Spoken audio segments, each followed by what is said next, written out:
again so I can get the black and white to go away. All right, there we go. Perfect. You could actually change your settings to do higher quality. There's an option in the settings that lets it do effects. Just go to the video and audio and go to the very bottom. It should be HD video and widescreen video. Okay, let's see. Cam video settings. All right. In the whereby. Yeah, that's what I'm looking at. Okay. Let's see. I've got effects. Above effects, video and audio. Oh, video and audio. Okay. Microphone. I'm using the Realtek. At the very bottom, there should be widescreen HD. Oh, okay, widescreen video. I'll turn that on. And then just refresh the page again, and that should work. Refresh. Okay.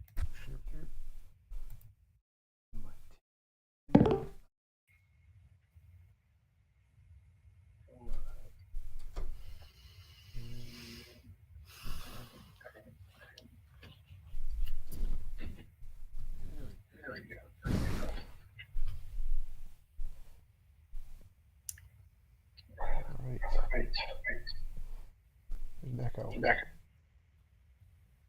Do you have headphones or something? Because I'm hearing my own voice through your. You are. Actually, I really do. Well, I mean, I suppose I could use. You'll have to give me a second. I need to run down and get them, but I have earbuds. Hold on. Sure.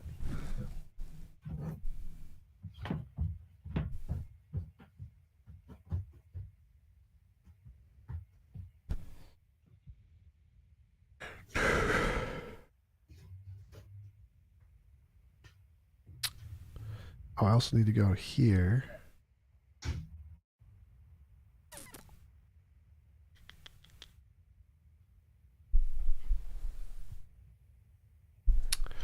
Hey, how's it going? Let's see. I changed my...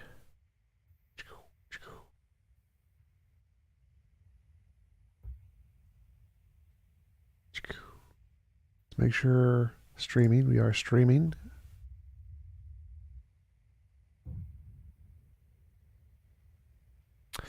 Hey, David and Tomas, how's it going? Pop out chat.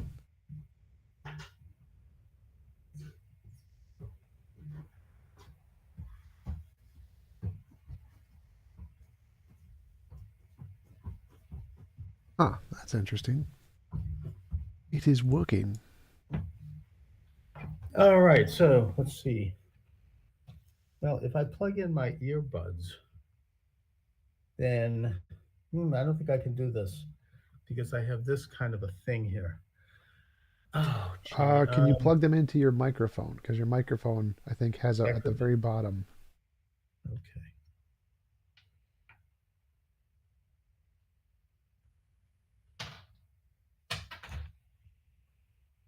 No, that has because I have one of these. Oh, the lightning cable? Yeah. Yeah. So that doesn't work. I'm pretty sure I have headphones somewhere. What's up? Jeez.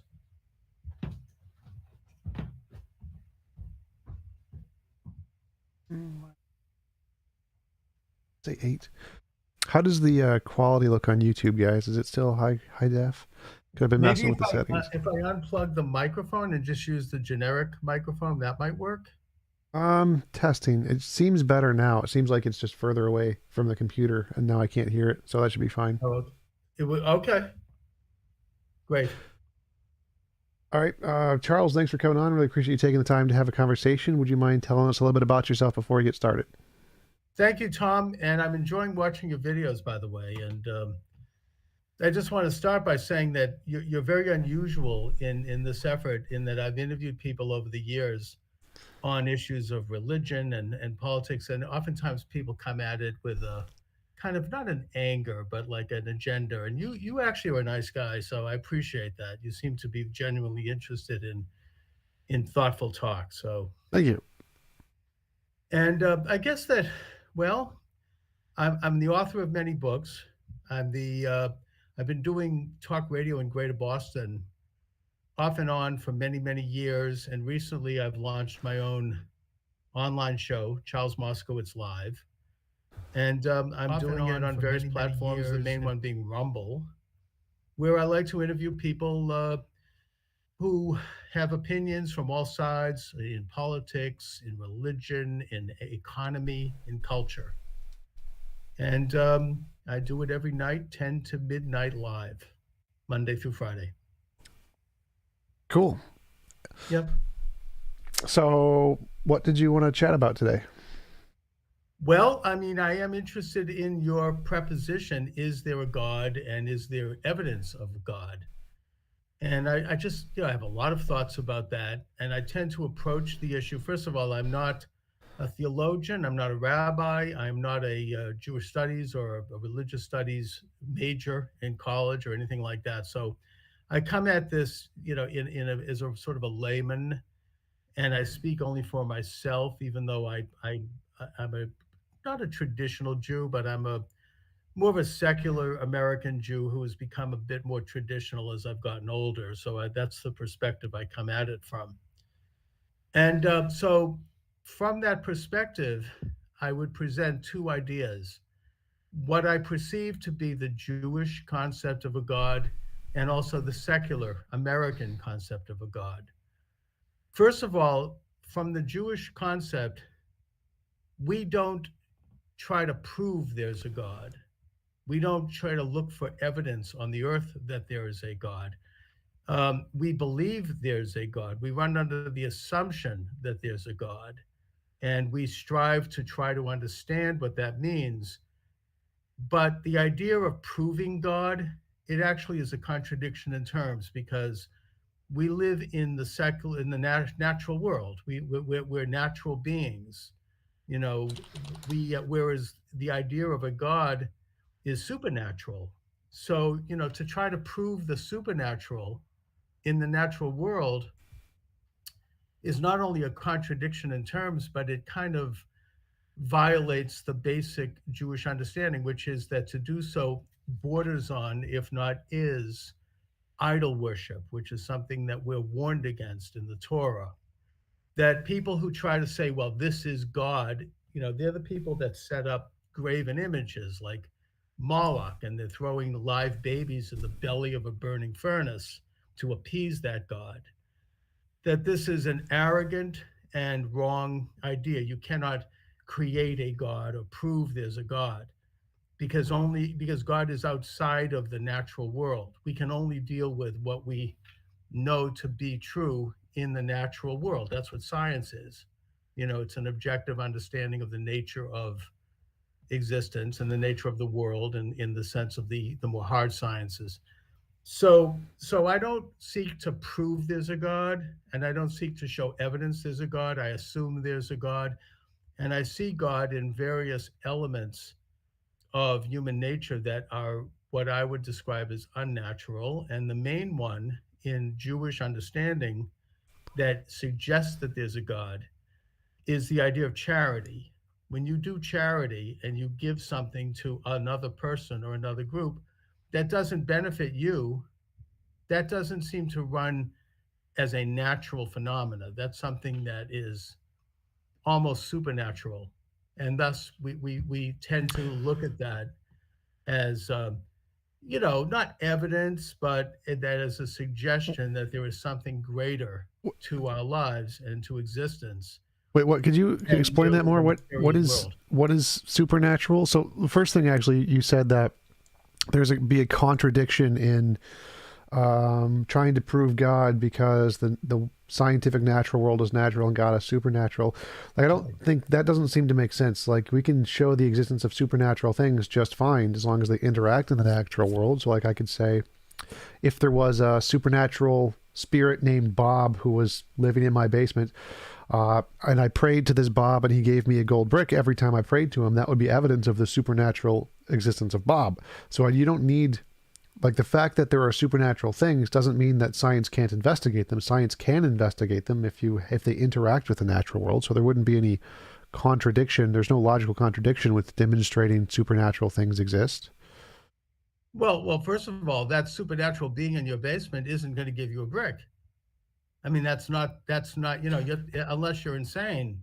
The supernatural doesn't reach out from the supernatural world and do something in the natural world that we know of. I mean, it's not something that, I'm not saying it couldn't happen because I have no idea, but generally speaking, we are dealing on the natural plane. We understand what is. I mean, and that not only is the material world, but it's also we deal with abstract realities that we can identify, and we can do so through abstract sciences such as mathematics.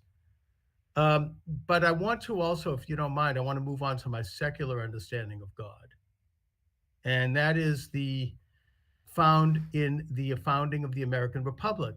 That our republic is based upon an assumption of God, and what I point to on that is the founding document of the American Republic, the Declaration of Independence, which was, of course, signed in July 4th, 1776, where Thomas Jefferson says that he views it as self evident that we're endowed by the Creator.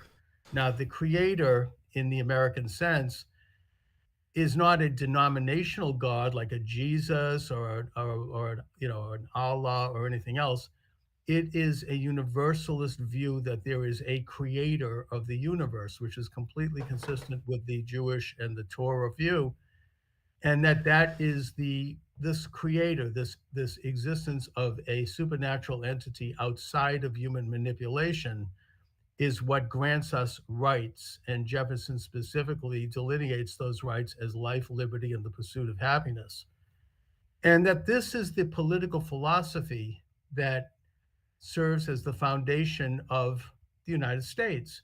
Now, of course, we don't always practice it. We're not always aware of it. That's beside the point. The fact is that this idea that rights come from a creator and not from the state, not from the man-made natural state, is something that has separated us from all other nations. It's something that is consistent with the Bible because the Torah says that God created men and women in his image, did he create them. So it evaluates every single human life, because if we're images of God, whatever that means, and that's a mystery, then therefore every single human life has an intrinsic value. And the Talmud tells us that every life almost is like a universe in of itself, and that the more, and from that we understand that the function of government, the function of society, is to preserve, protect, and defend those rights that were given by the creator.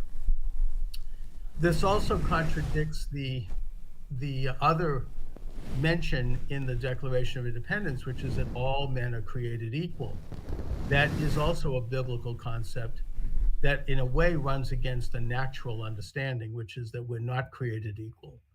The idea that every human being is born equal, we die equal, we have an equal spirit, we have equal rights under God. We're not, it's not an issue of de facto equal because we have different talents and different luck and all of that. It is an idea that emanates from a belief in God, because if you look at the natural approach, the Darwinian approach, we're not equal. We are at different rungs in an evolutionary chain. I mean, Darwin viewed in his book, Descent of Man, that, for example, the English were more evolved than the Scotch and the Irish, and that he viewed the Aboriginal people of Australia as closer in evolution to the ape than to the human. And so if you accept, and that actually is quite consistent with a natural understanding of the world, that we are all equal, that we're all different, and that there's we're evolving into us ultimately into an outward pop of superior species, or race, as Darwin called it. So the American, to put it in a nutshell, the American political philosophy, the American political conception emanates from a belief in a creator as described in the Bible, because the idea that all men and women are created equal is something that transcends the natural world. And it's an idea that rights come from a creator as opposed to the state, is what has proven, I think, over time to foster freedom and foster individual creativity and inventiveness. So that's my thesis, Tom. Could you summarize that in like a sentence? So you think God is just the idea that brings people a motivation to give intrinsic value to humans or something in political perspective? That's your secular view of God, and then My secular view of God is that God exists because God upholds the concept that all men and women are created equal under God, and that rights emanate not from the state, but from a supernatural source, and thus cannot be manipulated and altered by a man-made state. okay, but you can have that without a God. So why would you need a God for that?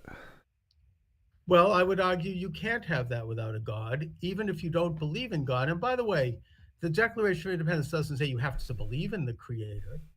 But if you assume that there is a creator, then you can continue with or without believing in it because it is. It's just something that exists. So it doesn't preclude the idea that you can continue onward and not believe in it, and you can think somehow that all of the moral and ethical precepts that emanate from this idea, which is that man is created in the image of God and that we're equal, that somehow popped out of nature if you want. But I would suggest that it's more likely that this is an aspect of a supernatural event that transcends the natural world, because if we were in the natural world, we probably ultimately wouldn't have that. Why? Why do you assume that? Because to me, it seems like there's no difference. It seems like it's equally as likely to have universal value without a God as with a God. You just have some kind of a natural law. Having a supernatural being wouldn't make it more likely to have value or anything. It's just you assume there is such a thing. I mean, we can just assume there's a natural law of value or something. Like, it doesn't seem like there's any reason to prefer one hypothesis over the other. It just seems like people are making up things that make them feel good.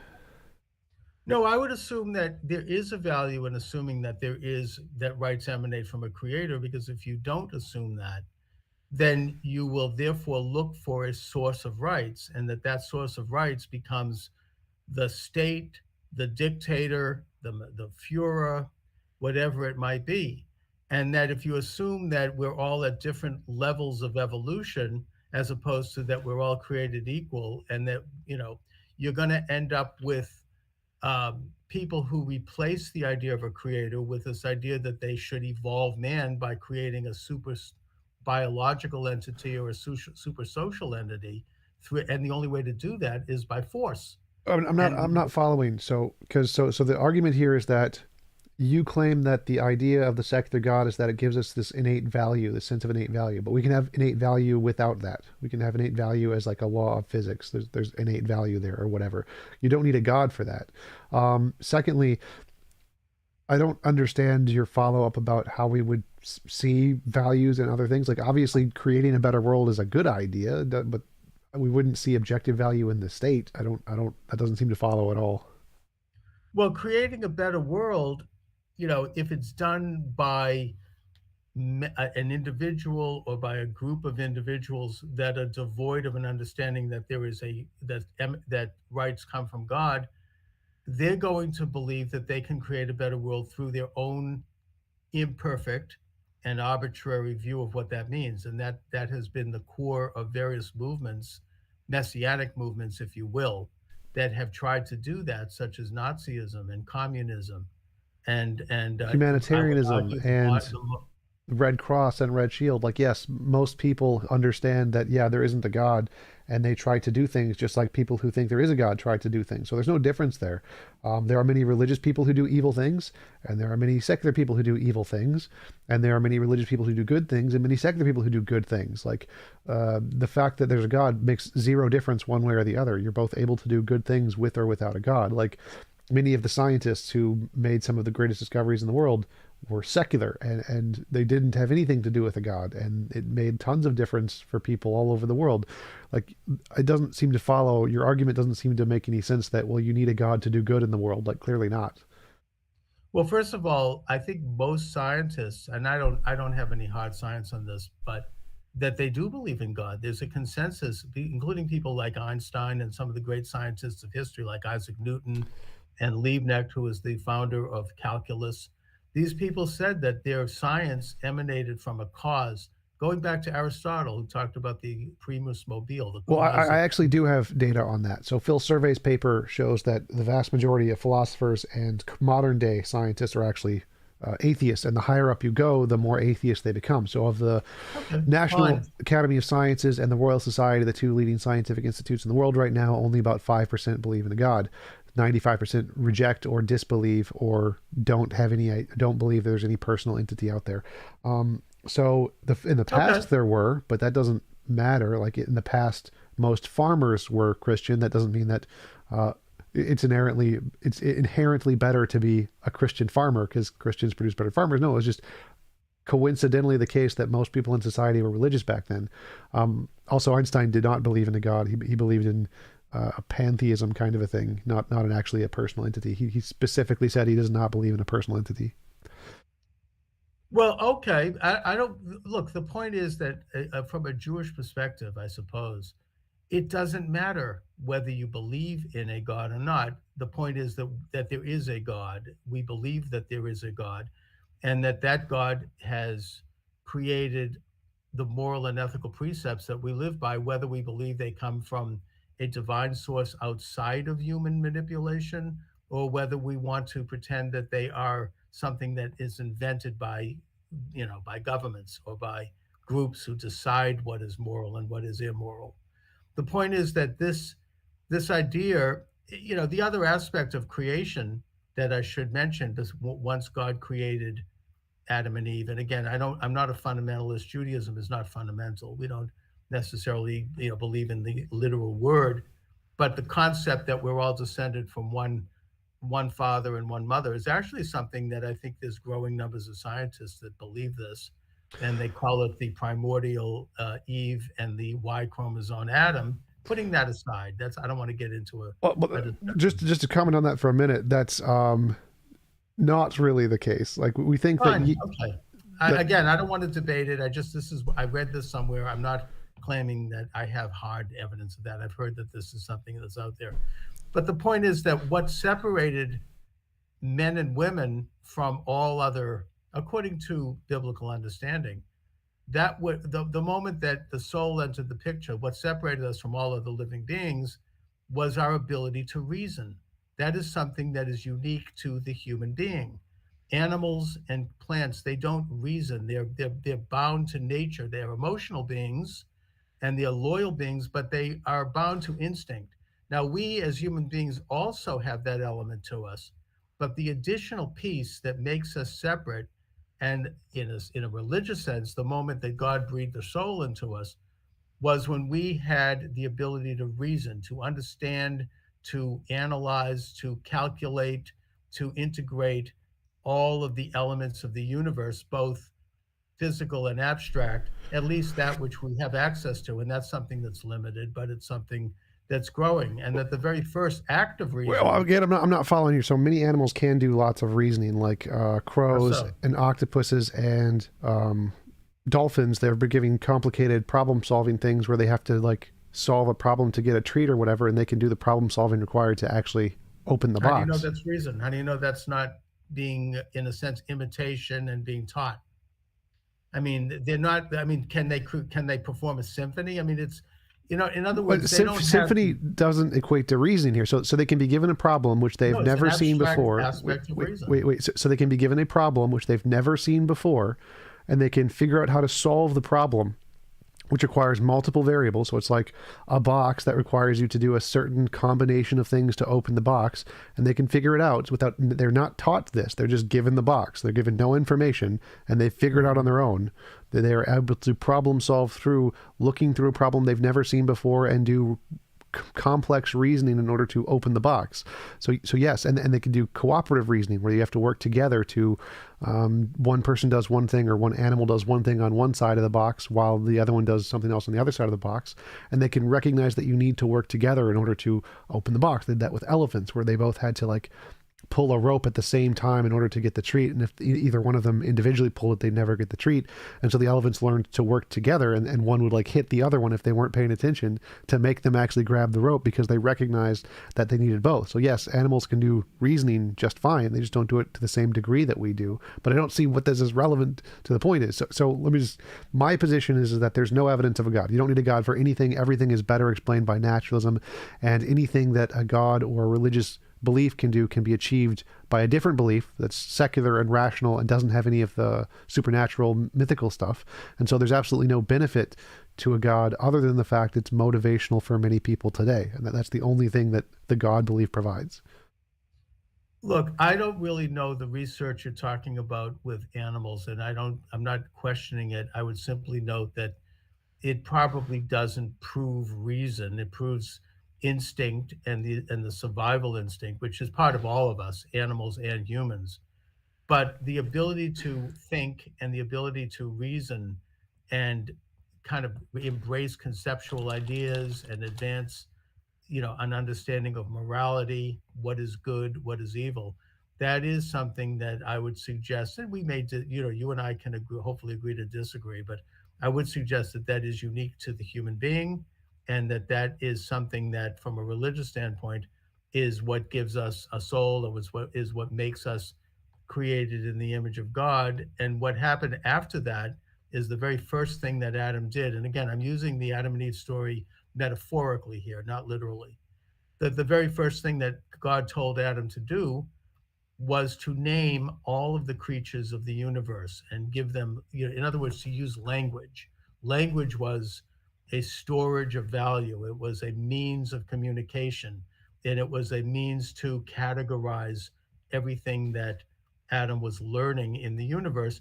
And I interviewed a couple of years ago Noam Chomsky, who is considered one of the premier linguists. We were there to talk about politics, but I also brought this up to him because he contended that language did not evolve. Language happened spontaneously. He doesn't say why or how, but his conclusion was that. And then I asked him if he felt that that was consistent with the Torah story of God giving Adam the power to name all of the things of the universe.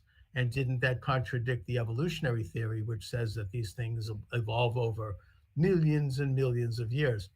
And he didn't really like my thinking on that, but then we moved on to politics. But the point is that the ability to name the entities of the world that Adam had access to was the beginning of knowledge, and knowledge and the accumulation of knowledge is an element of reason. I mean, that doesn't even make any sense from the biblical standpoint, because the beginning of knowledge is when they ate the apple. No, that happened. That was the next step. No, I disagree. The beginning of knowledge was when God told Adam to name the creatures of the world. Then you had the apple, and that's a whole different scenario. But again, so focus on my point. So my point is God does nothing. All it does is make people feel good. It accomplishes nothing in reality. We don't need it for anything in reality. We can accomplish everything the God belief does without the God belief, and there's no reason to believe it actually exists, because everything is better explained by naturalism. I think that's a very arrogant view, because whether you believe in God or not doesn't negate the fact that, or the question of whether or not there is a God. It's like the question of whether or not you see a tree fall in a forest. It doesn't mean it didn't fall. You cannot believe in a God, and you could think that we're just a bag of bones and blood, and that there's no greater spiritual purpose to our lives other than to breed a superior species, which is Darwin's theory. Or you can believe that every individual is sui generis, is unique in that they are created in the image of God, and that God gave us the gift of reason. Well, you don't need God for that. That's a common thing of what you keep saying is that, well, you need God to do this thing. And I'm like, well, no, you don't need God to do that thing. We can see everyone is sui generis, as unique, without a God. You don't need a God for that. Like, you keep saying that the God does this thing and you need a God for this thing, and it's just false. Like, no, we can do all of those things without God. So how do you know?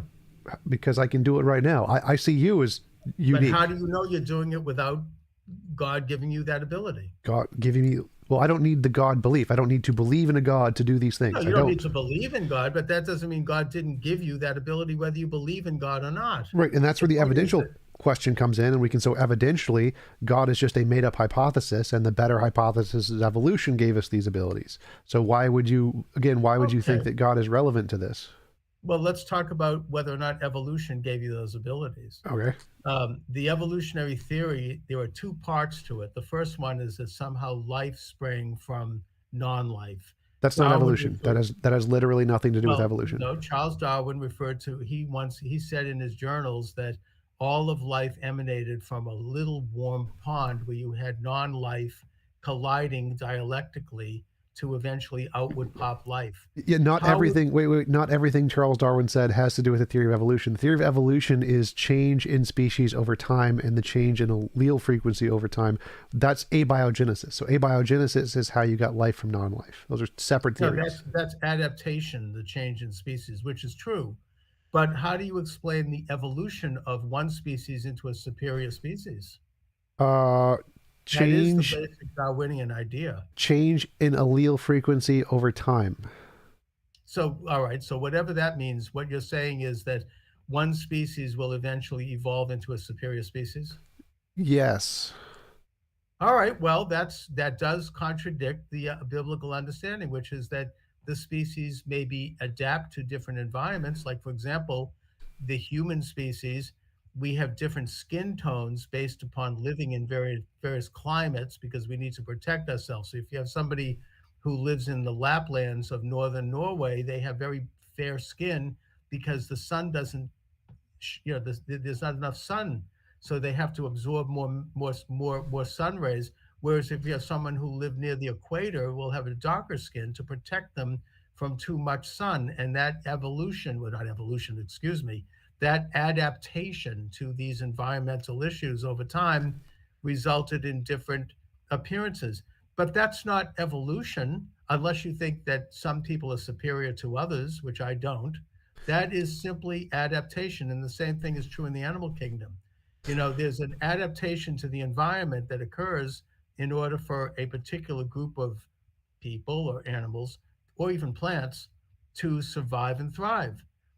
It doesn't mean that they're evolving into a superior species.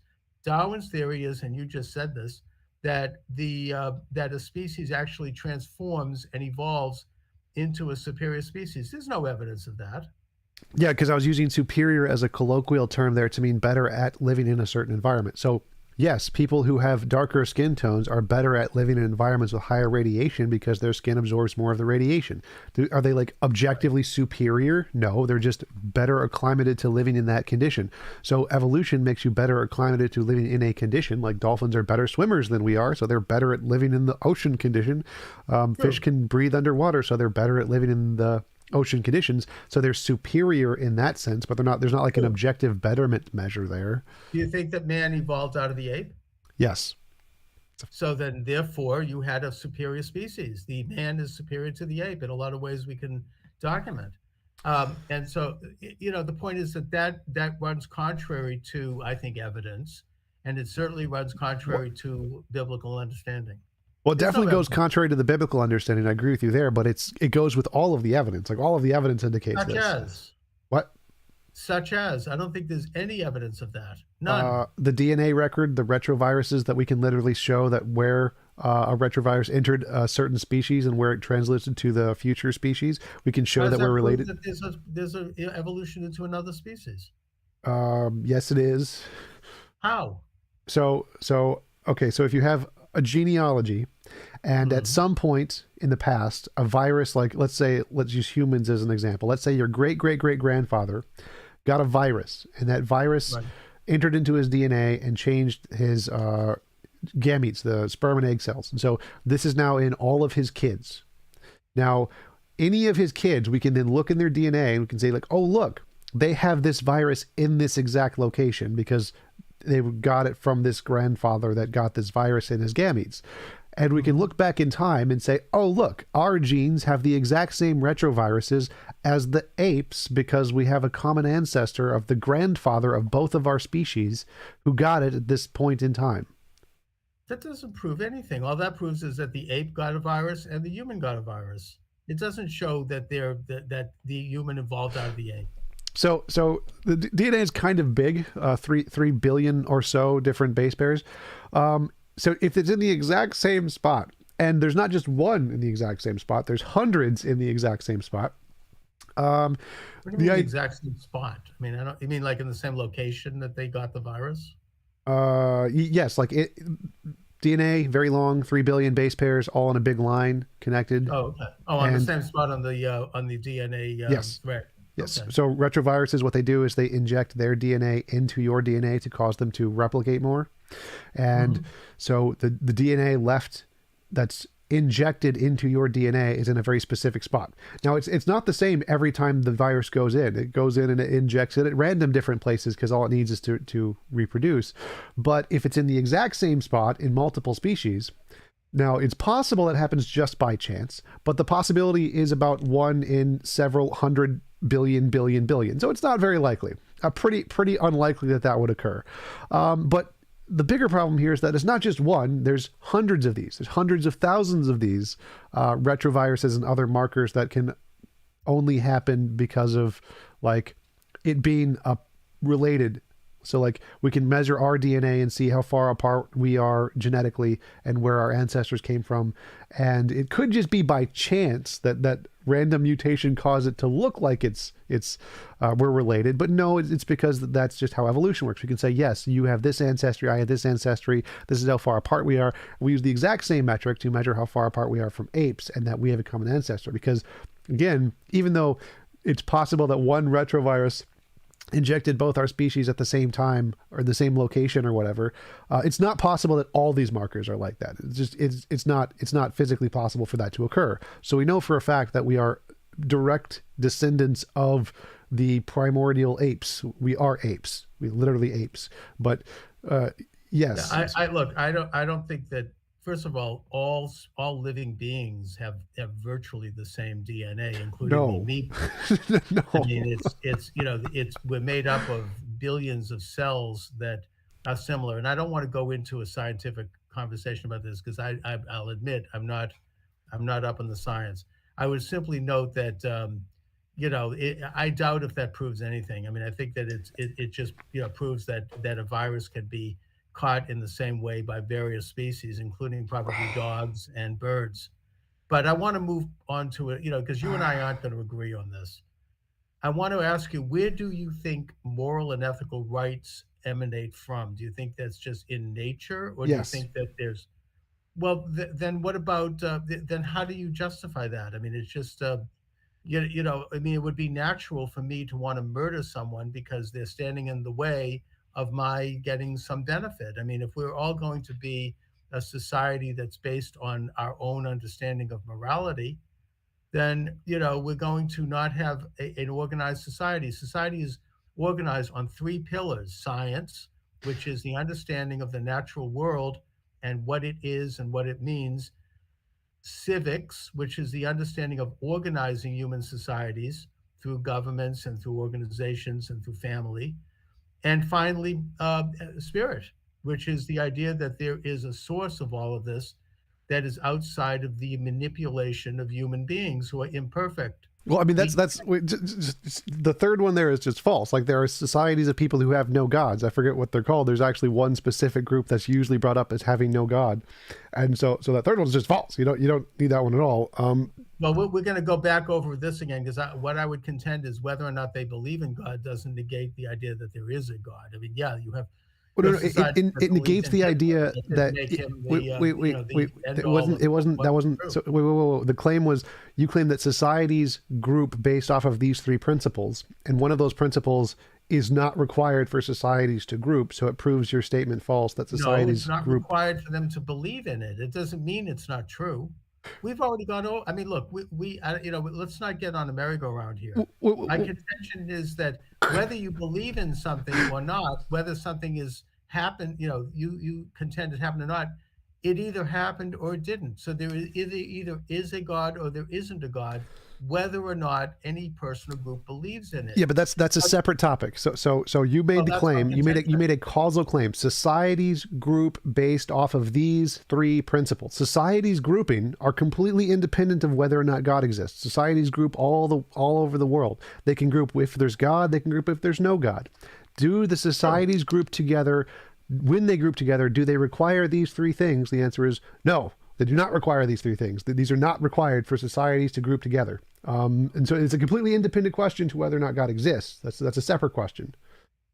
Well, look at, first of all, again, I would contend that God either exists or doesn't, whether or not people recognize it. But if you're going to tell Sure. me that a society can organize without believing in God, then I guess my question to you is, what do they believe in? Hitler?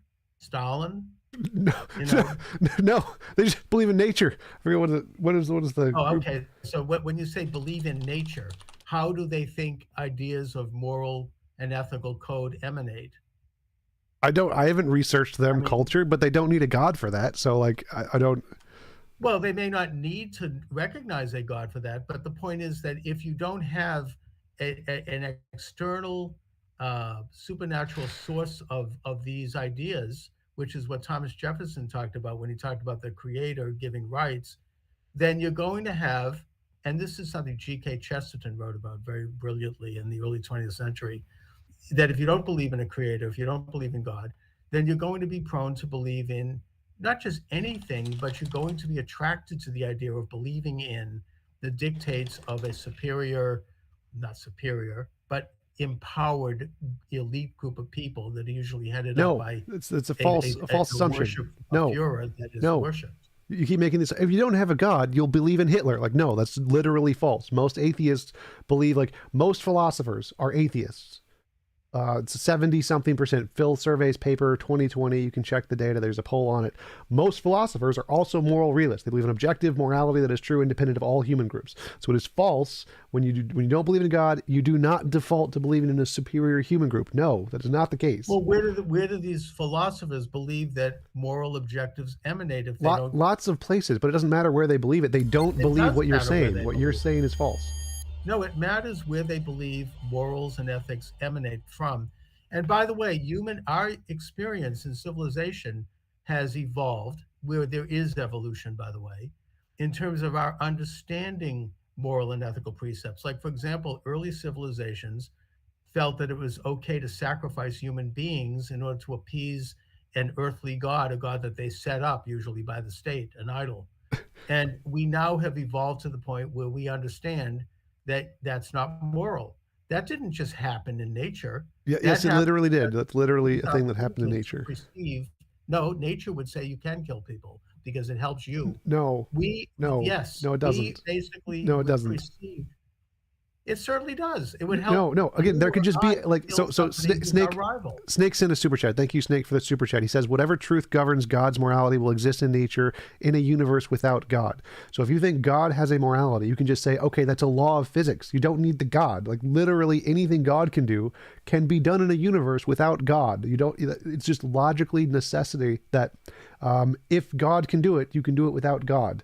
So it is false to say that, well, if there's no God, nature just says everything's okay. Like, no, it doesn't. Right. It's not how it works. No, I would argue that it does, because nature and understanding of science is amoral. Like, for example, science says that nuclear power is a real thing, and it is a real thing.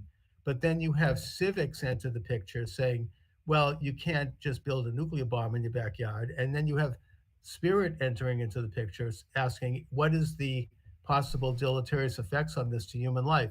Gain of function is another example. The reason President Obama banned gain of function research, not because it wasn't scientific. You probably can transfer a virus from an animal to a human and supercharge it so that it can, be a biological weapon. He did that because civics and morality dictated that we should ban that in the United States. So there was a consensus in our Congress. And that's why you had people like Anthony Fauci Oh, and I don't Dr. care. I don't know why you keep bringing up the politics stuff. It doesn't matter. Doing end run Wait, wait, around the wait, wait, United wait, States wait, by wait. doing You're gain of going off on function in China. non-point. You're going on irrelevancies. I'm simply noting that Wait. Go back. science Wait, needs wait. to You're be not. I checked don't by care about politics. morality None of and them civics. matters. None of them matters to It the point. You wait. absolutely Stop. matters. Stop interrupting, or I'm going to mute you. You Sure. made a claim that you can't have morality grounded in nature because science doesn't have anything to do with morality. There can still be another law of physics out there that is the moral law. It can exist in reality just fine, and science doesn't matter to it. What science does it is exist in irrelevant. nature? What? No, you're right. Science is a different discipline than civics and morality. It's like apples and oranges. My question to you is, does morality therefore exist in science, or is it something else? I mean, where does it come from? Science is a different field, so it can exist in reality. Right. It can exist in physics. It can exist as a law of nature. So you're saying that morality is a law of nature? Yes, it can be. Well, Yes. I contend otherwise. I say that the law of nature would be anarchy, because the law of nature is the animal kingdom, No. which is run by instinct. You can kill, or be killed. I mean, yeah, that's part of human experience. We kill or be killed. That's why we have nations. One of the reasons we have defense. It's one of the reasons why we lock our door, or we lock the car door. Again, you're confusing the fact that some things in nature are immoral, therefore nothing in nature can be moral. That's a composition division fallacy. No, there could be a law of physics, which is morality, and if it's weak enough, it wouldn't force everything to be moral. Like gravity doesn't force everything to the ground. You can go to space. So there are forces in nature that are weak enough that you can overcome them. So there could be a moral force that's there that affects things, and it's just not strong enough to force everyone to obey it, and therefore you have immoral actions like killing. So no, what you're saying does not follow. Well, first of all, if you're trying to overcome the laws of nature, then you're in a sense violating not just nature, but you're violating both civics and morality No, by literally none of that. No. doing something that's based on unreality. And let me make the point that the basic function of morality, which comes from the Torah, not literally but figuratively, is that every human life has intrinsic value. That's something that, if you want to just look at this thing as a natural morality, that would not be true. Now, that doesn't mean No, that's false. In natural morality, all life has value. Okay, you're wrong on that. Just proved you wrong. I don't think it in natural. If you separate and remove a moral code from nature, then I don't think that's true. I think that life becomes a commodity, and that that you end up with a civics that decides which life is worth living. Well, that's actually more like God. So God does that. God literally drowns millions of people. But I don't think you're understanding. How does God drown millions of people? The global flood. But I don't think you're understanding the point here. Wait. So I don't think you're understanding the point here. You can make up an invisible sky daddy and you can imagine he does whatever you want him to do. But just like you can make up an invisible sky daddy, naturalists can make up invisible laws we don't know about. They can make up moral laws. Anybody can make up whatever they want to explain the data. Your made-up hypothesis doesn't make the other made-up hypothesis impossible. So just like you keep saying earlier, the fact that you don't believe in it doesn't mean it doesn't exist. The fact that you don't believe in a natural morality that gives everyone value doesn't mean it doesn't exist. You have made up a God to explain morality, and just like you have, naturalists can make up a law of nature to explain morality, and they can both explain the data. You can't just say it doesn't exist because you don't believe in it. That's not how it works, as you've mentioned many times in this conversation. Mm-hmm. All right, so then we're both operating on a system of belief. And what I would note is that the believer in God, at least from a Jewish perspective, doesn't think that God is coming down and doing anything for us. That's something that's presumptuous and that's arrogant, because we can't know what God does in the universe or in the world. We can pray and we can mainly reflect and try to determine our own lives, but we can't know that God is doing or not doing anything.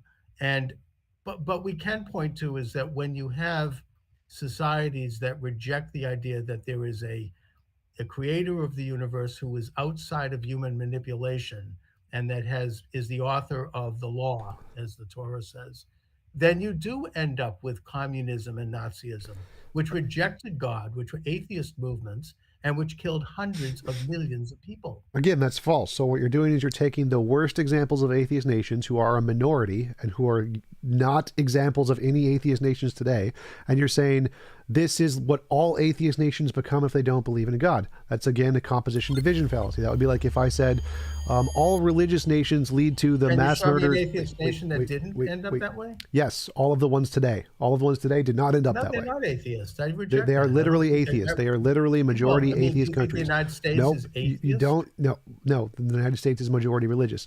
Most countries in Europe are majority atheist countries. They do not end up that way.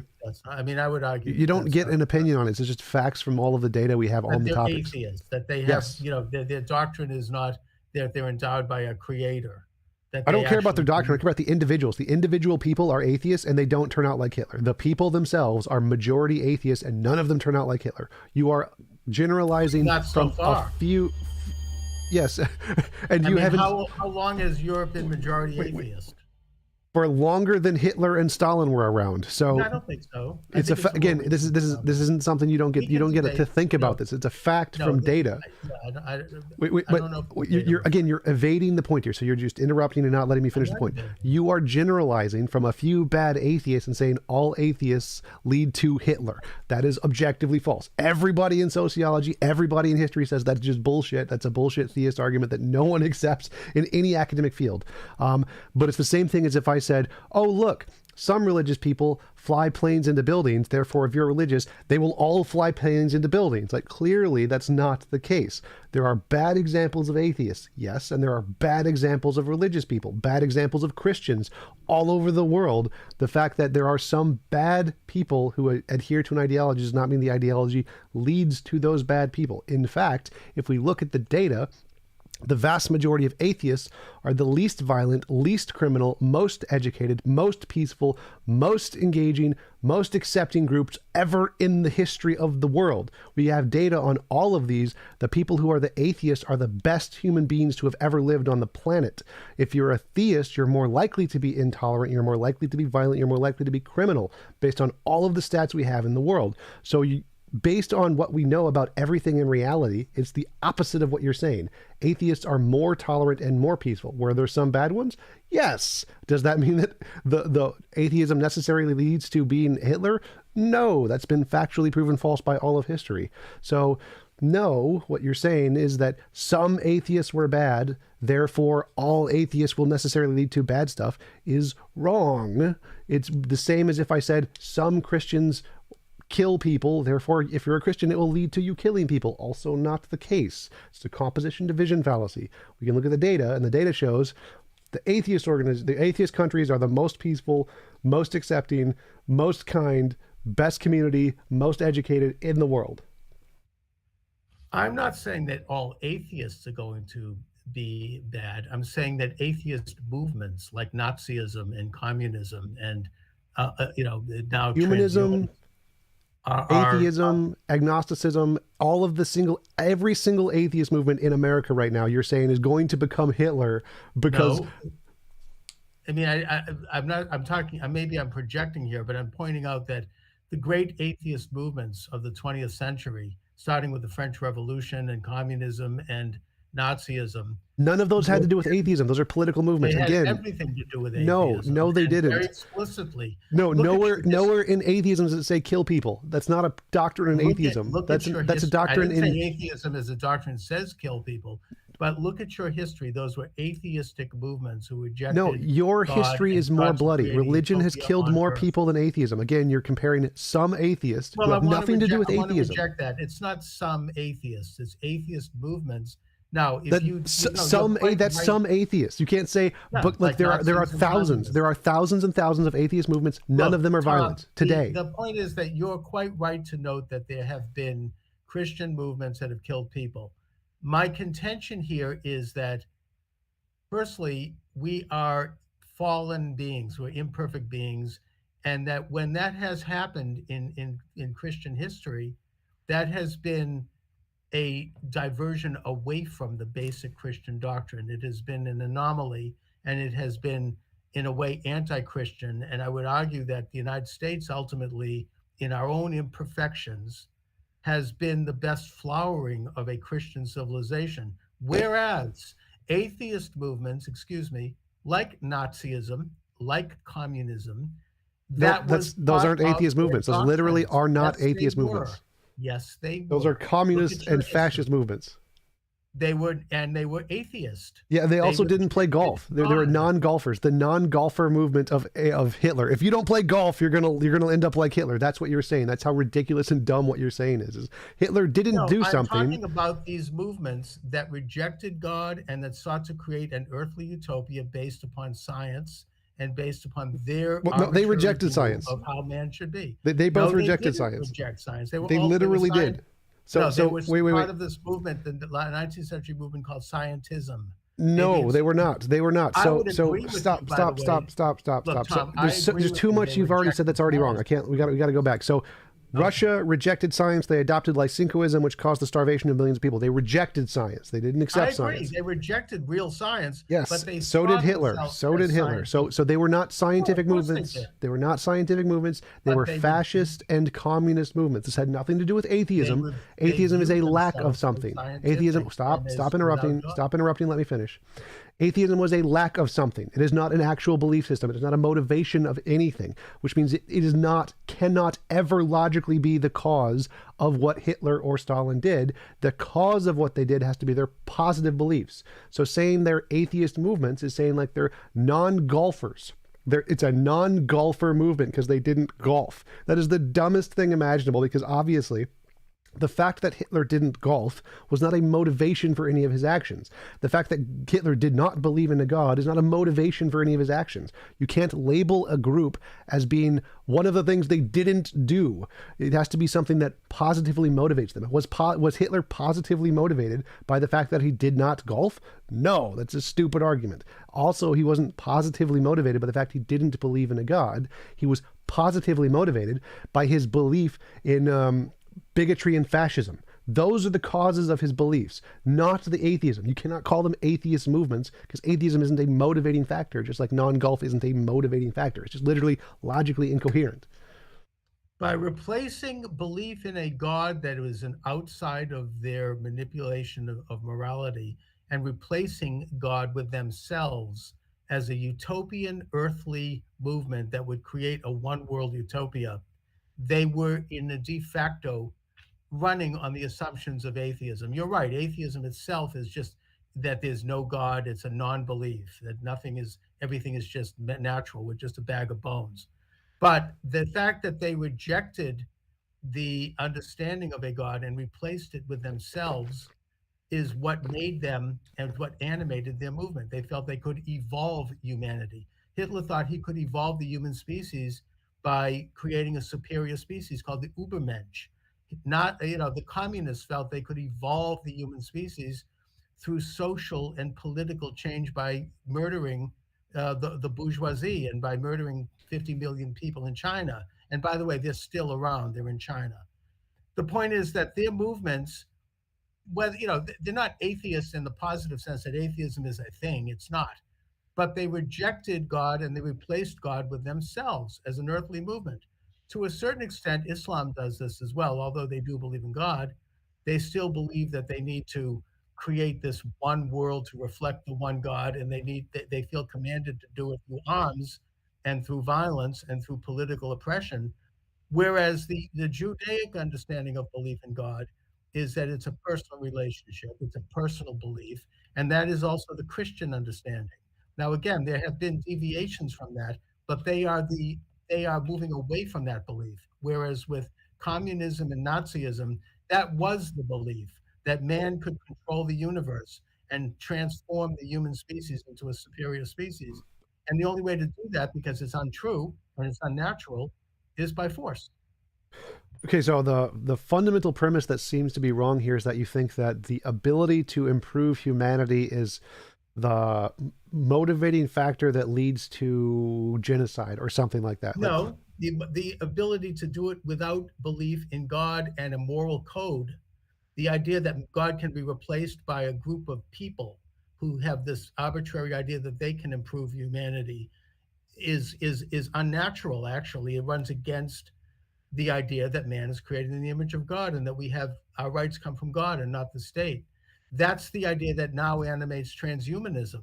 They're going to create this new species that's going to combine computers and biological man to create a superior being that will live to be hundreds of years old and that could have cosmic consciousness. That's also the ideas of Blavatsky and the occultists, that they could create this superior species through breeding and through, use of force. Yeah, it's called liberalism, so as opposed to conservatism. So liberalism is the position that we can improve things. Conservatism is the position we can't improve things. No, that's untrue. We Yeah, believe it is. So this seems to be your argument here is that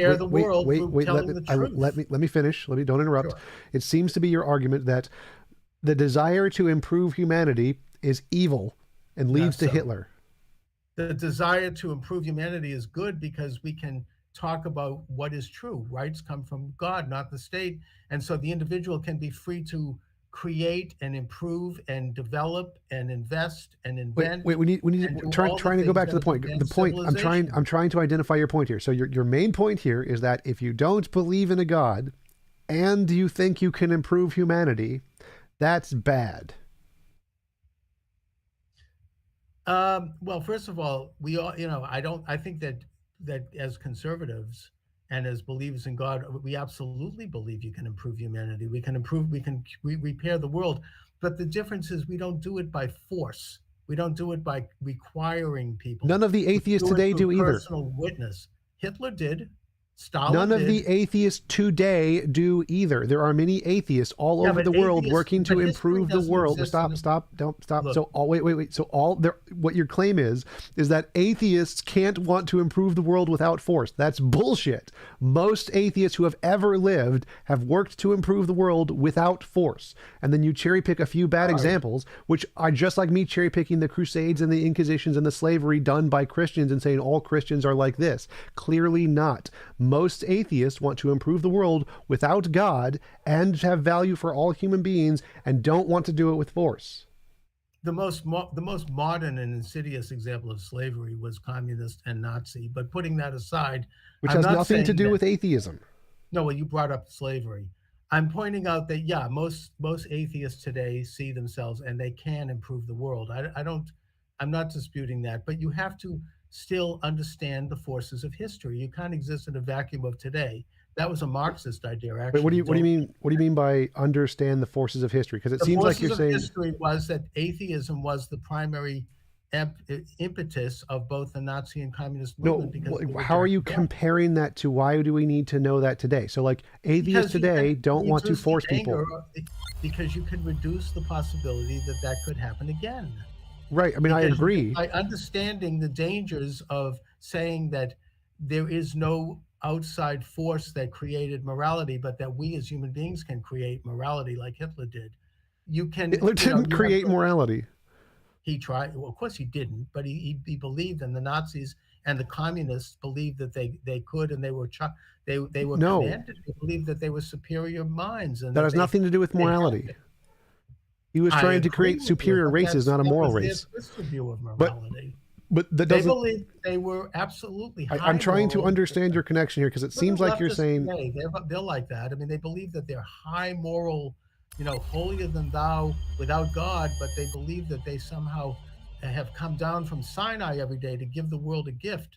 You can improve the world. We're getting off track. We're getting off because the main point here seems to be that you think that because some people didn't believe in a God and tried to make the world better, that is a highly likely thing that's going to happen. If you don't believe in God and you try to make the world better, you're going to do it like Hitler did. That is false.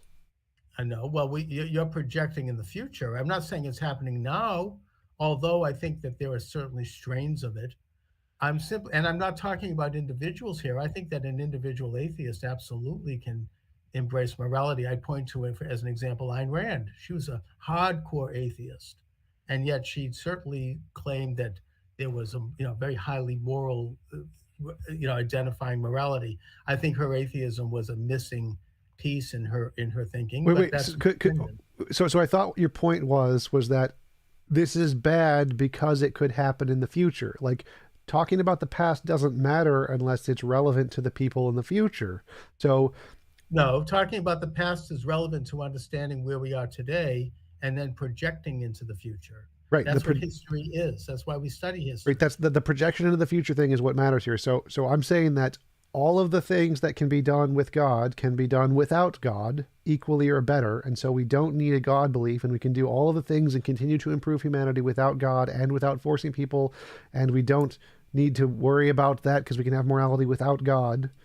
And so there's no, like, Okay. what you're saying doesn't. Maybe that's true as individuals, Tom, but what No, I'm as saying groups. is I mean, as groups, as atheist no, groups. I would argue that as groups, if you study history and you look at atheistic movements and what they did, you can then project possible negative aspects to a present situation where there's a rejection of a superior being. So which of the supernatural being. 10 million atheist groups today do that? What do you mean 10 million atheist groups? I mean, The Atheist Alliance, the Universal Unitarian Church, the Humanist Organization, the ACA. Which of the atheist groups today are doing that? They're not doing it today. Oh, wait, that defeats your entire point then. No, because I do think that there are trends in those groups that are pretty intolerant, frankly. But of silly Christians? Yes, I do. But also, I would contend that you need to watch them in terms of their authoritarian nature and their ability and their desire to control all aspects of our life and our society. You know, they want to control our health care. They want to control our welfare. They want to control our means of production, our economy. You know, there's this nanny state thing that I think is atheistic because it runs against human nature. Well, so everything you just described is what Christians are doing. So Christians are doing all of those things, and we need to watch. It's actually, those are more atheistic movements. I'm not saying Christians aren't involved in it, but No. you know, that has been an atheistic trend. No, I'm talking about the Christians who literally want to ban abortion, who control our physical health, to stop giving money to charity, to abolish healthcare because it should be given by the churches. First of all, Wait. So everything you said applies to Christians. Now, I agree we should watch all movements to prevent authoritarianism because it's bad, but that applies equally and more so to Christian movements than it does to atheist movements, because Christian movements are more authoritarian and have been throughout all of history than atheist movements. Some of the atheist movements have been bad. Most of them have not. Most of the Christian movements have been bad. Some of them have not. Well, first of all, you know, Christian movements and religious movements are not anarchists. And the idea, questions of life and death in any society transcend religion. They get to whether or not you should have euthanasia or abortion or, you know, or suicide, or all of these questions. Every society, historically and today, grapples with those questions. Yes, Christians do tend to support life, whether it be being against the death penalty or being against killing the unborn child. That's true. But those are basic functions of any society, and they transcend any particular religious group. And there's also plenty of I suppose, atheist groups that are not big fans of aborting babies either. I don't know. I mean, you know, those issues are transcendent. They deal with life. But that seems to apply to your argument as well. So yes, movements want to do things that are important to societies. All of them, Christian movements, atheist movements, they all want to. But the point is that some of them do so that is consistent with the moral code that says that every man is created in the image of God and woman. And that includes the unborn, and that includes, you know, death penalty, and it includes all of those questions.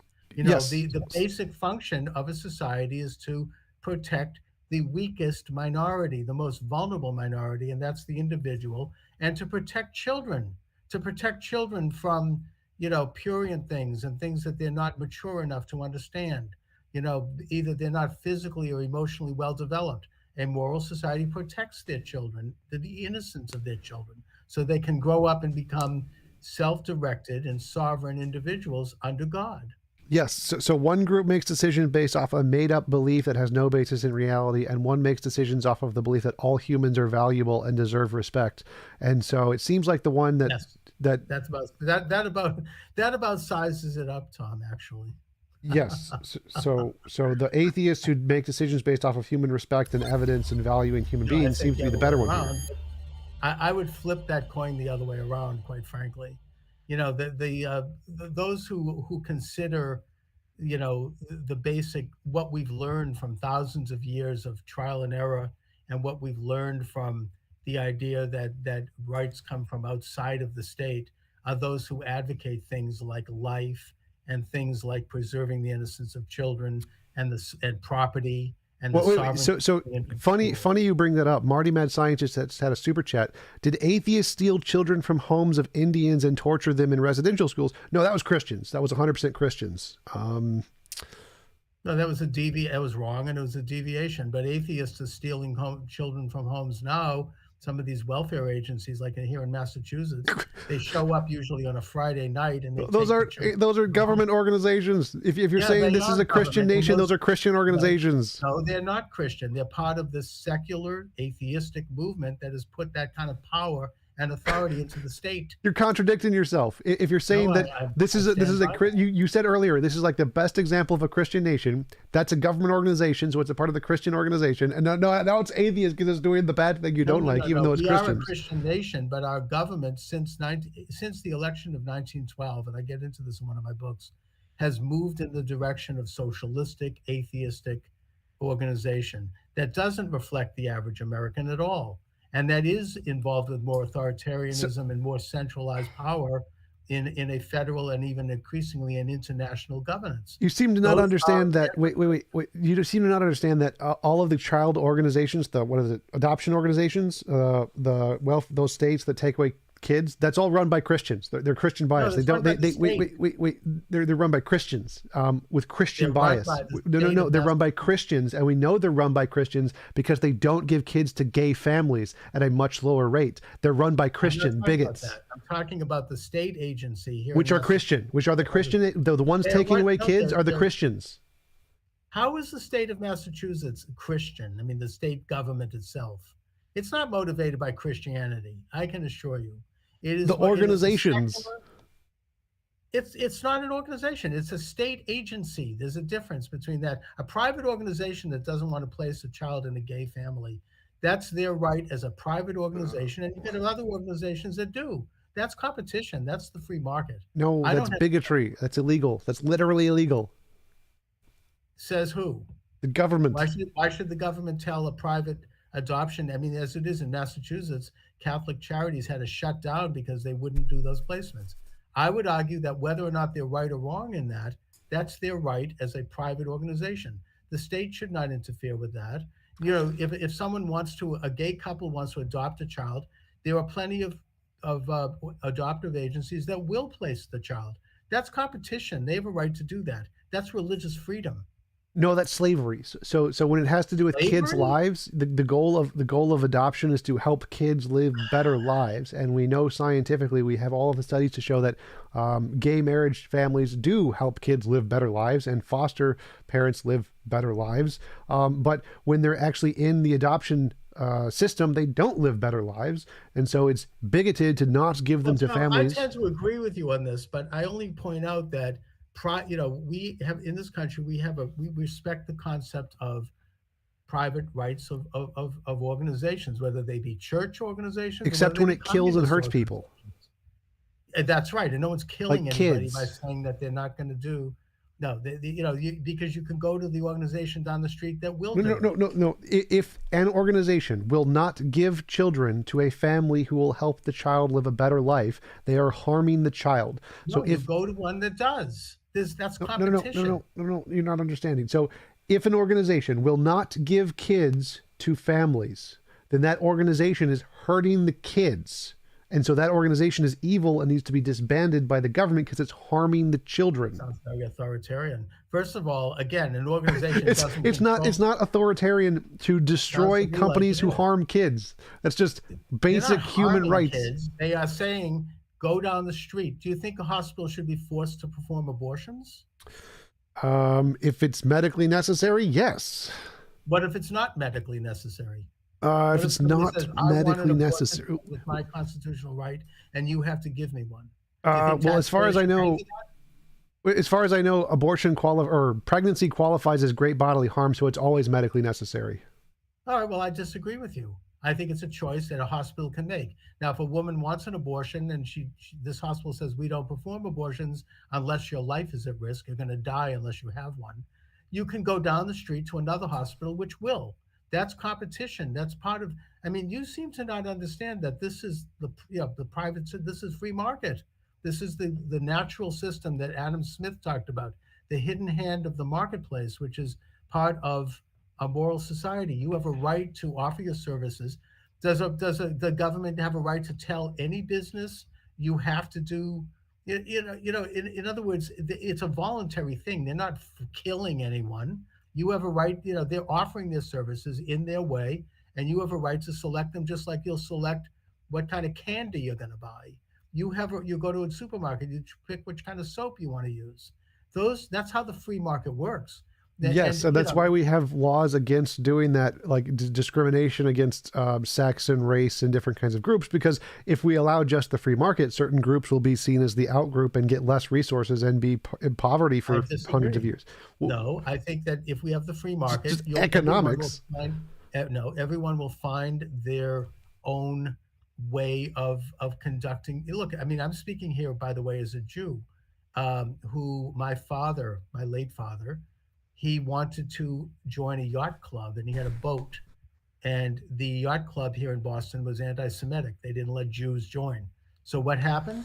The Jews opened their own yacht club, and it ended up becoming one of the best yacht clubs in New England.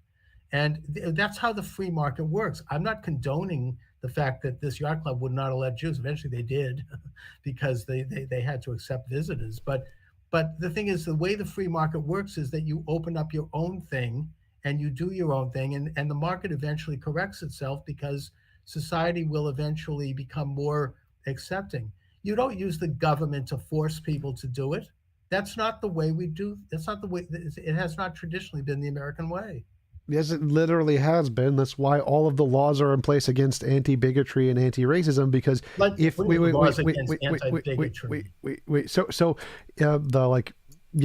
you can't fire someone because they have different political beliefs or whatever. So bigotry against positions is also illegal. And religious bigotry against you can't fire someone on religious grounds. I don't like you, so whatever. But the point here is that what about firing a Trump supporter? I could speak to that one.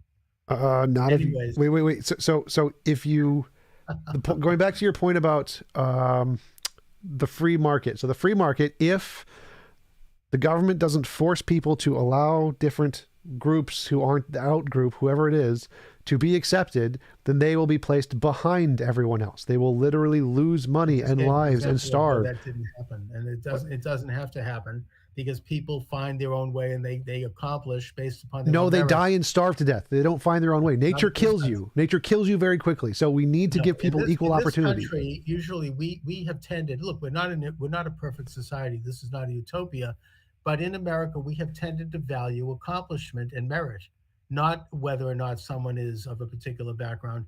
I'm not saying that it's always perfect, but this is the first society in history that honors entrepreneurialism, individual small business, and all of these entities, and that people can create their own business. The fact that you have a business down the street that says, well, we don't like you, that's not stopping you from creating a business and finding one that does. That's my point. Yes, it literally does. So again, you don't seem to understand how economics works. If a group of people are denied access to resources, their group cannot grow at a substantial rate compared to other groups, and so they are discriminated against. The point here is that we need to allow them the same access to basic resources so their group can grow. No, it is not okay to deny them resources just because of the free market. We need to give them access to the same resources. Well, first of all, I agree with you. It's not right to do that. And I do think that, again, I'm not an anarchist. I think it's appropriate if somebody opens their business to the public and they say, we're selling cakes, they have to let everybody come in, as long as they set standards that apply to everyone, not just one group. But that doesn't mean that therefore you can tell that cake maker how to make their cake. That's something that they retain the right to. Or you can tell an artist how they're to paint their picture. Yeah, I don't care about artists and cakes. I care about banking loans and redlining districts and not giving people job opportunities or education or funding. I care about the real things that actually matter here, the ones that people are actually affect the lives of many minority groups in the country. Well, things like redlining, the reason they got away with that in Boston was because they used the government to do it. If the private sector had worked, that wouldn't have happened.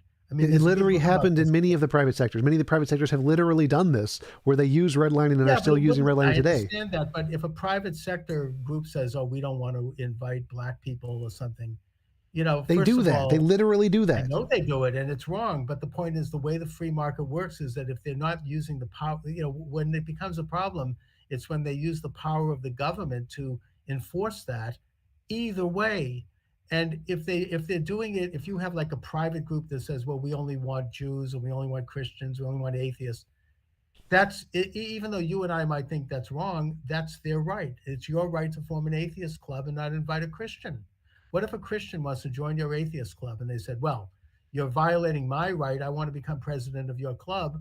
You have a right to say, this is for atheists and we're not, this isn't for you. And they can form their own group. Clubs are not the same as like housing and businesses. You're making a false equivalency Well, here between again, a club, with a housing private and club, businesses. and people selling homes. Like, yes, people selling homes will not sell them to black people because they don't want them in the community to depreciate the prices of their homes that they're selling because of bigotry, which is why we have Right, laws and that's against wrong. that. We both agree that's wrong, but it becomes more of a problem when the government comes in and interferes. Because if you let the private sector work, you would eventually have black people buying homes in that area because they become financially able to, and those kinds of barriers gradually go away. But if No, you they have the don't. government, yes, they do. If you have The the government discrimination come in- causes them to get worse, not go away. Snake, thank you for the super chat. Religion, more than any other philosophy, offers the best excuse to kill the ungodly. Hitler promoted theism, creationism, and admired Islam. Yes, he did. He did admire Islam. That's true. And Islam is promoted very God, broad. polytheism, believed in God. Yes. No, he was no. They Yes. were atheistic. They were New Age pagans, which went before Pagan Christianity. means believe in God. No, pagan means believe in idols, believe in Gods that you don't believe in. So he believed in gods that weren't your No, God. it's not. Yeah, but it's not the supernatural God. It's an earthly God. It's a man-made God. No, I don't know of any of those kinds of gods. I don't. That's literally the opposite of God. That's the animating principle of paganism, that man can be like God. No, it's not. I know many pagans. That's not it. That's literally not it. Like Ocean is a friend of mine. He has his own YouTube channel. He's literally a pagan. That's not what pagans believe. Well, maybe I should interview him. What do pagans? I mean, I'll admit I don't know a lot about what pagans now believe in. I know what they believed in the Bible, which was graven images. Well, they didn't believe that in the Bible either. That was just what Christians said about them. But what Jews said about them, and that's what the Torah says, that they worshipped graven images. They worshipped man-made, state-run gods. The state was the god, basically. Julius Caesar in Rome was like a god man. Augustus Caesar referred to him as a son of God. They believed that human beings were gods. They believed that idols were gods. I mean, they set up statues of Zeus. That is a graven image. They believed and they worshiped those, and that those were run by the state. The image of Zeus isn't Zeus. The image. So, like, you set up a cross in a church and worshiping the cross. It's an image of your God. The cross. No, that's untrue. That's literally the same thing. So when they set up it, wait. So when they set up statues of Zeus, they did not literally think the statue was Zeus. Yes, they obviously no. They worshipped it as a god. Whereas Oh a my cross God. in a church, you're not worshiping the cross. The cross is just a symbol that helps you understand God. That's literally the same in both. Those literally the same thing. No, it's There's not. literally no difference. My source on this is James Carroll, the author of the Sword of Constantine. He's a former priest. He's a professor at BU. He talks about that these images in a Catholic church, for example, of Mary and of Jesus and of the cross, they're not. When you go to a church, you're not worshiping those images. They're just there to help you get into the mood of worshiping God. Which is the same. So what the pagans believed that the gods could come to those statues and inhabit them and speak to you. They didn't believe the statues were literally the gods. It's dumb. Like, obviously, no one thought that there was like a Zeus in each little building. Like, there's a Zeus and there's a Zeus.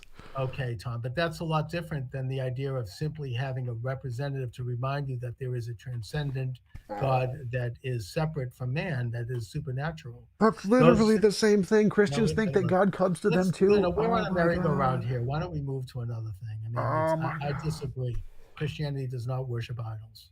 I want to run through the super chats that I didn't read because I was distracted. Snake was right. Nature can't do math, so does math isn't real?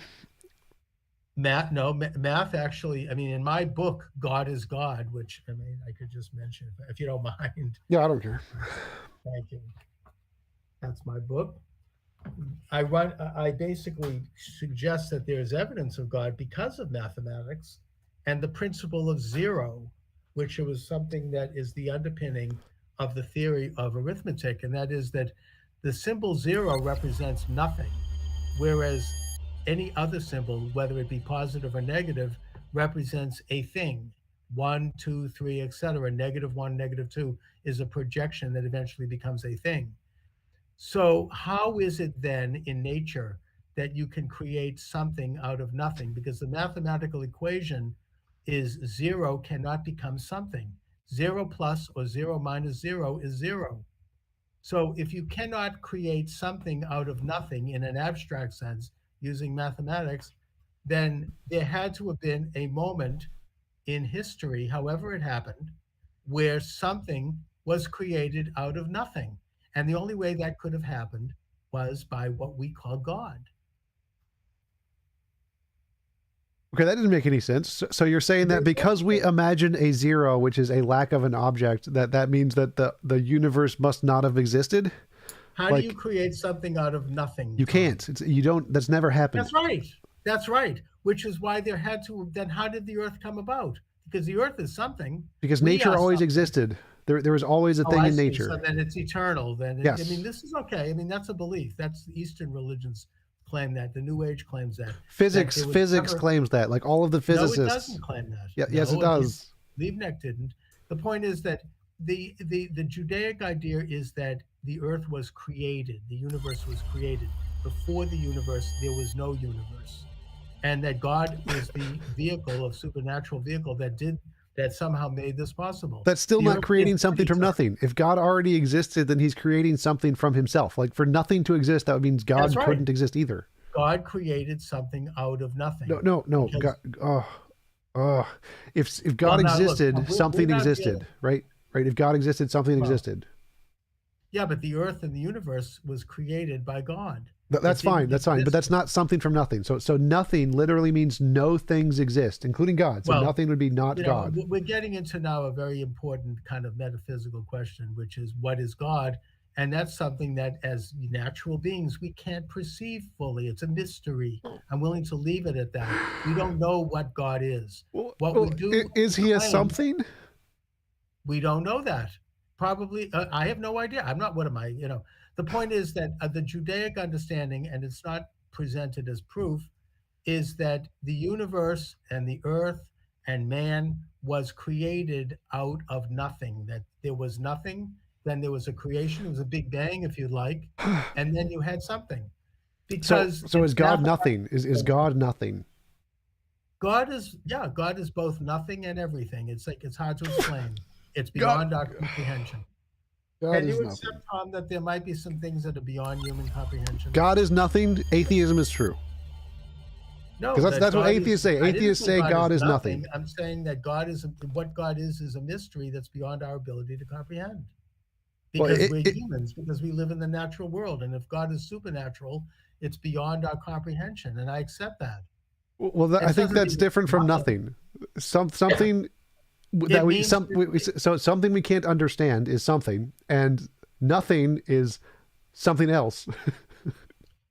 Look, do you accept the idea that there are going to be things that the human mind and the human being will never be able to completely perceive? Yes, but they must be something. They must be something that we can't understand. They have Not to be... necessarily.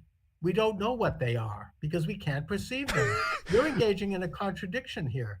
If you can't perceive it, you don't know if it's something or nothing. It's just beyond our perception. It's a mystery. Nothing means it does not exist. So if there's something which we can't understand, which is nothing, then it does not exist.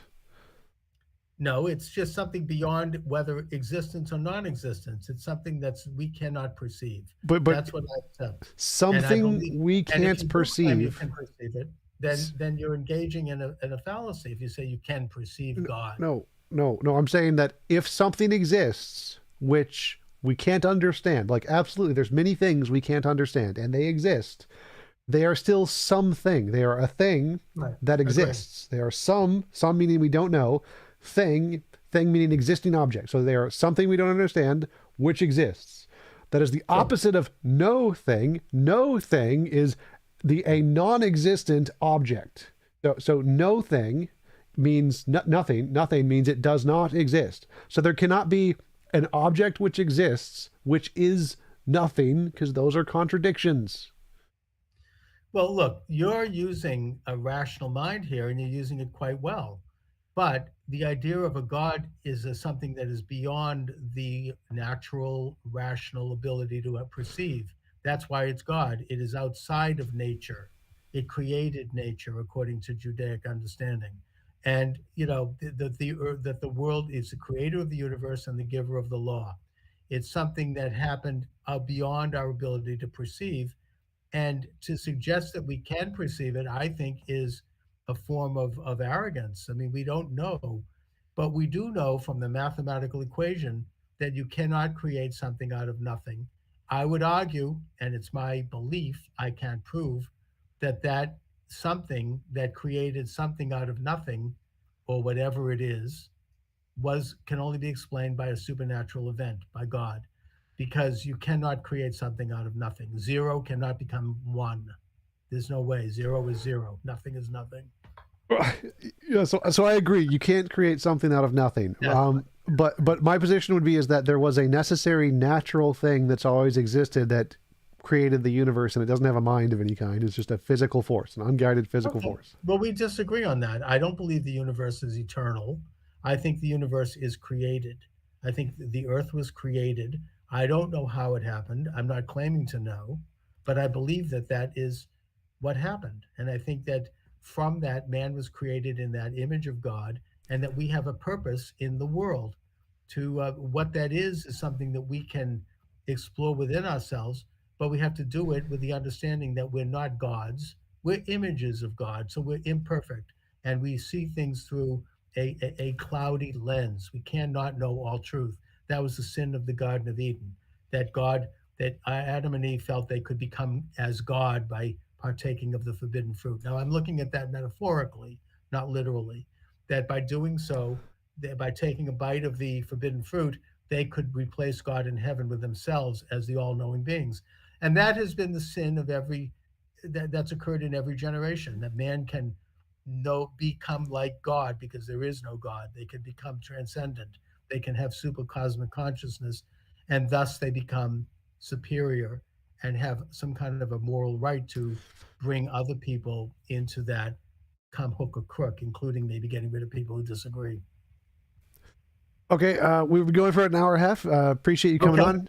Thanks. I appreciate it too, Tom. Did you want to give a shout out to any of your books or where people can find you?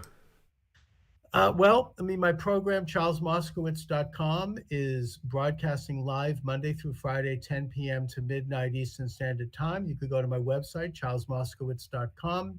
My books are available at Amazon. Just look them up under my name. I've written almost 20 books.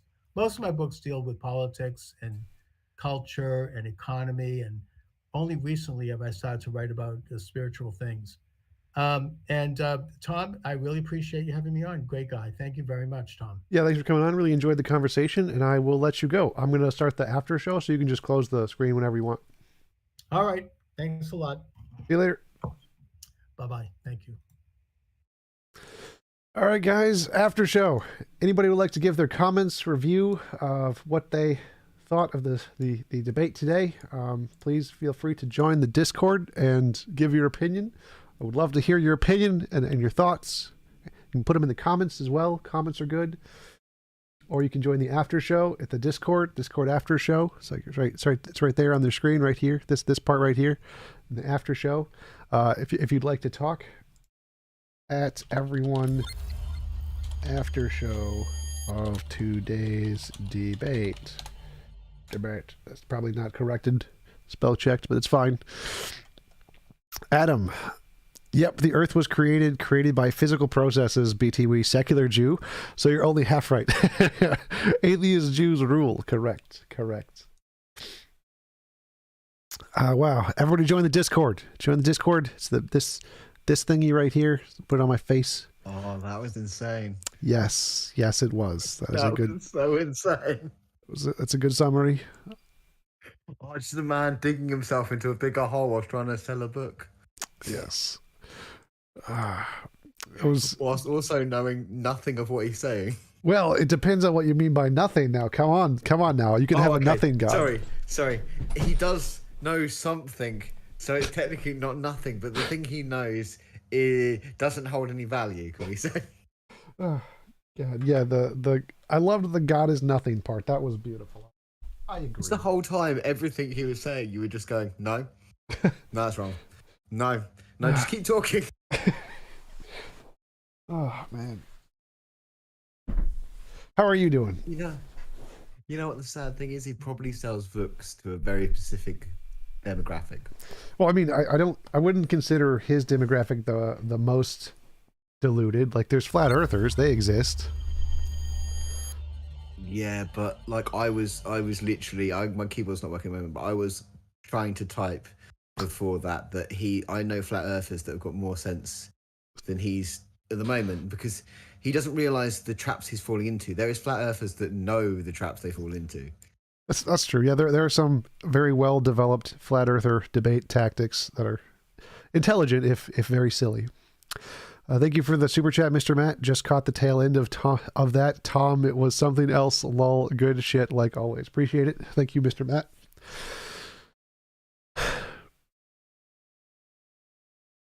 Ouch. Hello, guys in the after show. How's it going? Sybin, Beowulf, Roshanante. Love that. That was a good show. I haven't seen the 6th season yet. Just finished a few, like last month.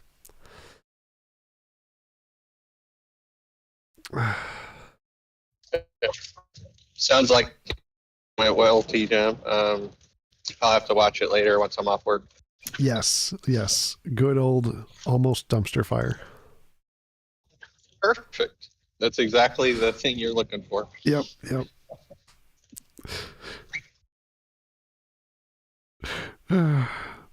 You didn't need to be there, though. That would have been a dumpster fire without you. Anyone who watched it. Yes. Good content, though. Good content. I'm desperately looking for the reviews of his books, because I'm just wondering if they're all praising him or all just, you know what.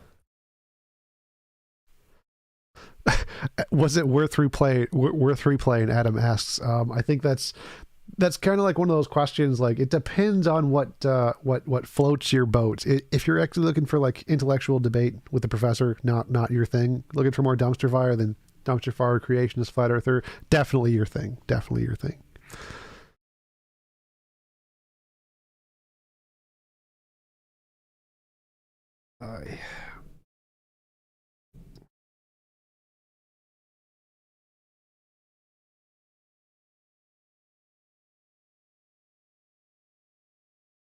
Oh my God, he's got so many books. Was Hitler a leftist? Socialist Bible. Socialism for Conservatives. Wait, what? Have you not looked at his Amazon page? I have not. Look at his Amazon page. Islam/communism. Islamo-communism. The Satan Conspiracy. Hitler was a leftist. On the Jewish question. Society for Curiosists. The Art of Science and American Money. These are all books he's written. How to Win an Election. Sounds like a Jordan Lee Peterson fan.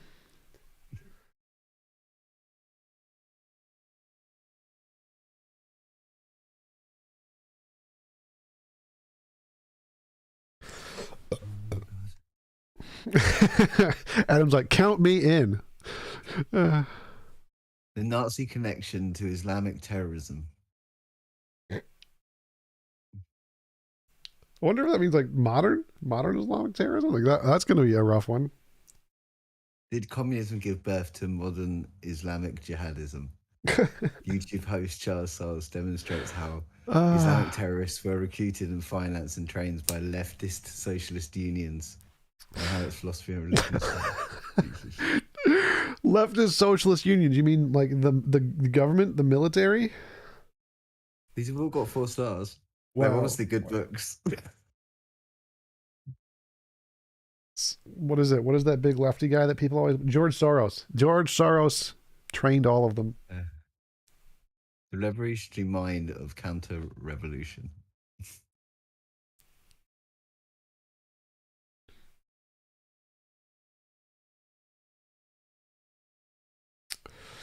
Hey, made by Jim Bob. I got your super chat too. I don't normally read super chats that insult the person because it's like I don't want to make a bad example. But because you didn't need to. Yeah. What is it? Who was it who said Napoleon, never interrupt your enemy when he's making a mistake?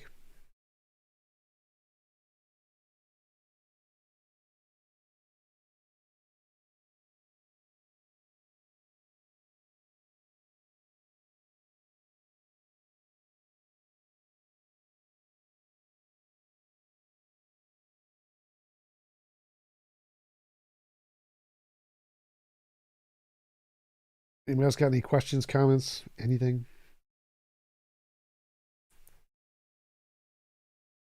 I need more talkative people to keep the stream going. I know, I'm the only one talking at the moment, and I don't want to fill up the chat. But, TJump, you should really read some of these books. It sounds like a terrible idea. Oh, the descriptions were good enough. Apparently, he's an award-winning radio host. Oh, they're only 106 pages. Have I tried Monster Hunter, Robeeb? No, I have not tried Monster Hunter. I think it's on my list, but I have not. I'm not really interested in the grind hard games. The title's a fucking logical fallacy. FFS. How? It's a good question. Because he didn't seem like it. Because secular Jew normally means atheist, but he did not seem. He seemed like a legit Jew.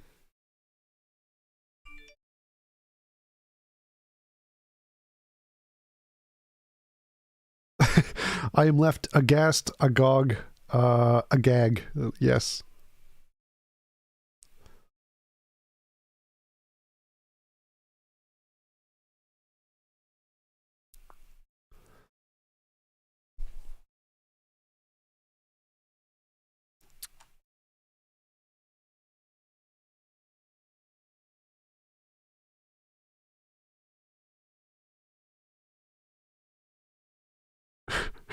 Jordan Lee Peterson. It's funny. Jesse Lee, Jordan. Yeah, they do have the JPs, all the JPs.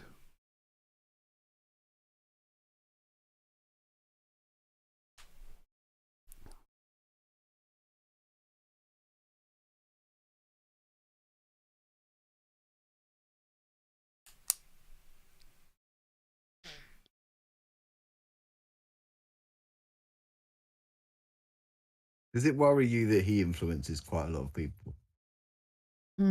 Not really. I'd say that I already know the scope to which there are very silly people in the world, and so the fact that they have people who they look up to isn't really like surprising. They already existed. Yeah, but it's that idea that one flat earth is not dangerous, but you get most of the majority of people believing that, then it starts to get dangerous. Well, I don't think there's much worry of them like convincing a large portion of the population. That's not something I'm really concerned about.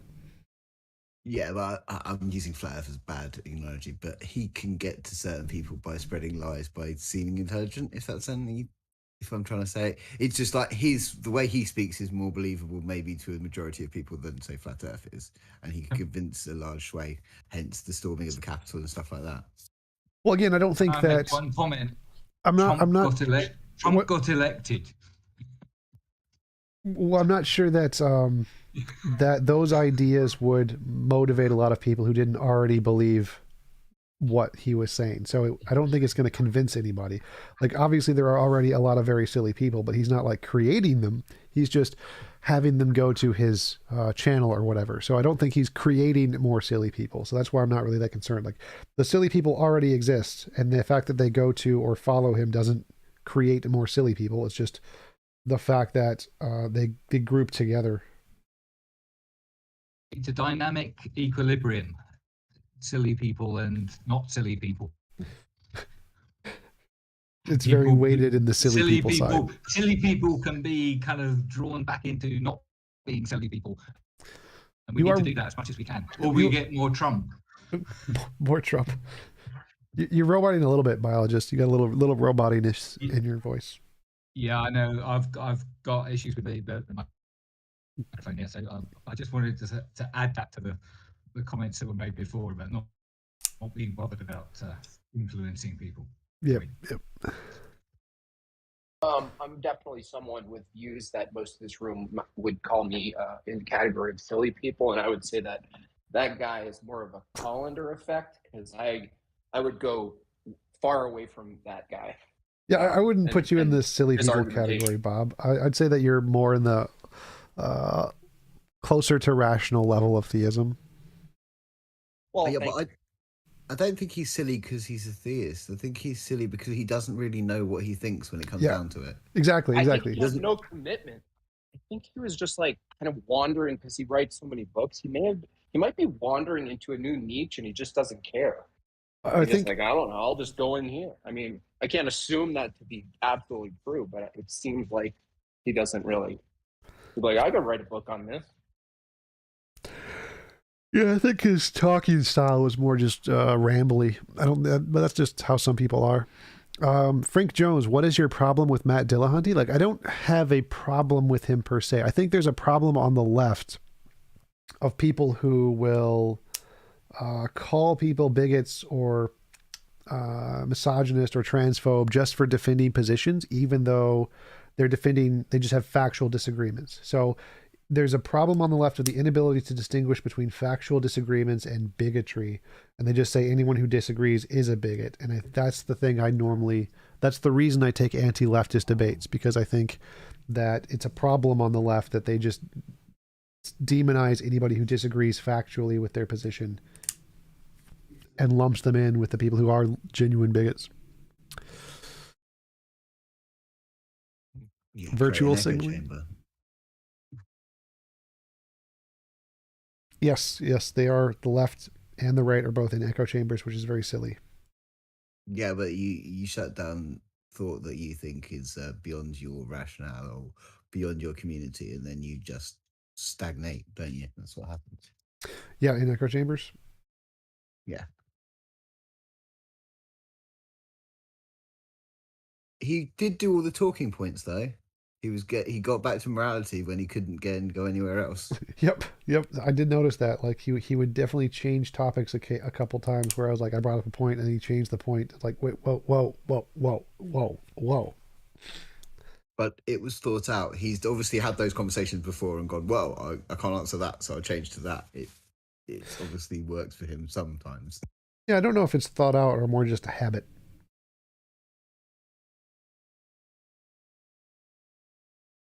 Because I think there's a difference between people who deliberately plan out how to evade topics and people who just are bad at communication. He seemed more like just being bad at communication.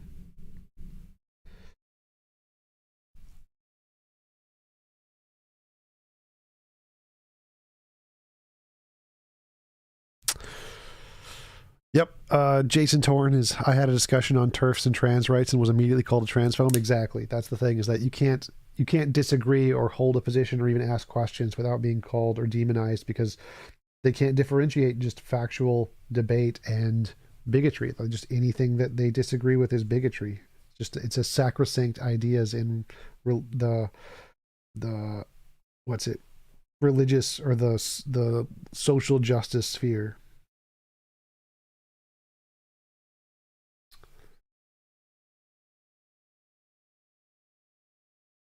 Yeah, I've got to agree with that. Stifling debate and discussion is never a good idea. Yep. And that happens quite a lot on the left, unfortunately. Yeah, it's ironic too, because in the atheist movement, our whole idea is that we are fighting against the exact same kind of bigotry of Christians who say, oh, you're an atheist, you must hate God, or you must just want to sin, or you're bigoted against Christians. That's literally what the left is doing. They're just copying the exact same things the Christians do, but just for their own sacrosanct ideas. Yep, I think that does happen.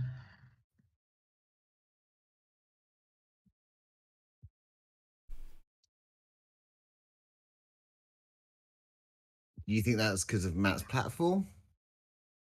Do you think Matt does that because he has to protect the platform? No, I don't think he's being disingenuous. I think it's what he honestly believes. He's just a diluted SJW type in that context. Mm.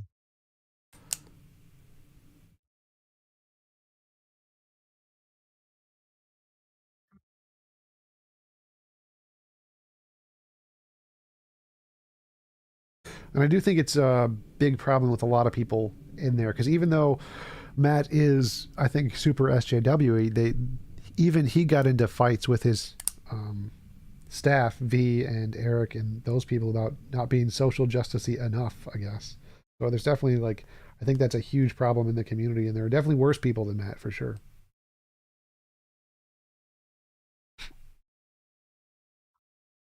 I imagine it's just it's just an arbitrary line, isn't it? Who decides how far you go and what you do and what standard you meet, and if you're going to keep on pushing it, where do you go from there? Yep, it's just like religion, it's just like feels over reals kind of stuff.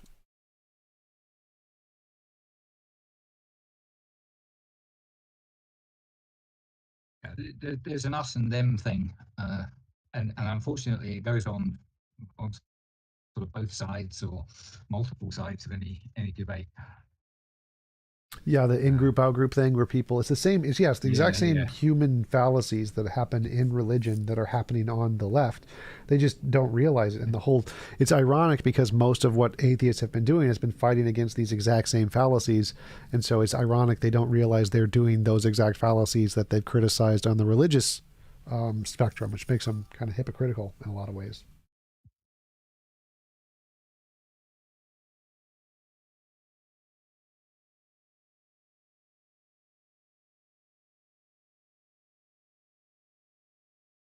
Human nature, though. I think it's something we evolved probably as relatively small family groups and small tribes, and it's a kind of hangover from that. And it's perhaps difficult to lose it completely. I think it was before the small tribes thing. I think it was more just innate biology.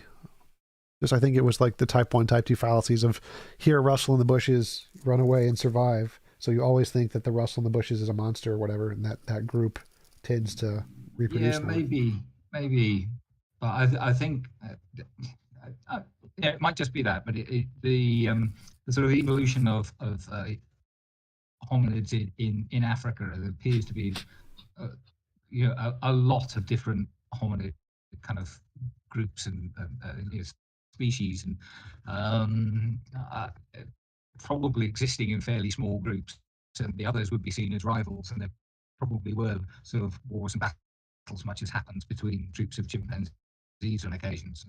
Oh yeah, yeah. I think it possibly, there's a sort of evolutionary benefit to being ones that came out on top. Oh yeah, I totally agree. I think that there's definitely evolutionary advantages to the in-group, out-group bias, and like when you see someone else from a different tribe, you like immediately kill them because they could try to steal your resources. And so yeah, that having that bias is definitely a real evolutionary thing, I think. What do you think of the whole paradox of tolerance thing? What do you mean? Like basically the idea that if you hold like tolerance as a virtue or a value, that you can't really extend it to intolerance. Like you can't be tolerant of intolerance if that's your value or something like that. Yeah, I've heard Hitchens mention that before. You can't be, that it seems contradictory, because if you're truly tolerant, then you're just tolerant of everything, and that's not usually what people mean by tolerance. Right. No, I mean, I agree. I think if you're holding that as your value, that just means you're antagonistic towards intolerance, basically. I mean. Yep.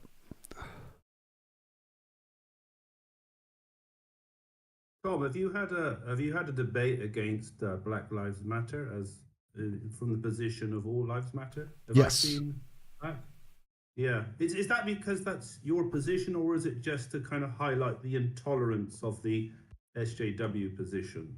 Well, my position was that Black Lives Matter is wrong about certain things. Like the whole debate, I made one argument the entire debate, which was that their central claim that African Americans are disproportionately shot is wrong. Like, because the statistics show that the unarmed people who were shot by police was like single digits, like 17, 9 of which were black, something like that.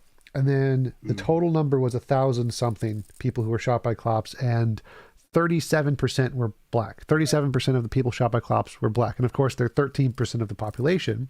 So the Black Lives Matter says, oh, look, African Americans are being disproportionately shot by the police. But then when you look at the crime data, the violent crime data shows that the percent of violent crimes committed by African Americans is 37.5%. So it's not disproportionate. There's no disproportionacy there between the amount of people shot and the amount of violent crime. And so the central claim of Black Lives Matter is factually false. And so I then took the label All Lives Matter just as a representation of the fact I disagree with certain aspects of Black Lives Matter, because that's what you do is you take a, like a label of an antagonistic label as opposed to the current one, kind of like how atheists take the flying spaghetti monster to oppose God or whatever. It's just a label to represent you don't agree to this ideology in some respect. And yeah, the reason I took the debate overall was because I want to show that you can logically disagree with certain aspects of a sacrosanct ideology like Black Lives Matter, and it isn't bigoted, but everybody on the left, or a lot of people on the left, are just going to call you bigoted because you disagree with their sacrosanct idea. Like when Matt Dillahunty said, I'm a garbage human being because I took All Lives Matter. And so, yes, the main reason I took the debate was because I wanted to show the hypocrisy and bigotry on the left. But I do think there are genuine ways that you can disagree with Black Lives Matter and not be bigoted. It's just, there are things you can disagree with about their position. Like the fact that their owner has $1 million home now. I think Sam Harris made some similar comments actually as well about the statistics behind that, and he got a lot of flack. Yep. For that as I mean, well. what I would want to ask though is just like, I get how, so, proportions are always comparing like two ratios, let's say. And yeah, you could say that it's proportionate to the crime statistics, but you could also say that the crime statistics and the shootings are both disproportionate to the population. That would just be a meaningless statement. That's like saying the people who play with fire are disproportionately burned to people who don't play with fire. Like, well, that's just a stupid statistic. Like, obviously, because they're playing with fire. So that wouldn't, the point of the statistic is like that it's unfair. The police are being unfair to black people or something. And so if that was the case, then you would expect there to be a disparity between the crime rates and the shot rate. So like if all else was equal, then it would make sense to say, oh, look. Are those solved crime rates? Are they solved crime? No, murders are not all, most murders aren't solved. Okay, so you're talking about murders and assaults. Violent crime. So murders, assaults, rapes, big ones. So well, the statistic. Would you think that the crime data is disproportionate with respect to the percentage of the population, though?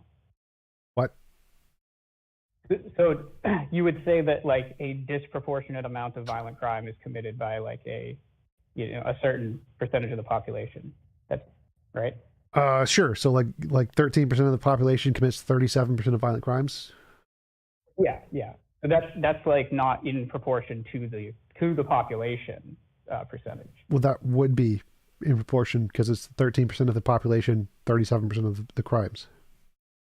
Right. Well, what I'm saying is if it were in proportion to the percentage of the population, then it would be 13-13, right? Yes, because of the context of the conversation is about what is the rate of crime relative to the population.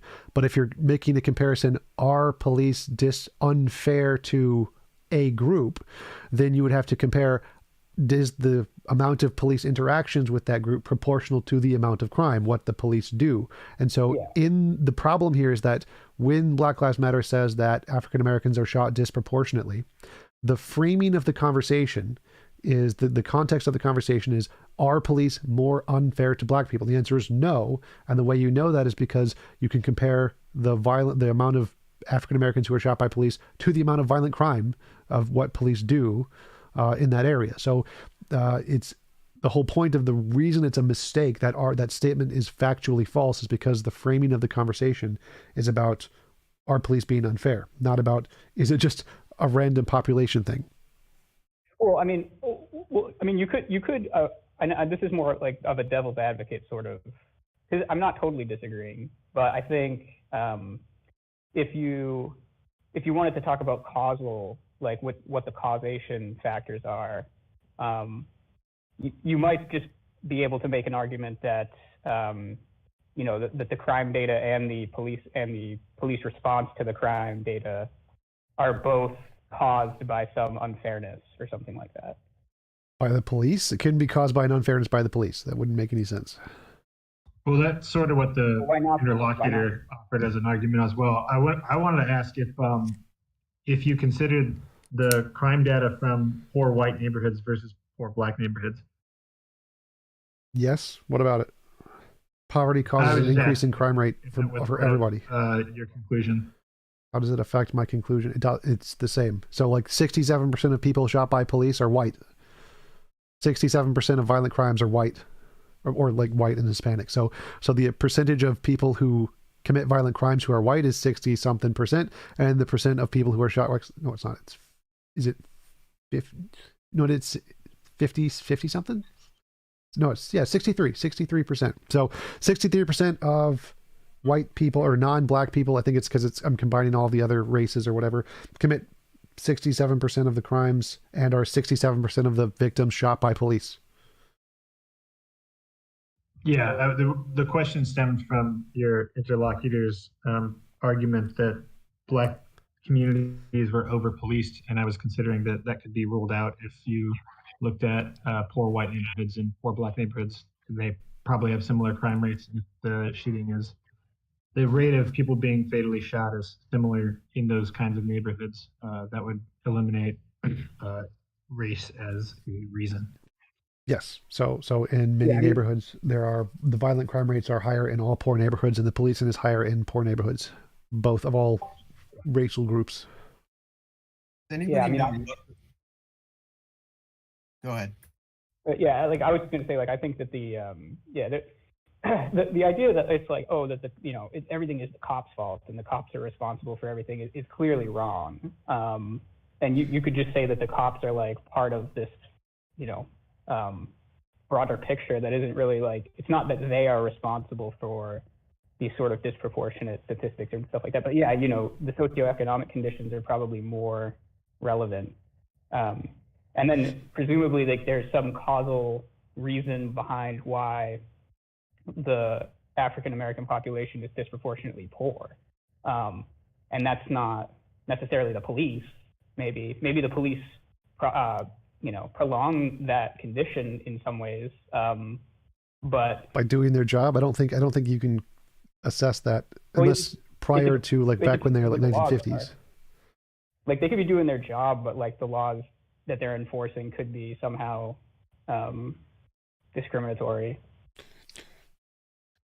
In the past, mostly. Previous homeless person who has been harassed by the police in South Texas multiple times, I can say,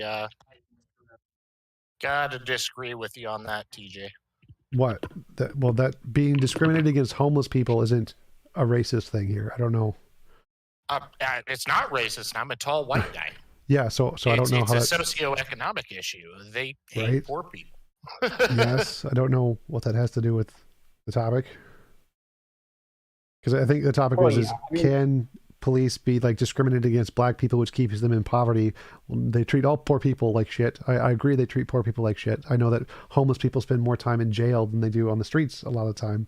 But that's not Oh, like I must have misunderstood you then. I'm sorry. I just walked in. My bad. Yeah, no problem. I guess what I would say is that like if you want to speak specifically on like racism and stuff like that, like if you know like sort of like on the books racism or whatever, like I don't know. Obviously, people use that term way too loosely to the point where it becomes meaningless. But I think that you know there is a case to be made that like because our government structures sort of do keep poor people in poverty, let's say, or make life harder for poor people. And there were conditions that, you know, selected specific racial categories, specific racial groups to disenfranchise economically for a long time. That like those are going to be the causal yeah, I mean, no one's arguing that in the past people weren't racist, which then caused black communities to be disproportionately poor. Like, yeah, we all agree that that's true for sure. That's not the police's fault today. Like, they're just doing their jobs. Yeah, and I mean, like, I'm sure there's specific instances where we could dispute that, you know, but like on the whole, sure, right. But yeah, I don't think it's like necessarily something we want to continue to allow to.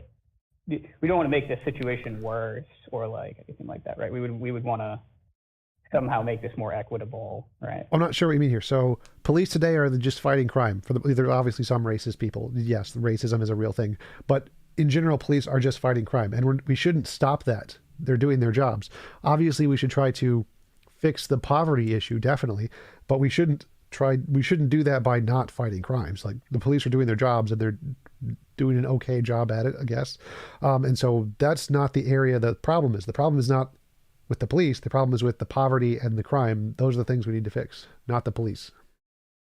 There are obviously problems with the police we need to fix too, but. Yeah. I mean, I would agree with that. Yeah. And like, yeah, obviously there's abuse of power circumstances is where you can really criticize police. But those are going to be more specific cases. Or, I mean, in some cases, yeah, like a police department might just have like bad practices or something like that. But yeah, I mean, it can be worse than just bad practice. I mean, I think if you get sort of really bad racist people at the head of police departments and so on, with control over hiring and firing their lower management levels and so on, it can work all the way down. I think there probably are examples. But I was going to say the statistics is probably far more nuanced than this sort of national percentage that we've been talking about. I dare say the statistics probably become quite different if you examine it at a more local level. And I suspect the whole thing is actually far more subtle and far more nuanced than just Black Lives Matter, All Lives Matter, Blue Lives Matter kind of arguments. Well, the point here is that the statement Black Lives Matter made that African Americans are disproportionately shot by the police, that's just factually false. They're proportionally shot. I think I don't know enough about the statistics myself, but I think I probably would agree with that general statement. But some of the things I have heard about, I think, indicate that there is an issue that needs to be addressed. There are lots I heard about the other day of a woman who was she got out of jail, then was told she was allowed to register to vote, and it turned out she wasn't because of her sentence, and she was still on probation or whatever, and she just got sentenced to 6 years in jail. I believe she's a black woman, and the people who actually tried to cast fraudulent votes for dead relatives, 3 or 4 of them, I think, and they're all Republicans, have got like no sentence, no custodial sentence at all, or just 1 or 2 days. I mean, there is a kind of bias. There are examples like that, and the George Floyd killing is an example of a bad cop, probably a racist cop, and all these sorts of things. I think there's stuff going on there that needs to be looked at. Out. Well, none of those are systemic issues. Those are individual examples of shit happens, and there's lots of those. Exactly. But I bet there will still be systemic issues in certain police departments in certain cities, and it's finding out where those are. And my problem with the Black Lives Matter movement is it doesn't help to get down to that sort of granular level to find out where the problems really are. I think too, like there's a, racial profiling is still kind of an issue. Just even given all these statistics that you're talking about, like where, if Black people commit some disproportionate amount of the crime, then, innocent Black people are more likely to be profiled or considered to be poor. Like, let's say like a police officer who knows that somebody has financial means is much more likely to be fair to that person because they can sue them. Pay for yeah, exactly. Or they can at least hire a good attorney, et cetera, et cetera. So if a cop has some quota that he needs to make for something showing that he's doing his job, he's more likely to go after somebody who he thinks is poor, and things like that. And yeah, I mean, those do relate to it is a very complicated situation. Yeah, but I definitely think that's more of a systemic issue more than a racist issue. Like the fact that that some people can afford lawyers and so you don't go after them. That's like the IRS. The IRS doesn't go after really big companies because they know they can't do anything about it. So they go after the small companies. Yeah, I think that's definitely a real issue that we need to solve. But I don't think that's a racism issue. I think that's more of a systemic issue which can cause indirect racism. Yeah. I mean, I do think that almost all of this comes down to socioeconomics, and then the racism considerations come in when you think about like what's gone on in the past, and how it affects what's going on today. But yeah, I wouldn't say that. I would say that there is a legitimate argument that certain cultures are objectively worse at certain things, which lead to more proclivity towards crime. And like obviously, cultures like Asian cultures that focus so heavily on education that their kids have no social life, they tend to go to college more and get higher GPAs for sure. So I think that culture does have an impact. I think there's a legitimate argument there. That's a bit of a selection bias too, though, that those sort of ideas about how Asian people are more on their kids to get a good education. No, there's no selection bias there. That's true in the Asian countries as well. When we compare Asian education in their original countries, Japan, North and South Korea, or South Korea, they do better. Like that. That's not just like for because the argument for selection bias is like Nigerians who immigrate to America are more educated and successful than literally any other group. That's selection bias because you're just comparing it to the immigrants who are very successful and have I forget what it's called. But when you compare it to their country of origin, is the culture in the country of origin the same as the culture of the people immigrating or people who live here? And do you see the same results? And if yes, then it's not a selection bias. It's the same as the culture of the country of origin. Sure. Yeah, definitely. Yeah. With places like South Korea and Japan, that's definitely true. Like they definitely have their cultures are very much oriented towards, this sort of successful lifestyle stuff and teaching their kids how to do that and everything. But they are also much more socioeconomically homogenous there.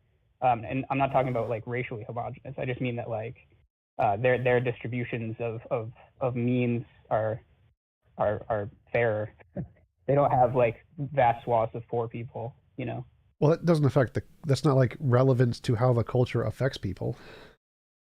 Well, yeah, it is. I mean, it affects what the culture is anyway for the country.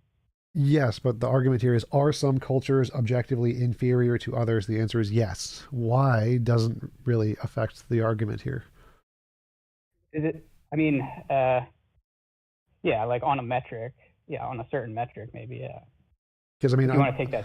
There are many examples of like poor Jewish cultures who did really well when they immigrated because they had the correct mentality that ended up getting them to work hard and get money. So it's not, the socioeconomic thing really doesn't, I mean, it'll affect the culture in some way, but being socially economically balanced doesn't mean you're necessarily going to have a good culture, and being poor doesn't necessarily mean you're going to have a bad culture. So I don't think that's really relevant. They're not necessary conditions, but they are like... I don't think they affect it. I don't think they affect it one way or the other. Because I mean, I think there are many very rich, very spoiled cultures who aren't really interested in working hard. So I don't think necessarily being wealthy means you're interested in getting high education and working hard. Like many Americans, American education is shit, and they're very wealthy. And I'm not just talking about the aggregate. I mean, in wealthy neighborhoods, the education isn't necessarily good. So I don't think the wealth factor necessarily helps or benefits that a culture's mentality leans towards such that you'd promote education. Yeah, potentially, I could see what you're saying there. Yeah, like again, I don't think it's necessarily something that it would follow deductively that if somewhere had a bunch of money that they would have like a culture of a specific kind or anything like that. But I think like probabilistically speaking, it definitely there's like a heavy correlation between those things, like between the idea that look, somebody can be very poor but have a very studious attitude, right? Like there's plenty of examples of people like that. Yeah. But they're at a disadvantage though. Well, yeah, but that's like when we saw Asian immigrants to the U.S. or Jewish immigrants to the U.S., that's what happened. They were poor, but they had a very good work ethic, and the vast majority of them got out of poverty. So, I mean, I think that if you do have that attitude, it does have a significant impact on getting you out of poverty. And I don't think that being wealthy necessarily adds or decreases the percentage you have that kind of attitude. I think that's mostly cultural over thousands of years of just what your culture is prior to any like wealth of your nation. I think that's just something that's been ingrained from your culture over thousands of years or whatever. Well, I mean, even somebody from something like a terrible culture could make decisions like that as an individual, right? Like, sure, they do. So, I mean, yeah. So, like, yeah, there's all kinds of influences on people. I think like the type of culture you're talking about is just more likely to be passed down if you're like in a stable household, for instance. Like, I don't know what that means. Like, I think your culture is passed down kind of either way. Well, I don't think you would get it if you were like adopted by or something like that.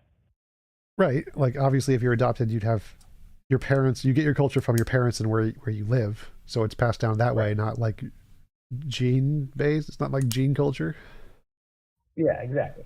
So yeah, that's really all I think about it. I don't think any of these things are like, you're guaranteed to fail if your parents are poor or something like that. For sure, you're not. But yeah, I do think that on the aggregate, when you look at large groups of people, like this is what you expect. Basically, it's just that like if there's a large area where the households are not very stable because like even if those people previously had been like the Roman Empire or something, but they were reduced to terrible living conditions, that the culture inherited by their children isn't necessarily the same as what people were living under before that. But yeah, I mean, it's nuanced, I don't know if I don't think it's a black and white thing. No pun intended. Well, I would say that if we took groups of people who had a culture and put them into poverty, based on their culture, some would succeed at a higher rate than others. Some cultures would be objectively better at success than others. Well, look at the destruction of Asian cultures after the war and then how fast some of them built back. Yep.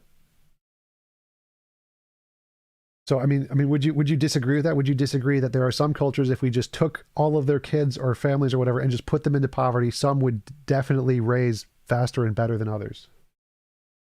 No, I don't think I would disagree with that, no. But I don't see at the same time too, just referring to sort of like those attitudes as cultural. I don't know if that's the right way to talk about it, but yeah, I mean, I agree. Yeah.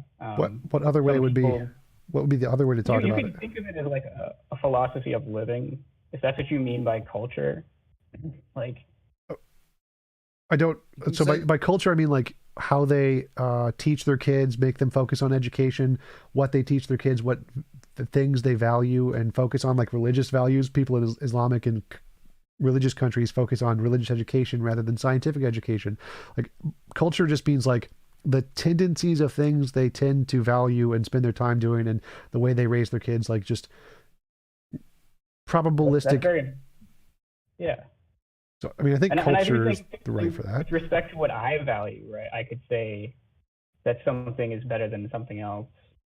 Right. Like, so that's where, like, yeah, if you give the metric of like people do economically better or something like that, I think, yeah, you could say this produces better results than that. Better education, better food, better living standards, just better happiness index, less cortisol. Literally any metric that we could use, there are some that would produce better outcomes for survivability than others.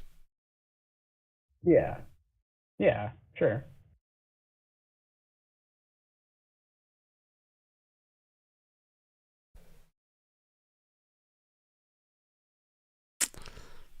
Like, I definitely think that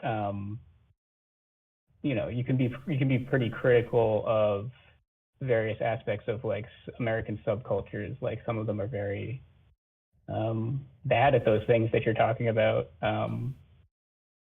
I guess like how you go about changing that, because you could be critical of it, and I would be critical of it, but I don't know what you would do to sort of affect it. That's a different question. I haven't said anything on that topic yet. How to change it? Yeah, I don't know. Because changing it might not be about saying that it's bad all the time. Changing it might be more about slowly importing ideas from other cultures and into these cultures, like without being like super hostile towards them or something like that. I don't know. Yeah, I have no opinion on changing them. I don't know if you can change them or if it's good to change them. If it was good to change them, how would you change them? I don't know. Is it deterministic? Is our cultures just going to change into a certain way because other cultures affect other cultures, and who decides what aspects of another culture would adopt? And that's where we all get into this mucky thing that we're doing basically now. Well, I would say it's probably more like evolution, survival of the fittest. The one that's the fittest is going to survive. Yeah, but I would say cultures can take on aspects that are not beneficial to the survival of the whole culture. And yes, they might die out, but they might last for 1,000 years. If you know what I mean? Oh yeah, for sure. On a long enough scale, yes, evolution, isn't it? Gleep Glorp keeps complaining about the police. Like, I agree, police are garbage. I hate the police, but I'm not like saying police are good here. But the goal isn't to get them to stop being police. We still need police. Is it the old adage with the police that, like, the idea that a person is saying people are crazy? Is it the same with the police that a certain policeman is? But if you put a group of them together, of course, you're going to get systemic problems. What? I did not understand that. I did not follow that argument. You know, the idea that a person is nice or sane, but people, when they get into a group, then they make rash decisions and stupid decisions, right? Sure. And is it the same with the police? That you can rationally talk to a police person, but once you get a group of them together, the systemic problems in the system get worse. I don't think so. I mean, I think that obviously more people enforcing the law will have the effect of causing whatever consequences of the law are, but I don't think that more police hanging out causes them to be more bigoted or something. I don't think they cause more problems that way.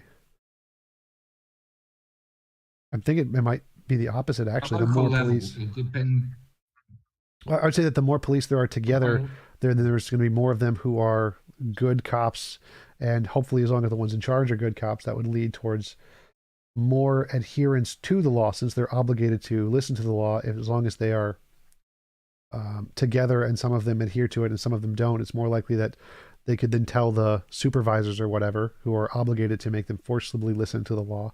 And so if there's more of them together, it's kind of like the military. The more of the military there are together, the more likely they are to obey the laws. Then, because if they're on their own, like in a bar or whatever, they're less likely to obey the laws because they can get away with it.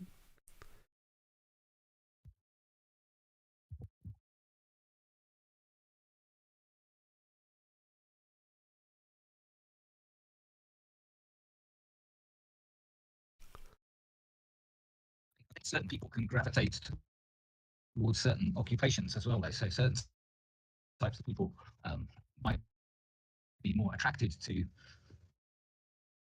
the police force as perhaps not the kind of people we really want in the police force. That might happen. Yeah, definitely. I mean, I think people who like controlling others are the ones likely to go into jobs where they can control others, for sure. Yes. I mean, there's the old saying that anybody who wants to be a politician should automatically be disqualified for being a politician. Yes, that's the Harry Potter metric. Anybody know what percentage population? You are breaking up. I cannot hear you. Okay, I'll just stop. wait. Now you're clear. Now I can hear you clearly there. Oh shit. Okay, I'll try again. Does anybody know what percentage of the American population is identifiably racist? I don't even know how to answer that question. Like, how do we assess what real racism is? Like, can we measure it neurologically? Like, because I think there's going to be a lot of racist black people and a lot of racist leftist people who are racist against the people they don't like white people or whatever. I think that's a genuine thing. I think there are people who are racist against white people for sure. So I don't know how we would go about measuring that. Sure, I don't think you would exclude that from the data. I'm just wondering, because that data, it seems like that data should exist. I don't know. I think that'd be too hard to measure. Okay, fair enough. Measuring racism is very, very difficult. I had a friend at university. I think the closest we could get would be like the implicit association bias, which is just in everyone.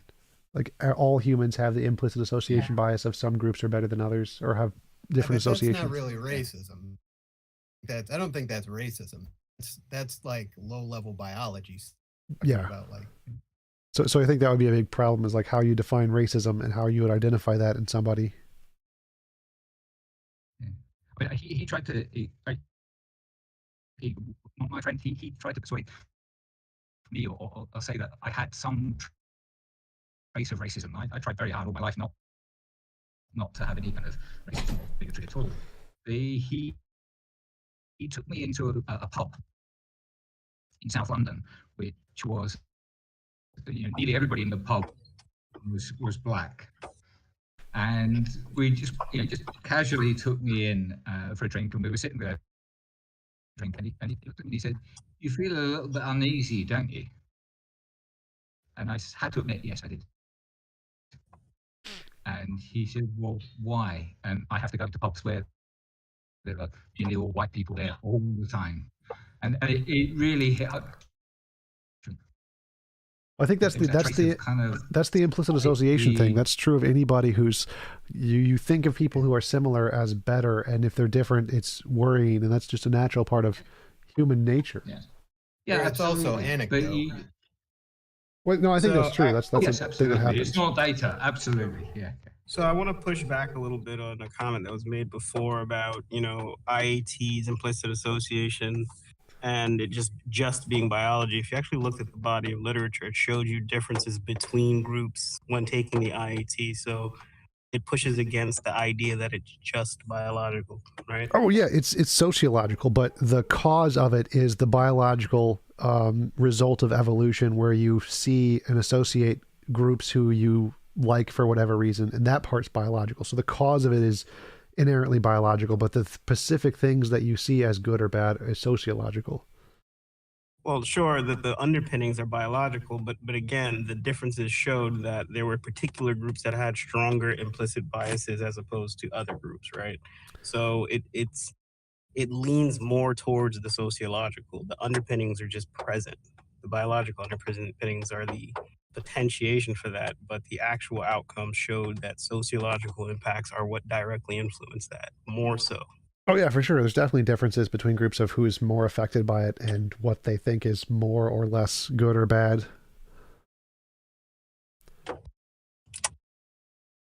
Everyone literally equally has the exact same implicit biases. Like, no. Right, but the why is there a difference between the groups is I think the whole point of a lot of those IAT studies. The part that operates above the level, that's the target, I think. All right, I'm gonna go to the bathroom. Be back in a minute. Keep talking. Do something interesting to entertain the audience. We do, I mean, if we just went with the dictionary definition of race, I mean, I understand that it's hard to define exactly what, it's not, I don't think it's impossible to have a pretty good idea. We have methods in the past that we have used to identify comparably difficult to identify things in population, so that it shouldn't be impossible to identify like what percentage of a population qualifies as racist really. It might be hard, I think, because a lot of people like to hide it. You know, that can those questionnaires difficult. But that should be adjustable for at some level, I think. I don't like, it seems like if we had that piece of data, we might actually have something a little more solid to work. You know what I mean? Difficult to know what questions to ask to get to that data. Difficult or impossible? You have to do some sort of survey. No, just difficult. And people do difficult things all the time, so yeah. I think that information is more readily available than we're acknowledging. Yeah, I did like a 10-minute Google plunge for it, and I couldn't really find solid numbers, so that's why I'm asking. Probably if I were a little more diligent. Not the numbers, the like. What? So if you had the numbers, what kind of information would that glean, right? Like, what kind of questions would that answer? Okay. Well, and then how would that inform, the way you deal with the issue? Personally, or like in general, like, what do you think that information would? How would that be useful in dealing with a particular issue? Right. So, for example, if we could say with high degree of certainty that like 20% of the population, popping enough from the top of my head, 20% of the population was racist. By questionnaires, by the definition, they fit the model that 20% of the population. Then, if we look at statistics, for example, like these statistics some of them might rely heavily on self-reporting, at which point the data becomes a little bit questionable to a certain degree. Like if you look at, for example, we know that police at some point, back closer to like the Reagan era, planting drugs on black people. It was a thing. That would affect the data that results from that. So when you have an instance where your data relies on people self-reporting in situations where they'd face consequences otherwise, the data becomes a little bit more, I don't want to honest than solid, but like,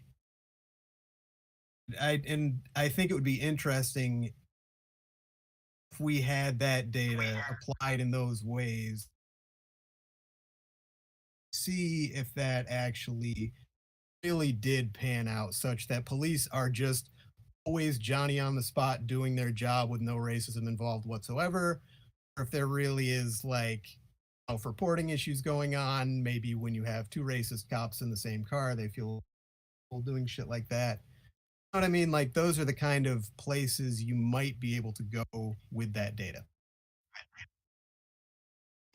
Do you mind if I make a couple comments? Somebody asked earlier if there was a metric, how many Americans are racist.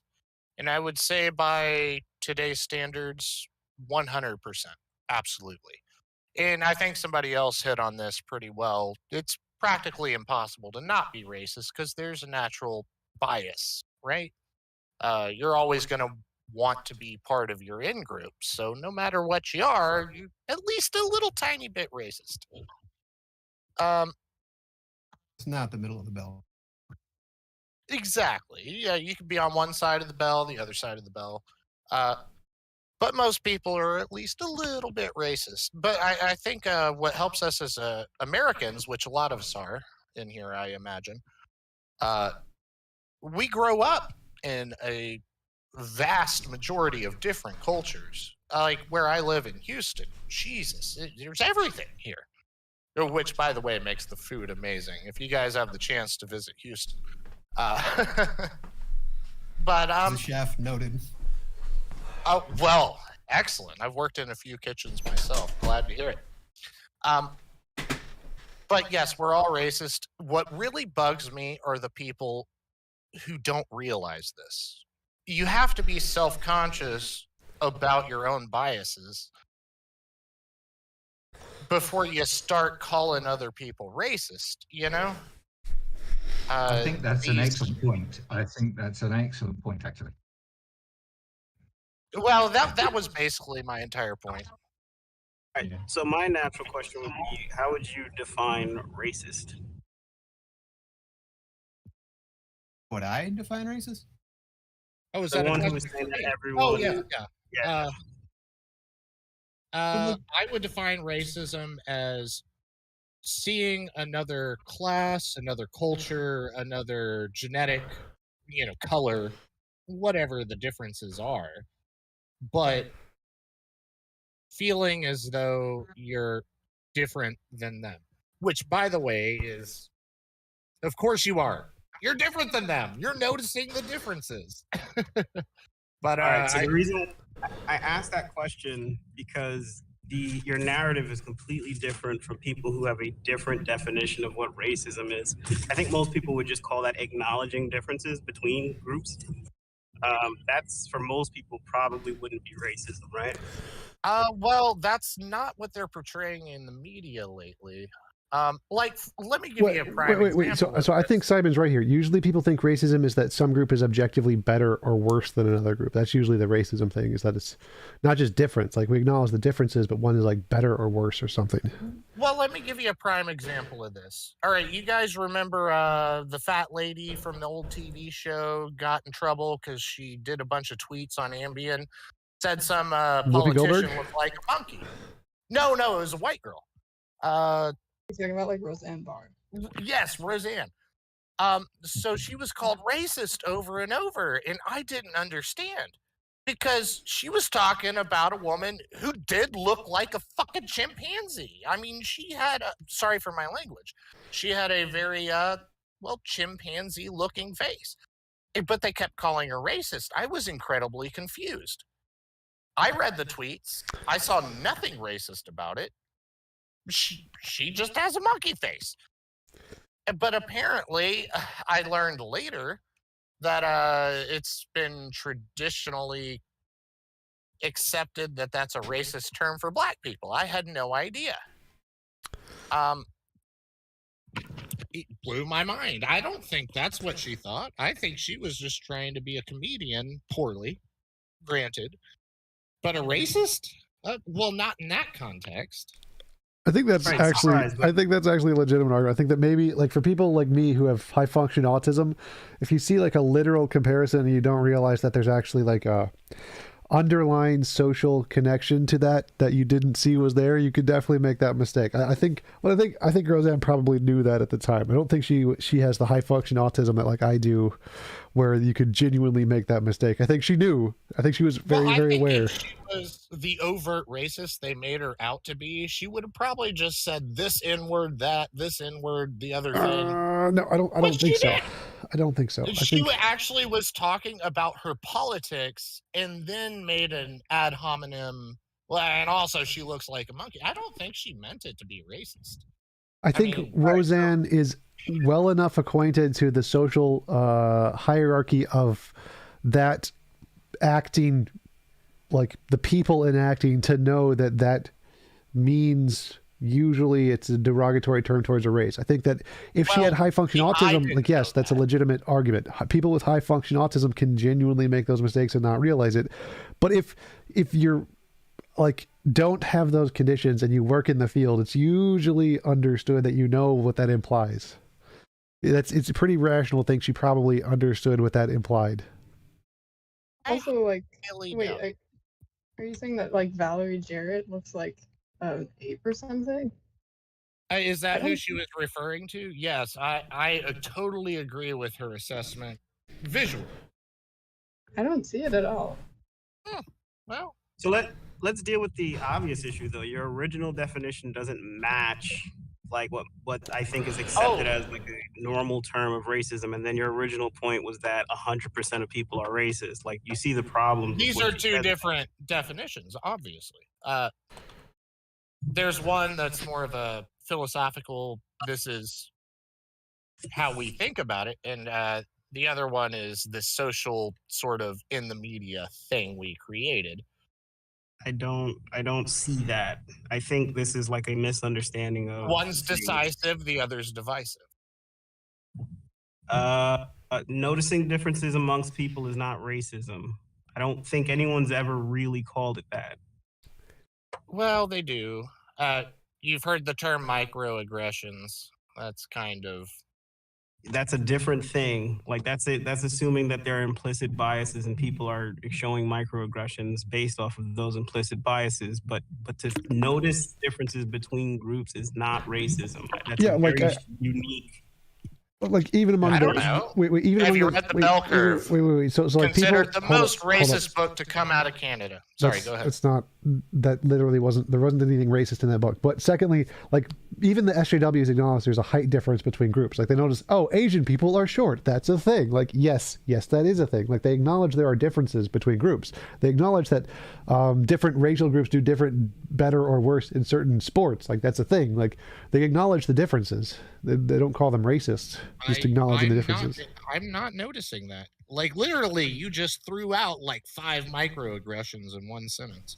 Not that I believe that, but this is what I see in the media and on the tweeters and the Instagrams and whatnot. And hey, I will look at that picture. It's been like 6 years, so I'll look at her again. I mean, I guess I can partially see the similarity to like certain Planet of the Apes characters because there's a little bit, but maybe I think there's you mustn't overlook the skin color thing here. There was actually a soccer player in the UK who actually did have a more, I would say, a more chimpanzee-like face than most people, but he was white. And yeah, the word Cro-Magnon comes to mind. Why is that? Nobody ever mentioned it. It was something that I noticed and thought about. Never. I'm gonna get my coffee. Be back in a minute. By anybody, and I think there is just a straightforward color thing. The other point I wanted to make about racism is that the history of slavery in the US and elsewhere is can't be overlooked. I mean, it's the impact that has had on how African Americans perceive themselves and are perceived is huge.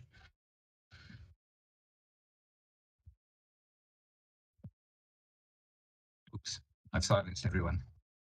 Well, I think one thing that's, since we're going to shift topics here, I think one thing that's overlooked constantly is that, again, this is not a black-white issue. Most of us Americans are 4th, 5th, 6th generation. We didn't even live here. We were escaping poverty and war. And I mean, we're American as hell now. I mean, even me, I'm German from World War I, my great-grandparents. I'm 4th generation, is that correct? Great-great-grandparents, whatever it was. But I suffer the same indignities or systemic financial and issues that Black people who've lived here for 400 years do. And for but without sorry, this is but without the subject. association, but without the association with slavery and that situation. So, but there is a difference.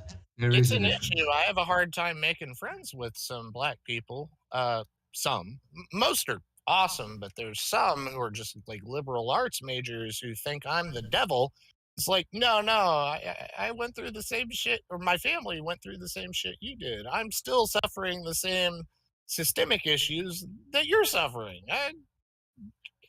Different culture, sure. But, just because I'm tall and white doesn't mean I'm the devil. Like Wait, the so racism I experience from people I should have a lot in common with is very, very aggravating. well, so like I can agree, I guess, on the level of like it's not really an accurate assessment to say that you personally are like the devil or the cause of all the problems, obviously. But like, what do you think are the same systemic issues that you're experiencing? Certainly, there's going to be some overlap in terms of like, you know, if we're being kind of more class reductionist or something. But outside of that, well, let me give you a prime example. I was homeless. Actually, I've been homeless 3 times because I'm manic depressive. I'm not, my brain's kind of broken. But that aside, I'm also an entrepreneur. I've been successful a couple times. So I drive my old car, which I saved up all through my teen years to buy. Finally bought it when I was 19 in cash. I still have the car. I've lived in it multiple times. right? So 18 years later, I still have this car. I'm But not to cut you off, but I'm saying non-class related issues. Like there's going to be socioeconomic things. I've been homeless too. I'm also white. I understand that people that are in the same socioeconomic bracket are going to experience a lot of the same shit. But like I'm saying, what outside of this, what do you you're think gonna are the common undermine my experiences? point before I can even make it. Can I at least finish the story? I was almost done. Sure. Sorry. Well, I bought a Z51, $65,000, all the bells and whistles. Never got pulled over. In my shitty little old 2005 car I bought, get pulled over all the time. Sorry, you're right. It is a socioeconomic thing. Probably my hair doesn't help either. I look like a homeless man.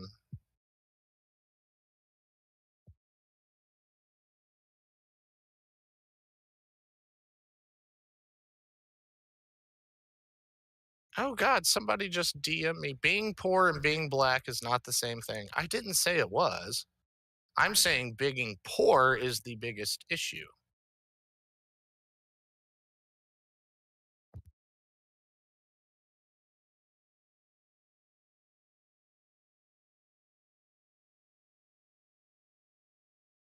I'm not sure I'd agree that it's the biggest issue, actually, in terms of racism. Well, weren't we talking about how police officers harangue earlier? Yeah. So I mean, yeah, I know Tom had some stats that he indicated it was more to do with socioeconomic and so on. That's fine. But what? There is racism. Yeah, I mean, it has not much to do with how much money you have. so like, have you guys seen the I have it somewhere. There's basically a massive sort of sorry, go ahead. Let me find it first. So I'd like to see the statistics. I have a feeling which way they're going to lean already, but the amount of, let's say, black people versus the their economic status of the entire population, and then versus that against arrest rates. Sorry, my English sucks today. Gosh. But I think I said enough words there to make that make sense. I think it is going to lean towards a higher proportion of black people are arrested than white people. Obviously, the vast majority of them are going to be poor, but versus the population of, say, black poor people and white poor people, which get arrested more often, I'd love to see those numbers. So I bet it's not as far off as maybe media makes us think it is. So what I was going to bring up was I posted it in general. There was an analysis of traffic stops, basically, of almost 100 million traffic stops done across the country. And the main finding of it was that literally just the difference between stops made during the day versus stops made at night, when you can't as readily see what the person looks like, that there's a huge disparity in the proportion of stops that were, Black people. Between during the daytime, there were a lot more, versus overnight, there were not as many. I think you got that Which seems to backwards. imply. There were more stops of Black people at night and less during the day. No, there were more during the day. Oh yeah, you're right. You're right. My bad. Does this study also cross-reference the nature of the vehicle? Like how expensive is the car? How does it look? Well, I mean, this is analyzing almost 100 million traffic stops. Like, I'm sure there's a whole range of vehicles. Well, exactly. But does it take into? I'm trying to read it right now, but this is a lot to go through. The effects of legalization on marijuana on stop outcomes probably had no effect, huh?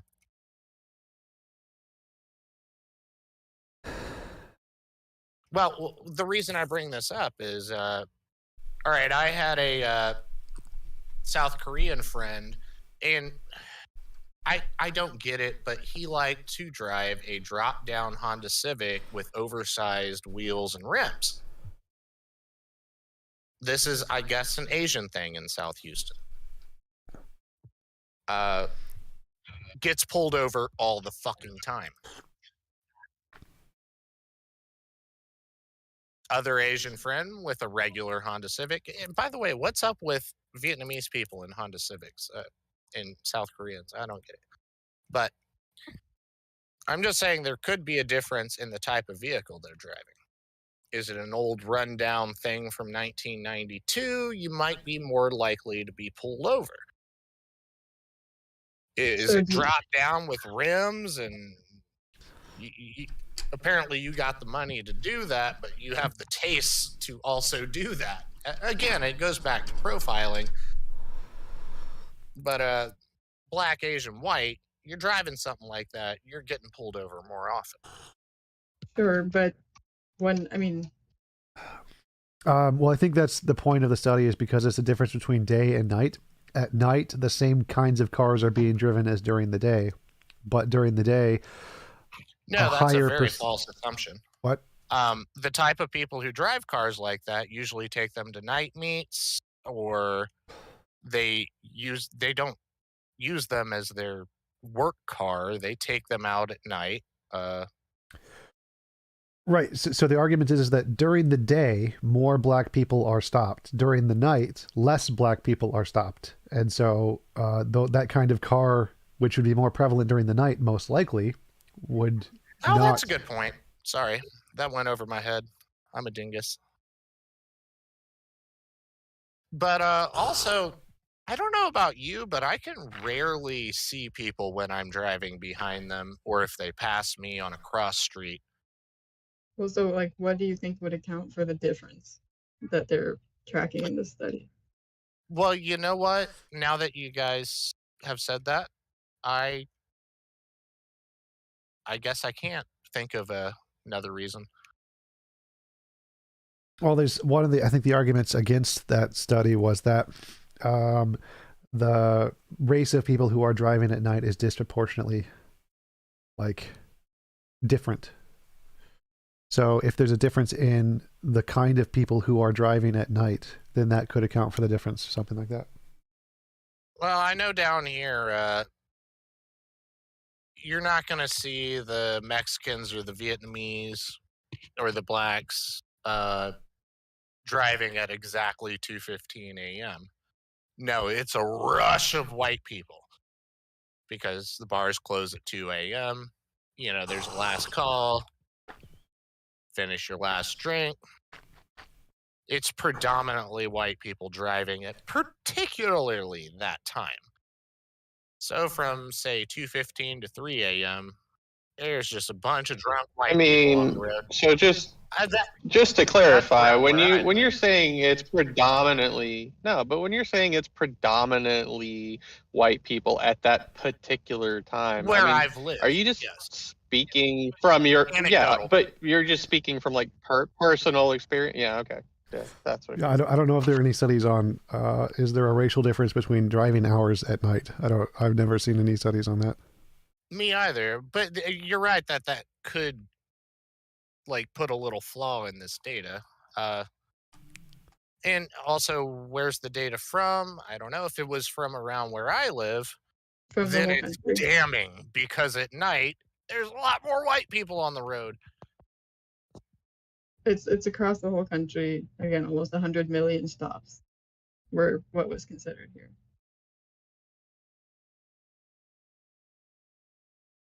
Well, do you have a percentage on what the difference is? Day versus night, black versus white? Yes. It's in here somewhere. I'm looking at it right now, but Oh, someone in the chat asked, is there a certain group that's disproportionately charged with longer sentences? And the answer is yes, but that can also be accounted for by repeat offenses and things. And so a lot of those stats are also due to the fact that repeat offenders get charged more. And so there is some difference, but it's not as significant as, like, there are certain other things like if the judge has eaten, he will give a lower sentence. If a judge has not eaten, he'll give a longer sentence. So there's lots of very silly things that influence judges' sentencing amounts. I would be curious to know if there was something similar with, I guess before a lot of them were taken away with like traffic cams, if traffic cams were more likely to pick up, disproportionately one race over another, or if that just didn't exist because obviously there's no discretion for the traffic cam. Right? That would be interesting. The traffic cams are illegal where I live. Luckily, they should be. I get it. I'm just asking if there wasn't some sort of data we could look at that would also point that way. If like things that couldn't tell what color the driver was, if that sort of evened out, the numbers to be more proportional to the population, or if it got the same that result, would imply. Yeah, if it got the same result, exactly. Traffic cams, the ones that automatically issue a ticket if you run a red light, which those still exist in a lot of states, even though they're, well, we sued our state about them. I want them in every state. I want those everywhere. I want to be able to put those on the front of your car so that you can like charge someone with a ticket. That would be amazing. Well, let me give you an example as to why not. So I drive and do deliveries at the moment just so I can eat. The last 2 years have been crap for me. But there are some times that lights don't work. They're based on sensors, and they don't sense you. So you reverse a little bit, move forward a little bit, try to activate the sensor, but you're stuck at a left turn red light with nobody on the damn road, by the way. Lights don't work on sensors, they're timers. You're stuck there for what? An hour, 2 hours, 3 hours? No, eventually you have to run the light. Literally none of that makes sense. So lights aren't on a sensor. They don't like sense if cars are there. They're on a timer. So they're on a timer? No, not where I live. No, they're in fact not on. Right, so TJump, that's not right. No, it's not a pressure plate either. There are sensors underneath the concrete, and at a lot of traffic lights in a lot of cities, they're all over the place right here in Houston. If there's no car there, right, the light will just remain red, and when you park to turn, it will sense you, and then it will enact it to turn green at some point. So I thought it was a pressure plate, because I've noticed if I'm behind a moped, it won't trigger. No, if you walk over there, if you walk over there and you've got like a magnet on a string and you just fling it around in circles, it'll eventually turn green for you. Oh, that's cool. I didn't know that. But here's the thing: if we still had those traffic cams, I would get a ticket for making likely. Hold up, likely not, because the other traffic cams could be well, first of all, the traffic cams are. So we never had this No. in Houston, by the way. But in other places, these have existed, and it's an entirely automated system. The robot senses you ran a red light, it sends you a ticket. Okay, then so it's I up mean to that's an you easy to fix. go That's a really up easy to a fix. judge and say, this is bullshit. That's a really easy then the fix. Making a lot of assumptions. Wait. So I'm that's not making stop. So that's really easy to fix. Don't put the cams on pressure plated lights. Just put them on timed lights. There you go. Problem solved. But I think we should like have I think we should be able to ticket like people who speed, like really crazy drivers on the road if they're in front of you. You should be able to have like a camera that records that and give them a ticket that you get like a partial of the money from. I think that would be a good thing. Oh, I fully agree. Hey, this reminds me though. Can we go back to a previous subject? I do not think gunmen should have the right to pull me over for slightly speeding. Gunman, like a guy with a gun? Yes. Poorly trained are you complaining? Officers should have nothing to do with minor traffic violations. Yeah, so the first time you said that, I was like, wait a minute. So random people with guns are just pulling you over? Like, what? What is this? That's not That's legal? the way it feels. Yes. But so you're saying that traffic cops should not be allowed to carry guns or something? I'm saying traffic cops, no, they should not be allowed to carry guns. So what if someone doesn't want a ticket and they pull out a gun to try and shoot them? Traffic cop runs away and calls in the gunman. Do you think the cop can run faster than the bullets? Ain't nobody shooting a guy who's unarmed. Yes. I mean, I'm not saying it won't happen. That's literally but the happened.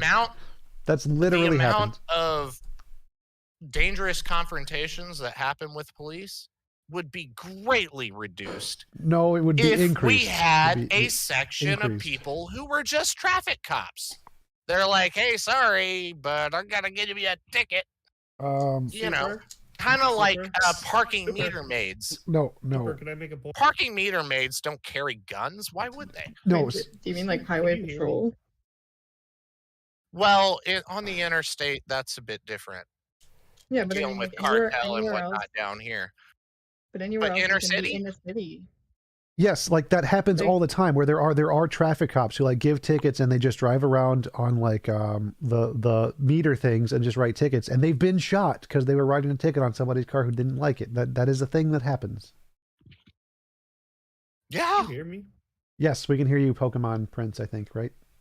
I think that people should not be speeding on our social roadways. Well, I don't know if So you'll quit ever drive the speeding. interstates, but the speed how about limit's you quit- 65, you- but nobody how about you goes quit- less than 90. Wait, let him But you finish. quit speeding. Yeah, I mean, if you're You won't be pulled over. considered, like, you also just go with the flow of traffic. That's gonna supersede a speed limit. Tell that to the cops around here. You won't be pulled over if you don't speed. Yes. Oh, well, oh, yeah, sure. Yeah, you'll also be rear-ended by somebody with road rage. That's why I would be a fan of it, like installing cameras on every car that can like catch road ragers and then charge them, and you get a portion of the funds. I would like that very much. I would be very happy if you could like videotape a road rager and then they get a ticket and you get a portion of the ticket. This would be a great thing for America. That's a genius idea. The chances of it ever happening, zero. When I become don't president, like this the is going to idea of, happen. like, I feel like it can get into weird territory as soon as you start deputizing like people that are not actually, officially deputized and have certain legal limitations on the extent of their, authority over you. They have a good point. The only here in thing Texas, one sec. So the only thing they're allowed to do is videotape and send the videotape to the authorities. So they're not like allowed to actually stop anybody. There's videotaping and sending the information to the authorities and get a portion of the ticket. They don't actually get to like stop you. I believe in Russia you have to have a security camera if you don't have insurance, and then you send the tape to the insurance company if you've been rear-ended or hit somebody to prove your innocence or guilt. That's already a thing. To say that that can't happen it's not really valid. Also, Spooky, I thought that person was black. That person in the picture is not black. Still looks like a monkey. Well, I think that was the person that Roseanne was talking about, so it wasn't. Oh, well, then why did she get in trouble for being a racist? I don't get it. I mean, I never got it. I get it even less now. I think she does have black heritage. she- I think that's like a thing. I'm pretty sure.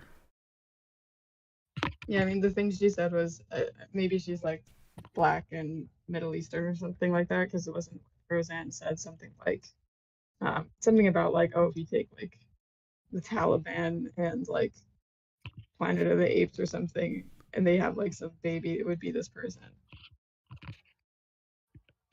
TJump, the authoritarian God Emperor surveillance in all vehicles. Yes, I agree. I concur with all of those words. Hey, TJump, what's your opinion on Edward Snowden? Do you consider him hero or not? I think he should be pardoned. I don't think like the things he did caused or was significantly put any like American lives at risk. I think that if someone leaks information to just make the government safer, it's something that they should be pardoned for. If they're leaking information that could get like Secret Service agents killed or whatever, that's probably bad. But as long as it's just, by the way, the government's spying on you, like, yeah, that's totally legit. I'm for that. Okay, thanks. I have to agree. Is he technically a traitor? Yes, by law. But I think he had access to a lot of information that could have damaged people. He didn't release that information. He only released information that was basically already declassified. It just cemented a few things.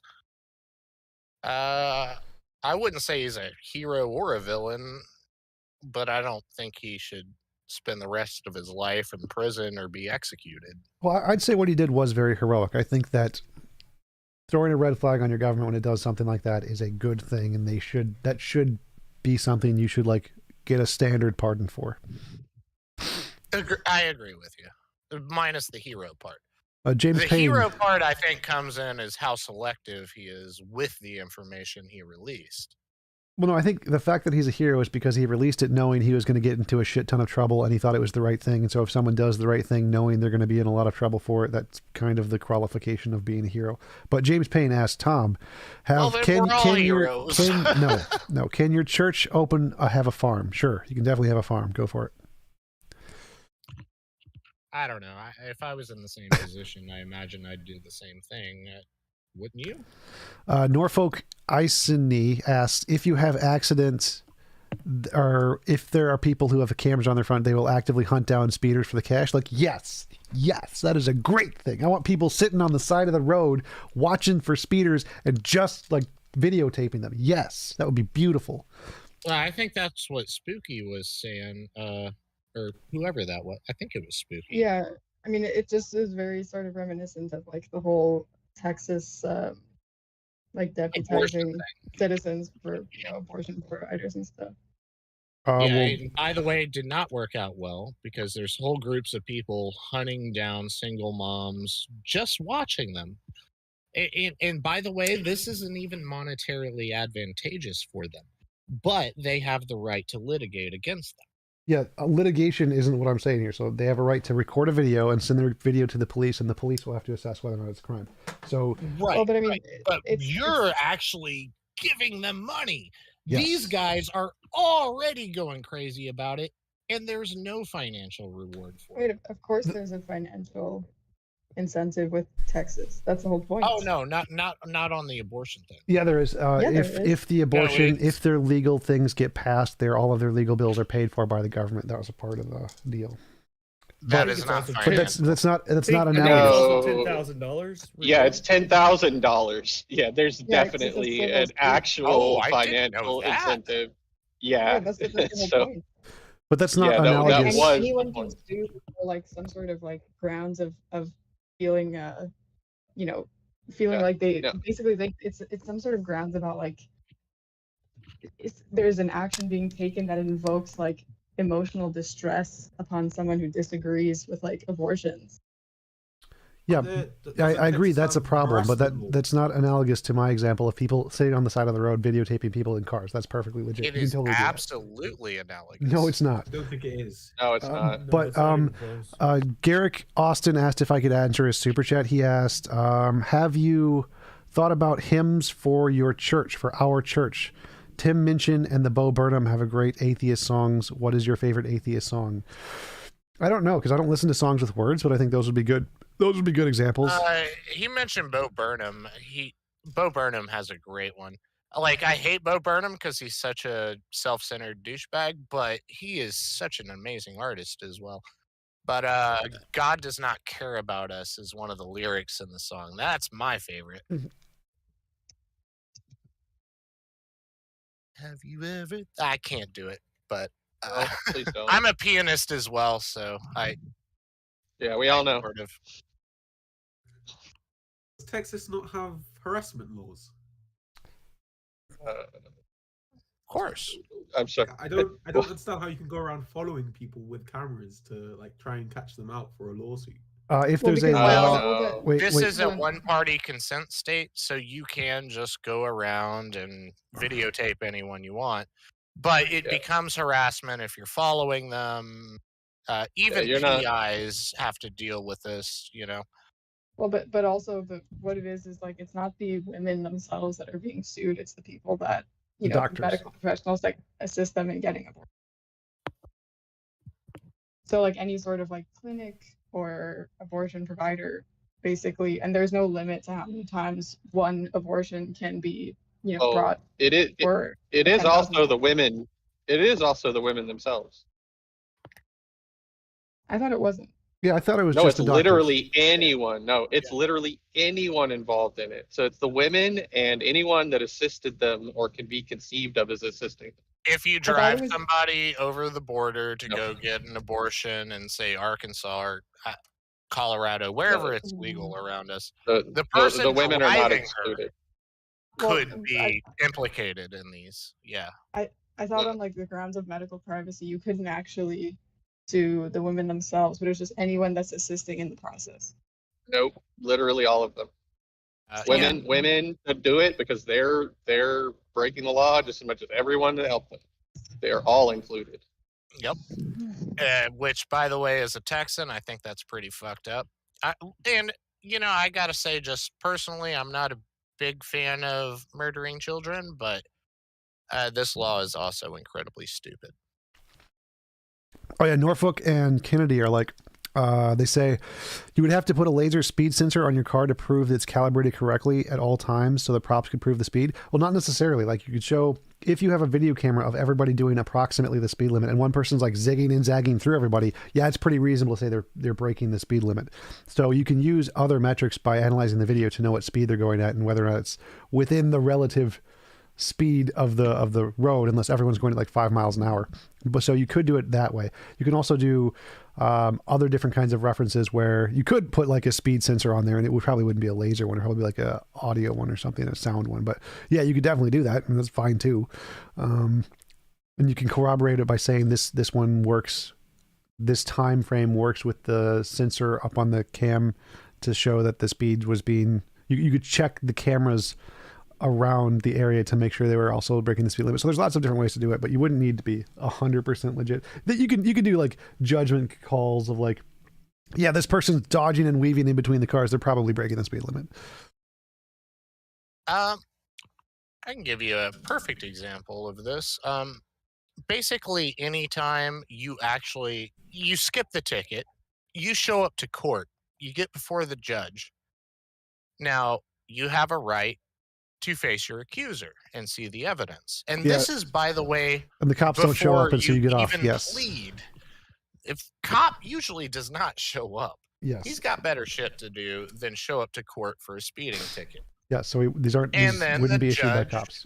Oh, that's not a problem. Usually, the judge has no choice but to dismiss the case. Now, if the judge is a dick, and I've seen this happen, they will postpone the case. Well, also you have to prove that somebody that was driving the car was the one that was speeding. Somebody else could be driving the car that maybe your kid. Oh no, it could be you. Friend.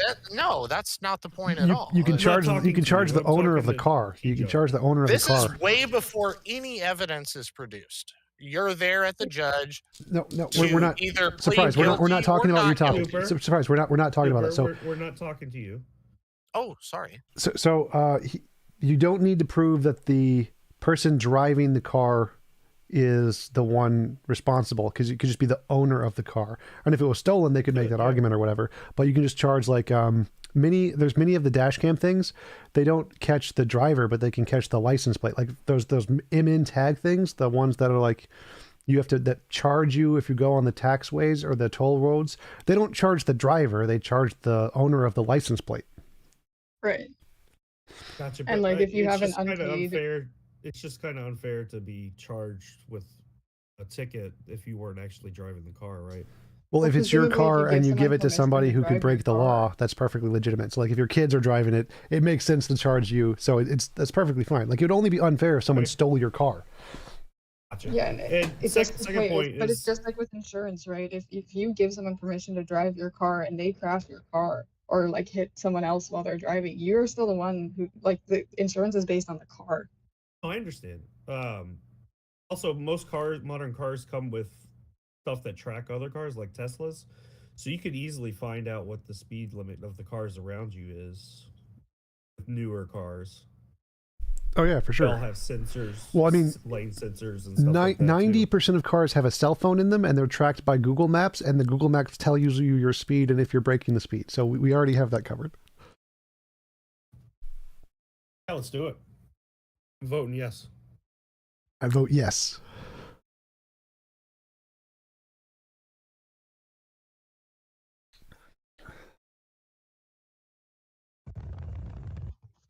Hey, TJump, off topic. What do you think? What's your opinion on UBI? Good. I want a universal basic income. We definitely need to implement it, especially when AI becomes prevalent. The only way in order to make a functioning economy at that point that supports most people is to give them a UBI. So UBI is good. We will definitely need it, and it will be fantastic once we have enough economic income generated by AIs to support it.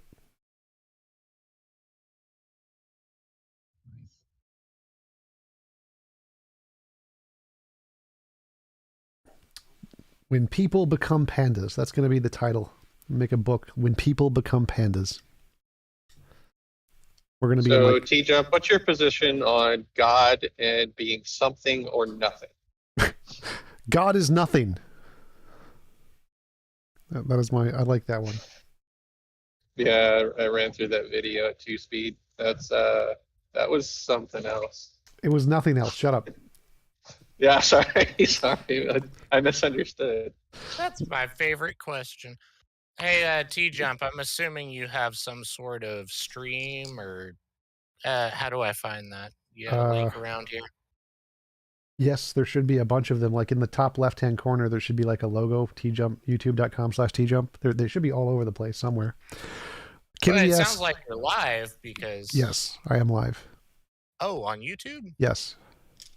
Yeah, just search TJump and then you get go there. I thought they usually banned people who had decent ideas. I've been on YouTube in forever. They ban a lot of Republicans. What is UBI? UBI is Universal Basic Income. It's just sending people money every month for being alive, essentially. Will UBI solve crime? UBI will solve a lot of crime. Yes, it will decrease the amount of crime by a significant portion. Because people don't need money to eat as much. So it will definitely decrease crime once we have a UBI. The worry of a UBI is, will it increase unemployment? And the answer is yes. It will massively increase unemployment. Oh, I thoroughly disagree with that. And there's historical reasons for this. Anytime that humans are so efficient that, let's go back a few thousand years. Our best philosophers, artists. Now, the jobs will shift, absolutely. But people still need shit to do. and they will find stuff to do. Yeah, but it won't be working for other companies that they don't want to. It won't be working at McDonald's. Absolutely. You're right about that. And so employment is when you're doing labor for somebody else that you normally don't want to do. When they do stuff they want to do, that's probably not labor. That's just hobbies. Well, if you're going to define it that way, then yes, you're correct. Would UBI devalue money? Would it devalue money? Sort of. It would cause inflation. Yes.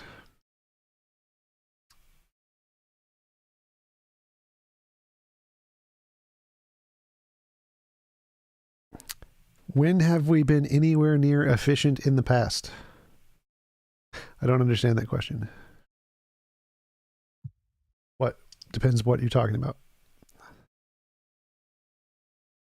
Oh, I think that was in reference to my comment.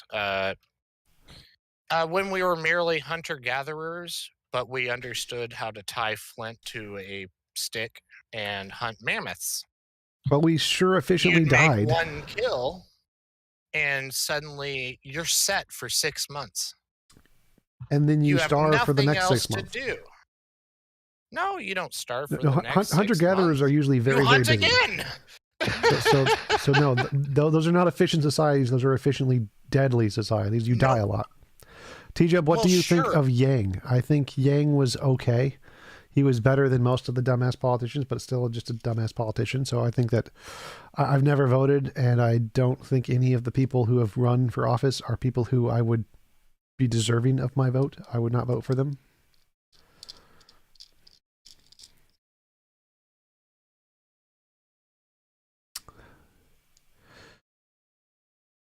What do you guys think about what's it fucking called? The thing where it's not just going to be a popular vote that determines the presidency, but the electoral college. What do you guys think about that? Are you asking about like a different voting system where like single transferable vote? Or are you asking about just abolishing the electoral college altogether? Well, I mean, because I would be in favor of abolishing it. I don't know if there's. I agree with that. We have the technology now to count every individual's vote. With that said, most individuals are idiots. So. Well, because the purpose of it is to prevent like tyranny of the majority or something, you know, like in theory. Well, no, the purpose of it is what happens in practice. The purpose of the electoral college is in order to balance power of the state so that it incentivizes politicians to actually care about what that state thinks. So it's like it's giving states power over politicians in a way. That's the point, so that you can't have. Wait, but that's not even true, because like there are states where what's ended up happening is instead of, you know, presidential candidates needing to actually campaign in every state, if they're just ignoring the ones that are like either, you know, not worth very many electoral votes, or like with, you know, let's say for a Democratic candidate, right? They know they're going to get California, so it's just going to be which states do they need that are going to give them that 270 or 275, whichever it is. Yeah, swing right? states. It's not. Yeah, so like it's only the swing states that ever get attention. Yes, but that's the point, is that if the minority states didn't have any like electoral college power, then no one would ever go to them for any reason ever. And this at least gives them a way to have some relevance in that they have more power. So if they become a swing state, they would get more attention. Whereas if they didn't have these electoral college, no one would go to them ever for any reason, no matter what. So now there is at least some reason that to listen to what they have to say. And so that's the only real value. I think that's the reason it was instituted, the electoral college, was because some of the smaller states were just irrelevant and no one listened to them ever for any reason. But now they can form like coalitions and things. But there are only 13 swing states. The rest of the, you know, the remainder out of the 50 are largely ignored. So it's not going to be something that leads to presidential candidates actually giving a shit about the majority of the country at all. That's a separate topic. So swing states change all the time, or they should change all the time. Swing states shouldn't even be a thing, because the idea is that people would hopefully not just vote for your party, you would vote for the better candidate or whatever. So swing states aren't really like relevance to the Electoral College. It just happens to be the case that people who vote for one party usually stay for that party for the rest of their lives, which is silly. So it's a separate conversation. Like when the founding fathers built it, they didn't have swing states. That wasn't really an issue then because they didn't have elections back then. So they didn't anticipate that people would just continue, this state would just continually vote for this one side no matter what. That wasn't like a thing they anticipated. They were just trying to say, well, how can we get it to that so that the smaller states would get a say and be relevant in some way.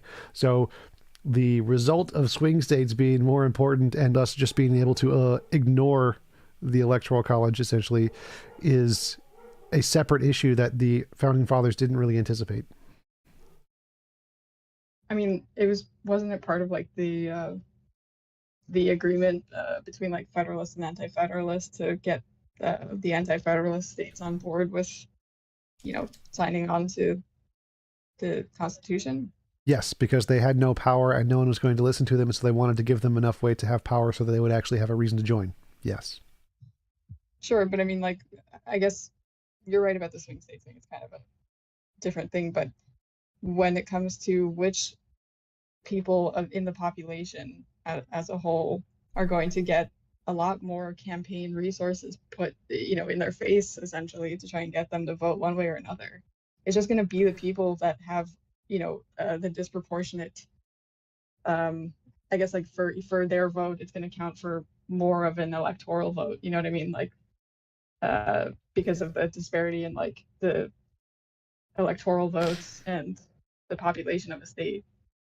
Yeah, but the point is to incentivize politicians to not just go to the most populous locations. So like if there was no Electoral College, there would be zero reason for any politician to go to any location that didn't have a large population. Now there's at least some reason for them to do that. Sure, I mean, sure, but you don't think that there's... I mean, like, it just makes sense that they would just concentrate resources campaign-wise to whatever would give the best payoff, right? Yes, and it ends up being the case that the majority of the population that is concentrated in a handful of states is not really given much freedom. Yes, that's the point of the Electoral College, is to change that a little bit. But yes, always politicians are going to focus on the ones that are most likely to get them the votes necessarily. The Electoral College isn't meant to solve that problem. Obviously it can't do that. It's just meant to change it a little bit.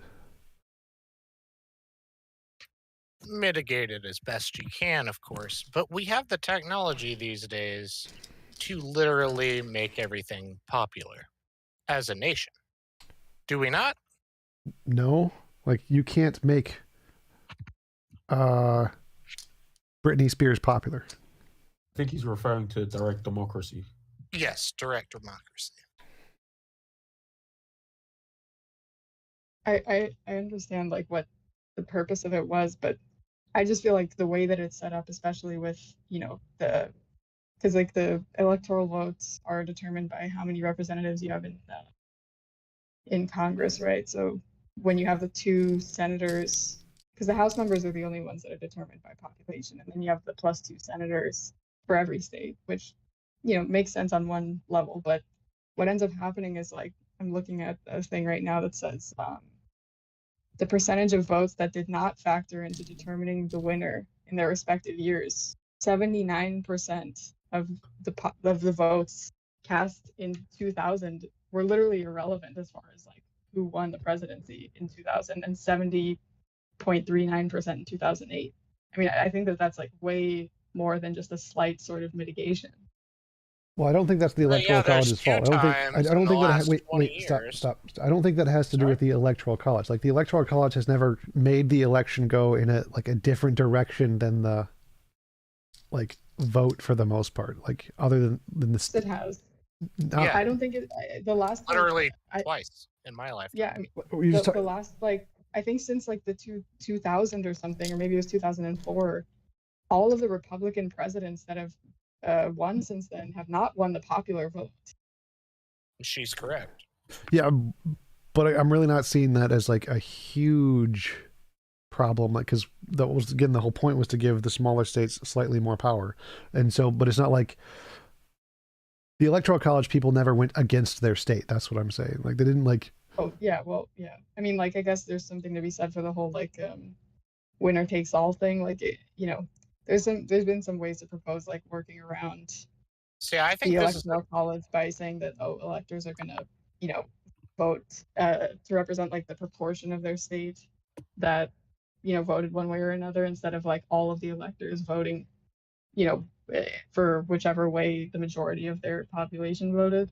There's also like a thing where a bunch of states, not enough to actually put it into place, but a bunch of states have signed on to this thing that would be kind of like a workaround where they would just agree to like if the states that agree to this would amount to like 270 as far as electoral votes, that they would just all agree to vote or have their electors vote the way that the popular vote wins or Yep. wins out on.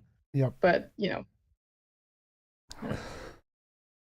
but yeah, I agree that there aren't like faithless electors really.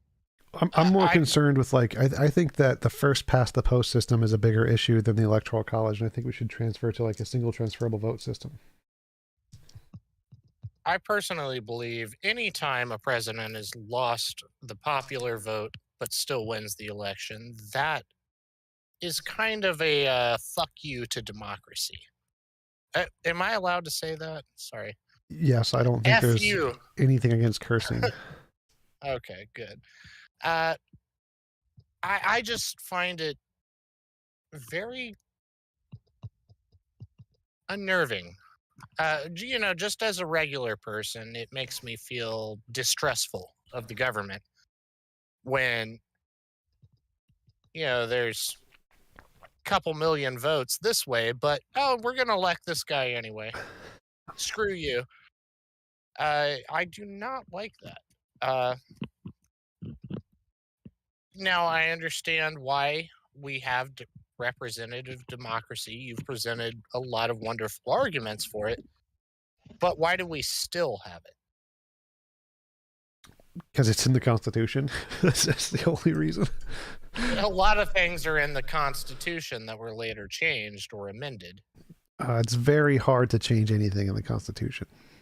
Yeah, especially now. Because of the system we have. So I guess we can't fix it, but Not until we get qualified politicians. So elect me as president, and then we'll get stuff done. Elect me as God. Yeah, you're Emperor. gonna do stuff like stick roadside cameras everywhere. No. Well, first I'm gonna like purge. I've just met you, TJ, and I think you're a very smart man, but I would never elect you as president. First, we gotta purge the government. So we just gotta get rid of the House and the Senate and just make the president supreme God Emperor, and then we can change things. You're so funny.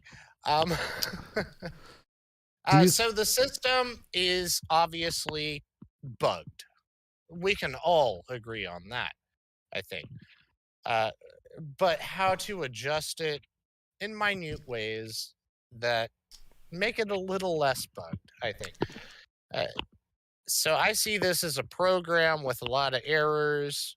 We just need to mitigate the errors. Well, I don't really see like one of the things I want to notice is that as like the disparity between Republicans and Democrats is growing. So the amount of Democrats is increasing and the amount of Republicans is decreasing. And that's going to continue. And so the Democrats are going to win, and the Republicans are in like the dying stages of their party where they're trying to use every method they can to stay relevant and stay in power, which is what the point of the gerrymandering is, and taking advantage of the Electoral College. Because normally the Electoral College wouldn't really make that much of a difference. It's only because we're at this cusp where the Republicans are getting to the stage where they're just completely irrelevant. And so they're trying to latch on to any policies that can give them slight advantages. But eventually, like they're gonna lose. They're gonna just lose, and then all of the policies are gonna go more in the Democratic way. But let's go back to 2014, 2015. A lot of us, we were really big fans of the Jew. He was my favorite. I'm not a socialist type of person, and I don't think he was either. Even Biden, in his address to the nation a couple weeks ago, he straight up called him a socialist, which is inaccurate. But we wanted him to be president. No, who does the DNC run? Hillary Clinton. He's an atheist, right? I don't know what the point was, but Garrett asked, "Do you think we will point evolve is the into a Democratic technocracy? Party Do, is do you think? corrupt Wait, stop. as well. I don't. It doesn't matter." Garrett asked, "Do you think we will evolve into a technocracy and get rid of human bias in politics?" Yes, I think eventually it's going to be run by more computers and not by people, and that's a good thing. TJump, do you prescribe to the singularity that Kurzweil talks about when Technological singularity? AI surpasses? Yes. I'm sorry. Yes, there's going to be a point where AI surpasses humanity 100%. Yeah. And do you think with quantum computing and AI surpassing it, like all our problems could be fixed or there will be solutions about it? Well, all of the problems we currently have are pretty much contingent on human society, but like it's just gonna find bigger problems like climate change, the heat death of the universe. So it's gonna still have problems. They're just gonna be not the same problems we have now. Roger. You think that your morality code will still, I guess in the best of all worlds, if it happens, the morality code would it will still, yeah, I guess it still would apply to. Yes, I think it's specifically for AIs. Like it's specifically saying if we could make a moral code that would be objective in the best of all possible worlds, what would it be? Well, this is it. So this is the one we want AIs to have. Sounds good.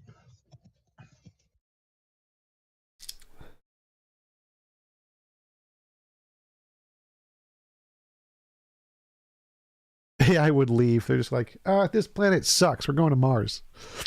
What if AI says, do the Terminator thing and build Skynet? Well, that's why we need to give them morality that doesn't no mass murdering, please. That's a good one.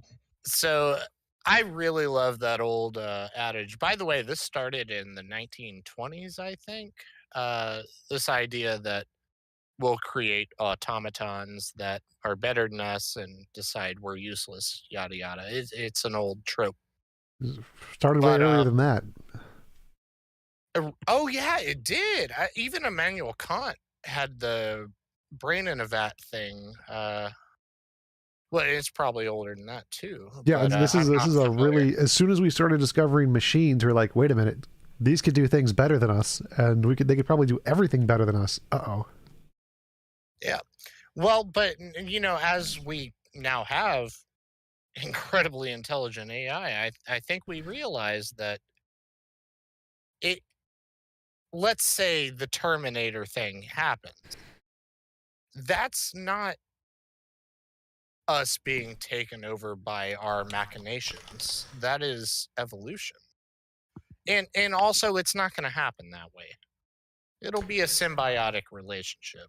Well, that wouldn't be evolution. Evolution is allele frequency change in DNA, so it wouldn't quite be evolution. But I get what you're saying. It is still, by definition, evolution. I'm not talking Darwinian evolution in this sense. This is more of a. Even Darwin talked about social evolution. Dawkins spoke about it quite a bit when he did his books about memetics. But it's following the same concept. We change to survive. But now we survive to change. I don't see robotics and AI as a bad thing. Although I don't think we're going to see a lot of, in our lifetimes, it's just going to feel like a natural change. Now, our grandchildren, our great-grandchildren are going to have very different lives than us. Yeah, I'll leave it at that. TLDR, we're not getting taken over by robots. Yeah, we definitely are. We are definitely. Not in the Terminator sense, I mean. Hopefully. They're not going to rise up and destroy us. No, hopefully. We want them to destroy us. It's the next stage of humanity. Wasn't there like a thought experiment where they said like technology will come to the point where you put like a VR headset, like you can live in a perfect world where like you can have sex all the time, eat anything, it makes you full. Yes. But the problem is like nothing will get done ever because everybody will be on it. Well, that's why we're going to become pandas. So we're going to live like zoo animals where we have our machines and do what we want, and then AIs are going to take care of everything. They're going to do all the food gathering. That's what you meant. Oh. Yeah. People People become Wachowski pandas. brothers did that whole movie in 1999. By the way, I think they're both like pretending to be women now. They're both That's a trans. That's I don't. They're It's a whole legitimately different discussion. legitimately trans. I mean, like the Matrix is supposed to be like the trans allegory, right? I had no idea. But you know, that's another old brain in the vat thing, old story. But I think the Matrix really brought to light for a lot of Western minds this idea that, well, like you said, pandas. Pandas. That's right. Pandas.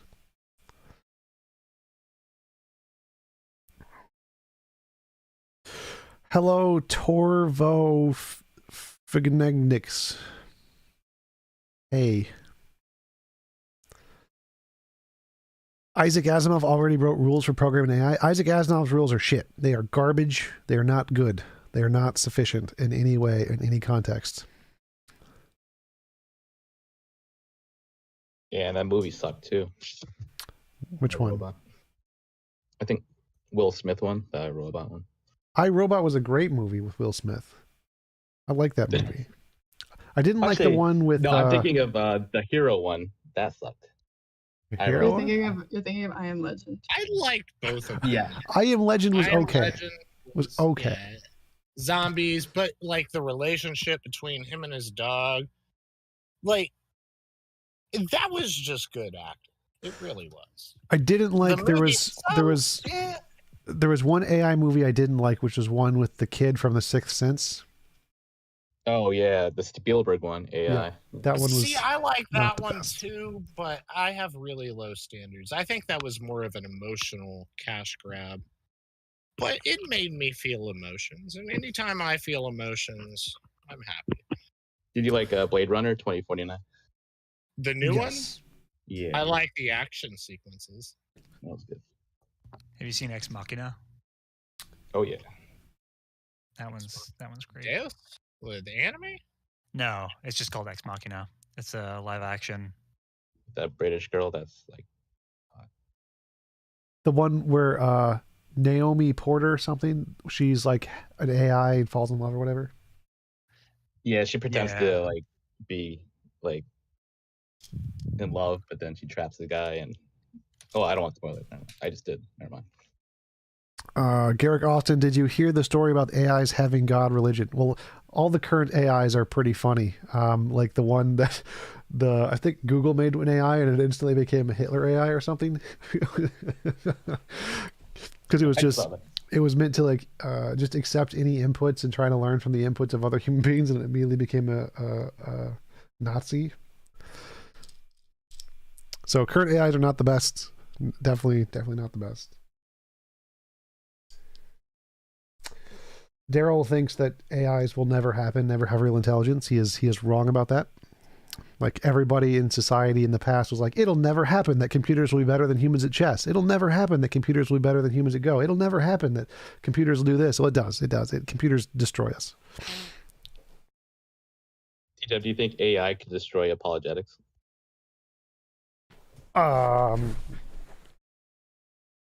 I don't know what that means. Like it could destroy all humans and that would destroy apologetics. Or do you mean like in a debate, it would do better than human debaters?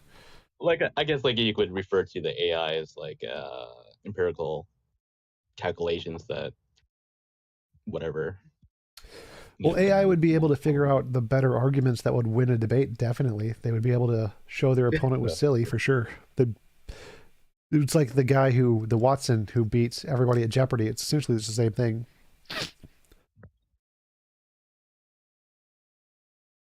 Yeah, I also have to adamantly disagree with Dale, as you can see in the chat. Well, this actually goes back to my previous argument, so I'm not going to reiterate myself.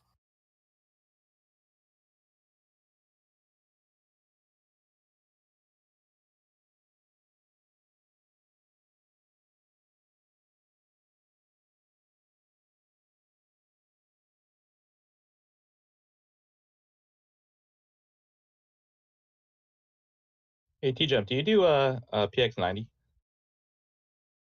P90X? Oh, P90X. Yeah. I used to. I heard you say it one time. I think I'm gonna do it. Yes, I used to weigh 340 pounds, and I did P90X and biked and jogged for 2 summers and lost 200 pounds. Jeez, I can't do the cardio.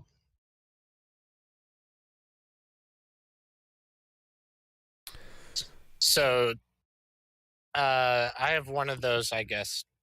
And by the way, I'm old. At my heaviest, I was 220. You know, big beer belly, but still skinny everywhere else.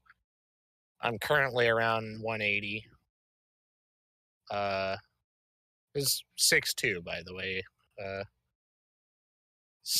Even skinnier. I've never been able to gain weight. I try to gain weight. I can't. Biology is weird sometimes. That reminds me of one of my favorite quotes. The universe is stranger than we can know. Can being the operative word. We are incapable of understanding how strange the universe is.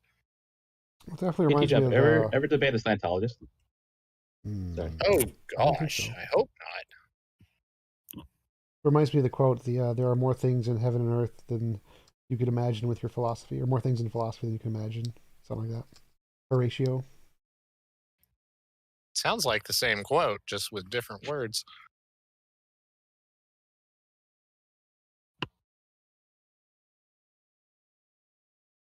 I always thought that was fascinating when I was in school and studying, you know, ancient religions and whatnot. And, you know, especially my experiences in the psychonautical world. It is impossible for me to know everything, so I'm just going to know what I can. Any decent program you stick to will work if you're that out of shape. Oh yeah, that's motivation's key, man. Hey, TJump, you ever hear of the theory of religions stemming from psychedelics? Robert Sapolsky, his theory on schizophrenia, he does a lecture on it at Stanford, PhD professor. Oh, nice. Oh, I haven't heard that one yet. So it does make perfect sense. There's no tangible evidence to say that's absolutely what happened, but the circumstantial evidence is astounding. Are there any other psychonauts around here? The video game? No. Have you ever taken a lot of DMT, acid, psilocybin, mescaline? Nope. No? I don't like drugs. Drugs have never made me feel good. Well, either way, as a philosopher, I feel like it's almost necessary. If that's your bag, you know what I mean? I heard microdosing psilocybin is actually known to treat depression in like English studies. Yep. I can anecdotally say it worked really well for me. So I was living on... Can I tell a story? I don't want to... It's going to take like 2 minutes. I won't tell it. TLDR, I microdosed for about a year, and it did help my depression.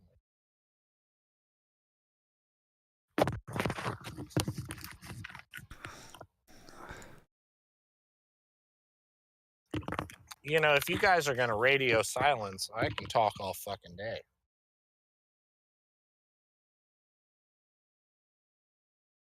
All right, I'll tell the story. So I lived on an island, very small town.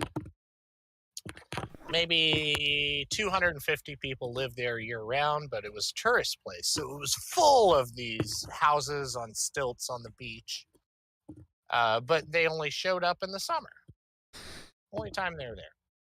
Well, I go there because the beach is technically federal land, so I can camp there. I was homeless, you know. So I park my car, set up my tent, chill there for a couple days, move a couple football fields down the beach, reset my tent, you know, just so the cops wouldn't harass me. You know, I was doing everything perfectly legal. But I had a full, you know, one of those big black hefty bags you use for your yard clippings and stuff, full of mushrooms. So I let them dry out in the sun as best I could, you know, being on the ocean and all. Ground them up as best I could, you know, again with a mortar and pestle. But I had nothing better to do but work. I found a job at a local bar. Not even waiting tables. I was a hostess. It pissed me off because, you know, here I am with a half a master's degree, and I am a hostess. Oh, and like 10 years of customer service experience at this point. But, you know, Story is too on long. the island. Oh no, the story is even longer. You just wait. Somebody asked, TJump, have you ever reviewed a debate that you thought were too soft on your opponent? I don't think so, because normally the way I act is kind of reflective. I just kind of reflect the emotions of the people I'm talking to. So I don't really deliberately or change my emotions to reflect a bad argument or whatever. I'm kind of just acting the way they are acting. I think you just contradicted yourself, TJ. How so? Well, you said you don't change your emotions, but you are empathetic at the same time. No, I don't change my emotions to like meet the argument. If their argument is more stupid, I don't like call them more stupid just because of the argument. I mirror their emotions. So I don't deliberately change my emotions. My emotions are changed due to the person I'm talking to. So if somebody's angry, you get angry, Yep. You're empathetic, right? No, it's not. It's not empathy. It's more like I'm Literally the definition. No, because empathy is the ability to like feel and understand what they're feeling and understanding. For me, it's a trained response to try and fit into the conversation because I have high function autism. So I've deliberately trained myself to try and mirror their emotions so that I am normal in the conversation. I didn't quite realize that. I understand. Hey Tom, do you ever suffer from social anxiety? Yes, very severely. I had major depression most of my life. Right. High five. You and me both, brother. But, you know, to avoid the radio silence, you know what? I won't finish my story. TLDR, I microdosed for a while. But let me hit the bullet points here. I was homeless. In 3 months, I bought a trailer off some meth head for like $2,000 I saved up from working at this shitty bar. And then 6 months after that, I had a house on the island. Okay, so And a girl. Well, Kennedy said, if you act empathetically, so if they act stupid, do you act stupidly too? I don't know. Watch the Jay Dyer debate, and you tell me. Well, I haven't seen any of your stuff yet, but you know, I gotta say, I like you so far. Thanks. I'll check it out. I subscribe. Hey Tom, do you like transcendental arguments? I feel like transcendental arguments in general are pretty garbage. Transcendental arguments are arguments that say that in order to do the argument, you need to presuppose something, or something is required in order for the argument to exist. And so, in a way, the cogito ergo sum is technically a transcendental argument. Interesting. All arguments are transcendental. I guess. Yeah. No, not Not really. No, all arguments are definitely not transcendental arguments. Transcendental arguments are, again, specifically arguments that say, in order for this argument to exist, something must be true before making the argument. Yes, Would but that be like the charity? oftentimes this might be an observation or something that. Super. You're right. Super. Within your. What did you have more question there? Other guy who was talking? No. Like, is that kind of giving charity to someone's when you are saying a propositional like idea, you have to be charitous, give charity to like what they're saying. Is it something like that to understand transcendentalism? No, that's the principle of charity. So transcendental arguments are like, right. If A then B, A therefore B. This argument, you need logic to exist for that argument to exist, and so a transcendental argument would be like, because this argument exists, logic exists. So it's saying that the conclusion of the argument is something that existed prior to the argument itself existing. That's all it's saying. So this argument's, the existence of this argument proves TJump exists. This argument exists, therefore TJump exists. That's a transcendental argument. So a transcendental argument is just saying that the existence of this argument itself is only possible if this other pre-existing thing happened before it. And since the argument exists, then this other pre-existing thing must have existed. Isn't I am, therefore I am, like the most apropos way of explaining this? Sort of. Yes, cogito. Yeah, that makes sense. Well, you already said it. You said it in Latin, but yeah. TJump, what debate pissed you off the most? Definitely Jay Dyer debate.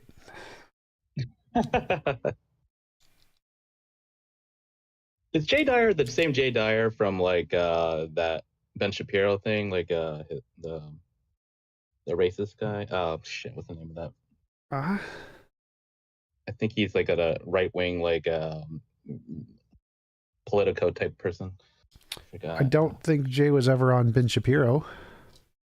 Okay. Different Jay. Oh. You know, everybody hates on Shapiro all over Reddit, 4chan, etc. The places I go. But I think he's a smart guy. I mean, he clearly has an agenda, but once you understand that, I mean, he speaks too quickly, obviously. But no, I have little problems with Shapiro, or at least not as many as my peers seem to have.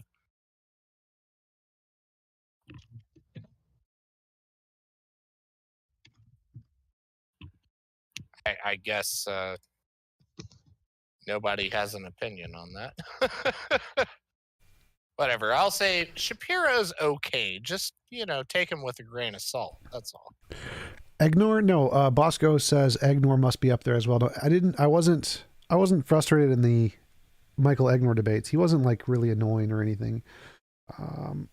He was a lot nicer to you than he was to Matt Delonte. It's because I showed him up on several occasions, and so he was much more humble. But I think like Ask Yourself debates piss me off a lot because he's way too pedantic and annoying.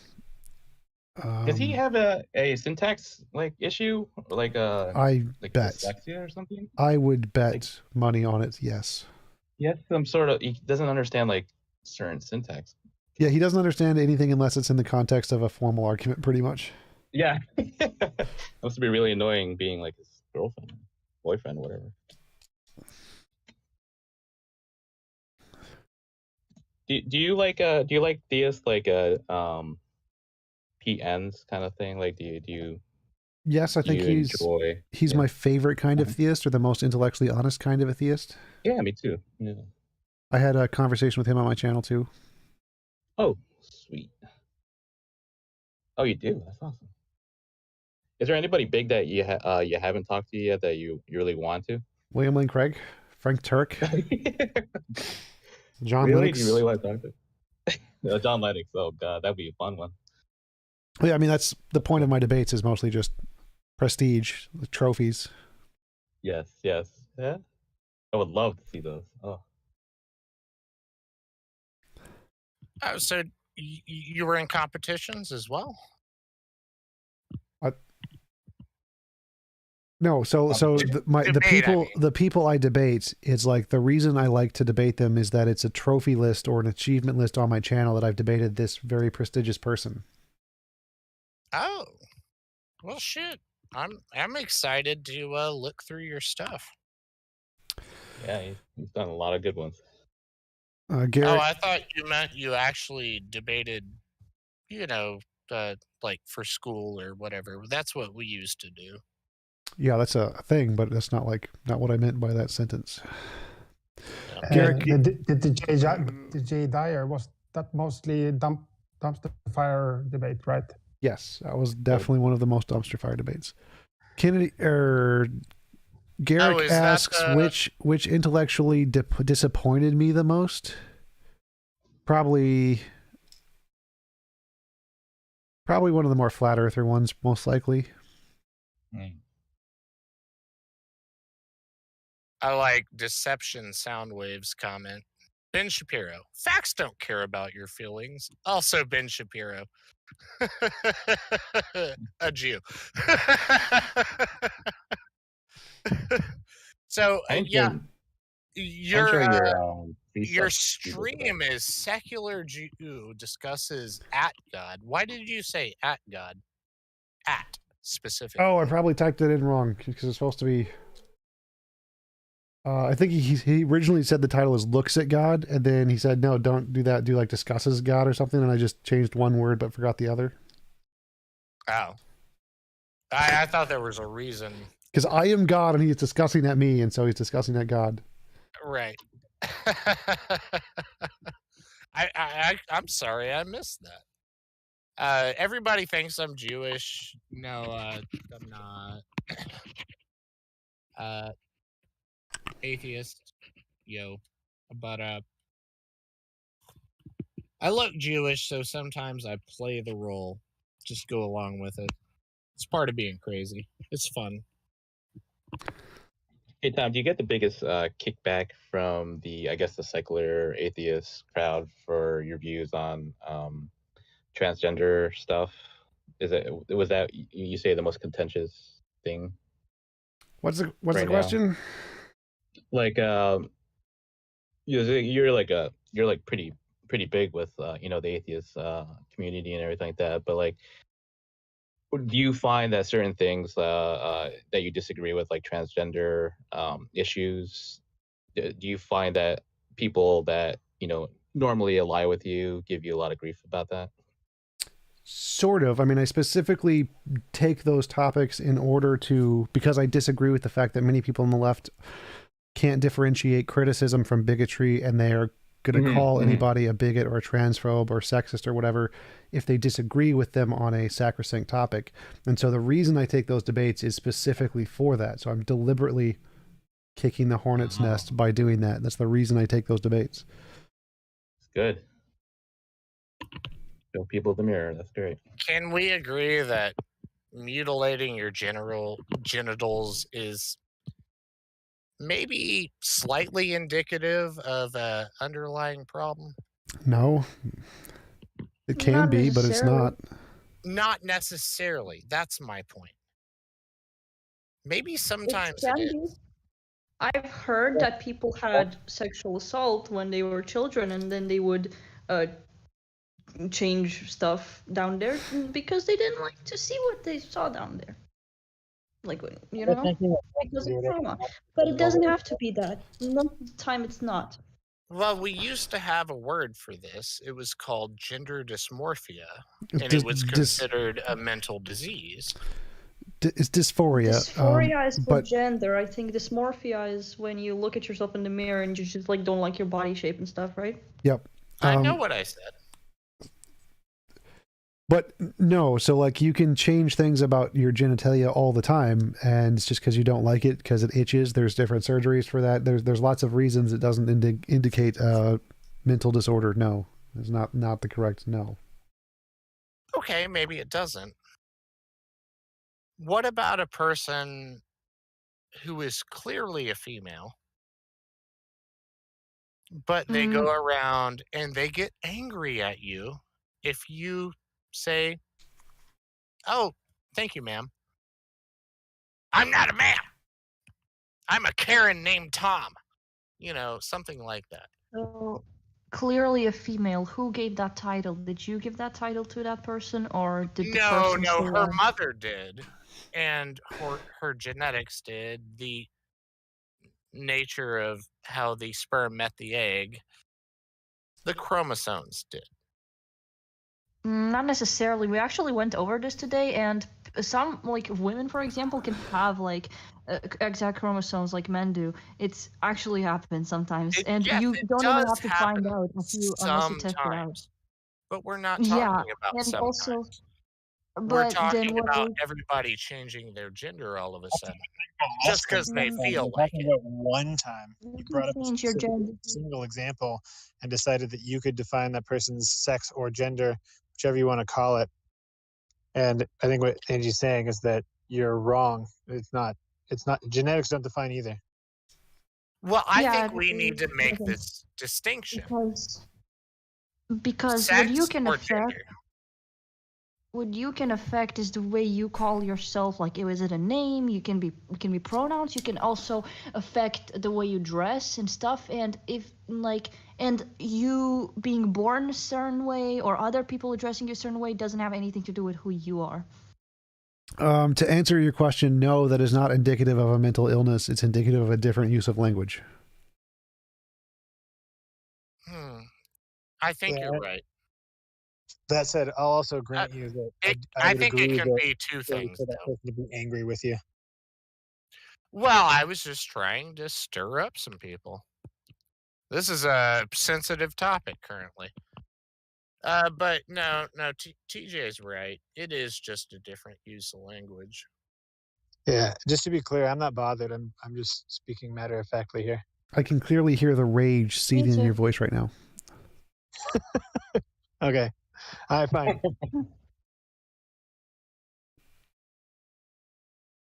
Yeah, like gender is a social construct, language is a social construct. It's all really abstract, I think, or whatever you feel like. Sex is Yeah. not. Biologically speaking, of course. I think that's the main reason for the disagreement is that a large portion, like half of the country, uses the word gender and sex synonymously, and the other half thinks that's bigoted, and that's where the debate is. It kind of goes back to our who's racist and who's not argument from earlier.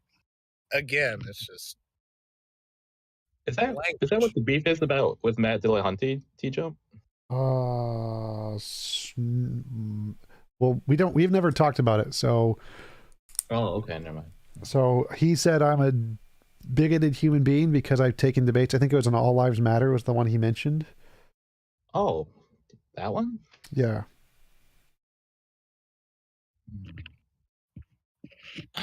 By the way, I heard you guys talking about the blue lives versus black lives. It wasn't you, TJ. It was a couple other people.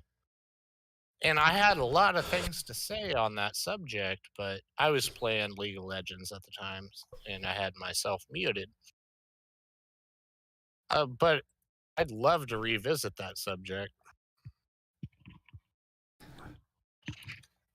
Wait, I identify as black, but people keep calling me white. I know you should be super offended, Gluk. Like, how dare they misidentify you? Like, I can't see the thing. There it is.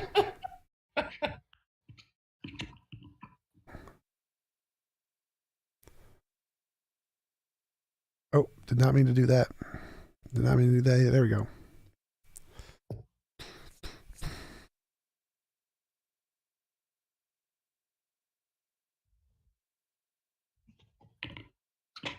Do you enjoy debating precepts? What? Like, do you ever get annoyed with precepts or frustrated with precepts? When they don't let me talk normally, but I'm not frustrated by their dialogue tree. Yeah, but you're so patient with them. Like, I don't know how you do it. Like, they're very condescending. I feel like when they try to tell you something, but you take it in stride, which is great. Yeah, I don't care if people are condescending. That doesn't bother me. What bothers me is when people don't let me talk and talk over me, interrupt, and make me repeat the same thing over and over again. Those are the things that bother me. Okay, that makes sense. Yeah, Kennedy asked, not even by their apparent dishonesty. Like, yeah, I don't care about dishonesty. Like, I don't think most of them are dishonest, and I really wouldn't care if they were. Like, I care about the arguments more than their intentions or their personality. So you wouldn't mind debating Darth Dawkins again if he just didn't interrupt you? Yeah, I'd debate Darth Dawkins again either way because money. Yeah, that's awesome. I think the debate with Richard Long that you had was super. Oh, what's up? Richard Long,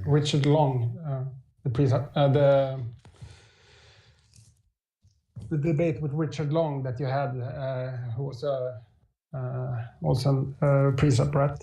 Or what do you call it? I don't remember that. I don't remember that name, so I can't tell you. I think Richard Long. Yeah, it was a month ago or something. That was one of the best debates that I heard from apologetic. Sorry, that was apologetic. Oh, thanks, appreciate it. Thank you, Bosco, for the super chat. Thanks for the content, TJ. Keep it up. Appreciate it.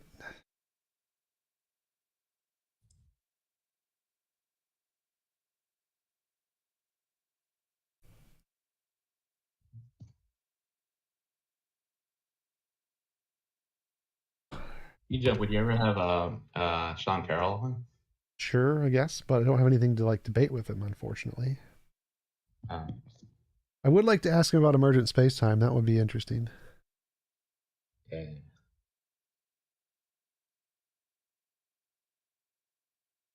You tend to lean toward his model versus Ramani Akkad, or what do I lean towards? Like, which one of their views? Yeah, like do you I guess, would you go for like multiverse over string theory versus amplitude versus? I would amplitude. I would probably go with. I don't think any of them. I think it's all just. I don't know. It's the best answer for those. I don't really take a position or care one way or the other that much. Gotcha.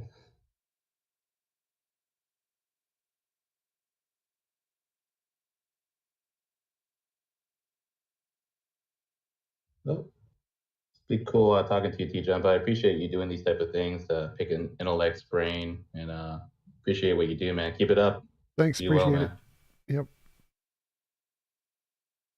All right, we've been going for about 4 hours now, so I think it's a good time to wrap up. And because I gotta have another debate in 3 or 4 hours, a modern day debate. So I'm gonna head out. Thanks, guys, for watching. Appreciate it. If you can, please donate to the channel and start the Atheist Church, so we can put those cameras on every car and you can make fun of bad drivers. All right, I'm gonna head out. I See you agree guys with later. half of those things.